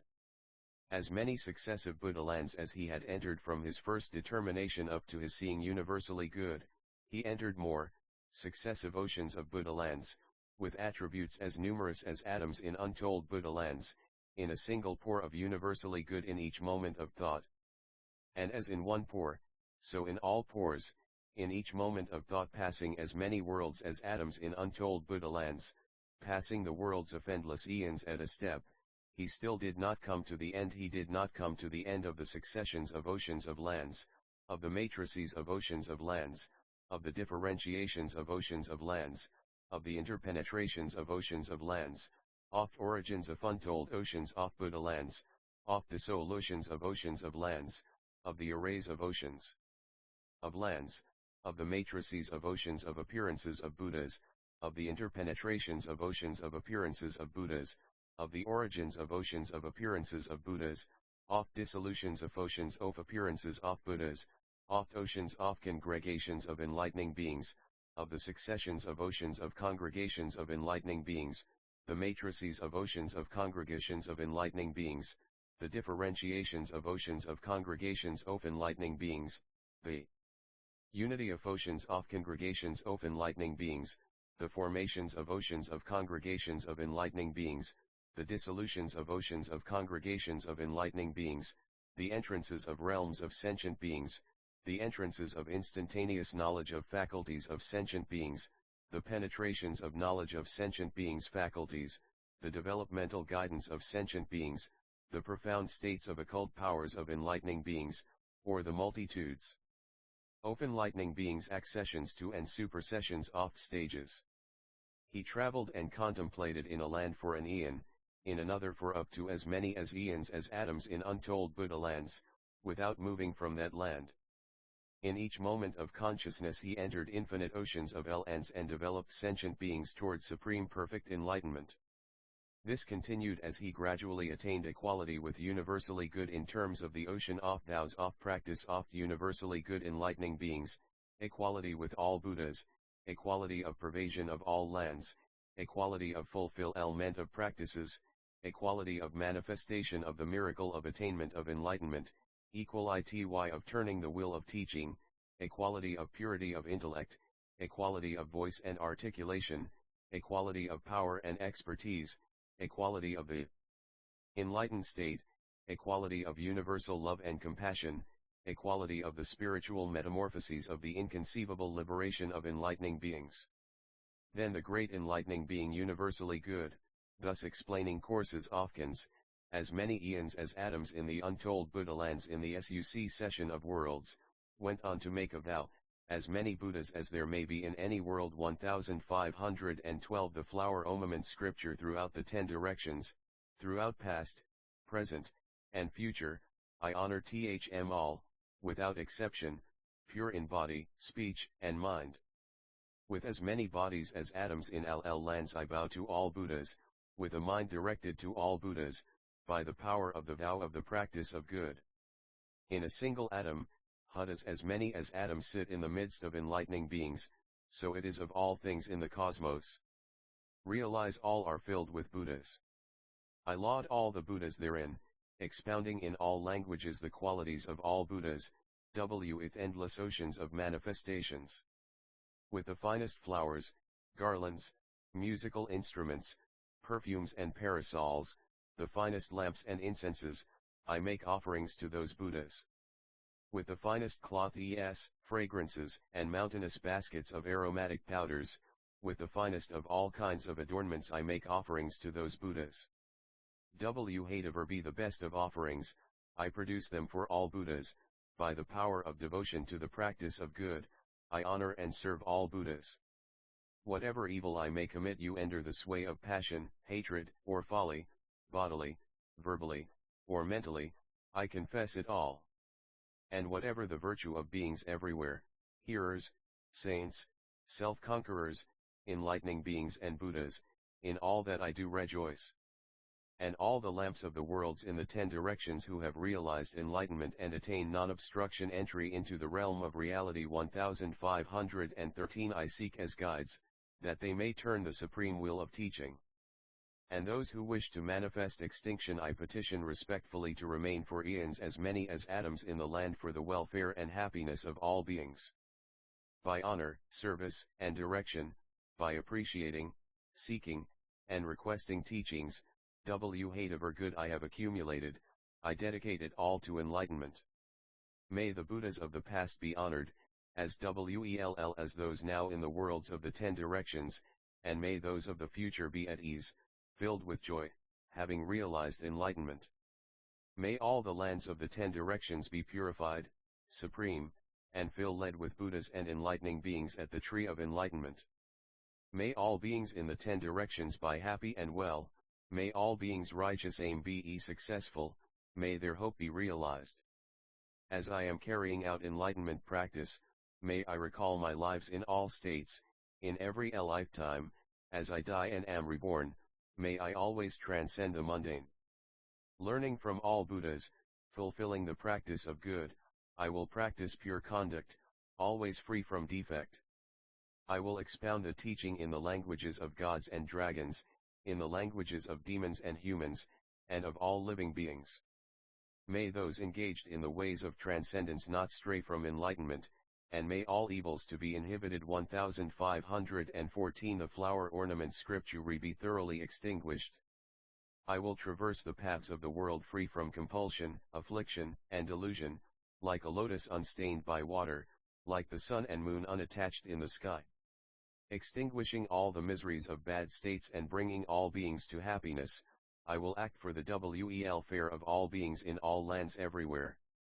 According with the conduct of sentient beings while fulfilling the practice of enlightenment, and cultivating the practice of good, thus will I act throughout future eons.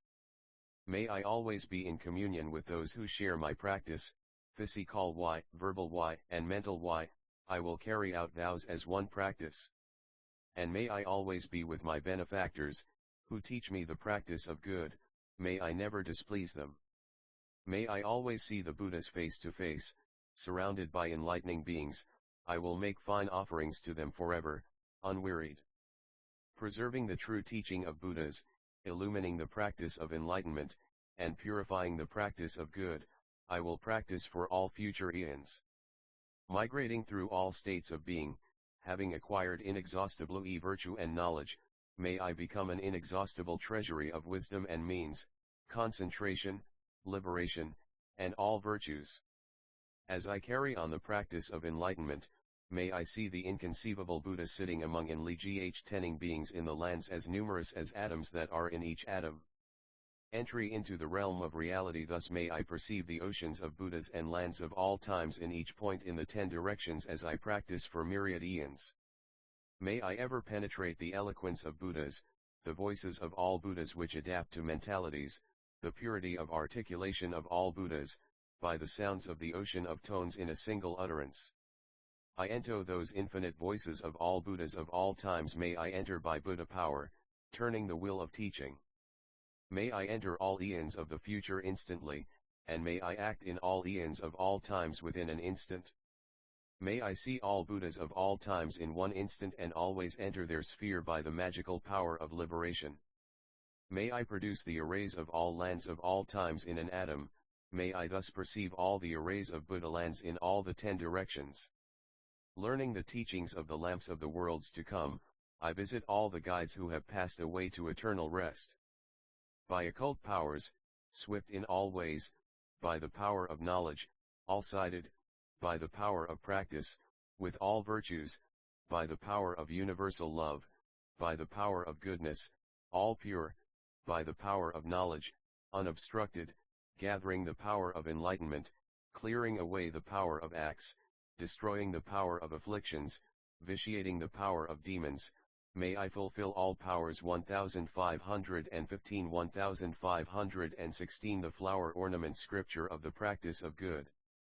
Purifying oceans of lands, liberating oceans of beings, observing oceans of truths, plumbing oceans of knowledge, perfecting oceans of practices, fulfilling oceans of vows, serving oceans of Buddhas, may I practice, untiring, for oceans of Khans. The lofty vows of enlightenment practice of the Buddhas of past, present, and future may I fulfill completely, practice what is good, and realize enlightenment. All who share in the practice of the sage of universal good, the foremost offspring of all Buddhas, I name them good. Pure in body, speech, and mind, pure in conduct, with a pure land, as the sage is named good, may I become thus equally. May I carry out the vow of Manjushri to totally purify the practice of good, tireless through all future ages, may I fulfill all those tasks. May there be no limits to practice, and no limit to virtues, persisting in infinite practices, I know all their miraculous creations. As long as the earth exists, as long as all beings exist, as long as acts and afflictions exist, so long will my vow remain. Let me give the Buddhas all worlds in the 10 directions adorned with jewels, let me give celestials and humans supreme happiness for eons as many as atoms. Entry into the realm of reality. 1517 Those who develop respect and devotion on hearing this supreme dedication, seeking supreme enlightenment, will be most blessed. They will have abandoned all evils and all bad associates and will quickly see infinite light, if they have this vow of enlightening practice. Great is their gain, worthwhile their life, auspicious their birth as humans, they will soon be like the universally good enlightening being. Those who have committed hellish crimes under the sway of ignorance will quickly put an end to them all when this practice of good is expounded.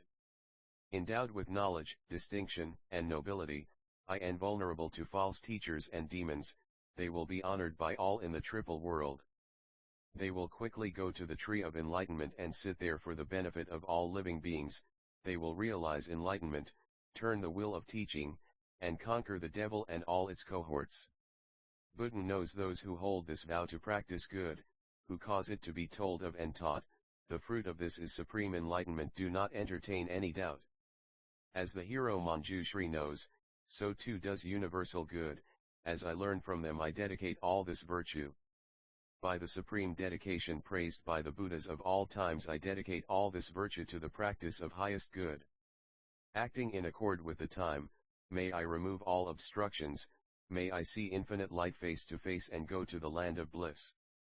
1518 The flower ornament scripture there, may all these vows be complete, having fulfilled them, I will work for the will of all beings in the world. Let me abide in the circle of that Buddha, born in a beautiful lotus, and receive the prophecy of Buddhahood there in the presence of the Buddha of infinite light. Having received the prophecy there, with millions of emanations I will work for the will of beings everywhere, by the power of Buddha. By whatever virtue I accumulate, having invoked the vow to practice good, may the pure aspiration of the world be at once all fulfilled.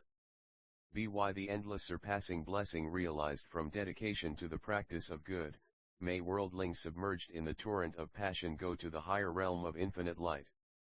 The Buddha said, Sudhana, those enlightening beings led by Manjushri, the monks developed by Manjushri, Maitreya, and all the enlightening beings of age of virtue, the great enlightening beings gathered in various worlds, as numerous as atoms, led by universally good, appointed inheritors of spiritual sovereignty, the great disciples led by Shariputra and Moggallana and their circle, as well as celestial and human beings, were elated and they applauded what the blessed enlightening being universally good had said.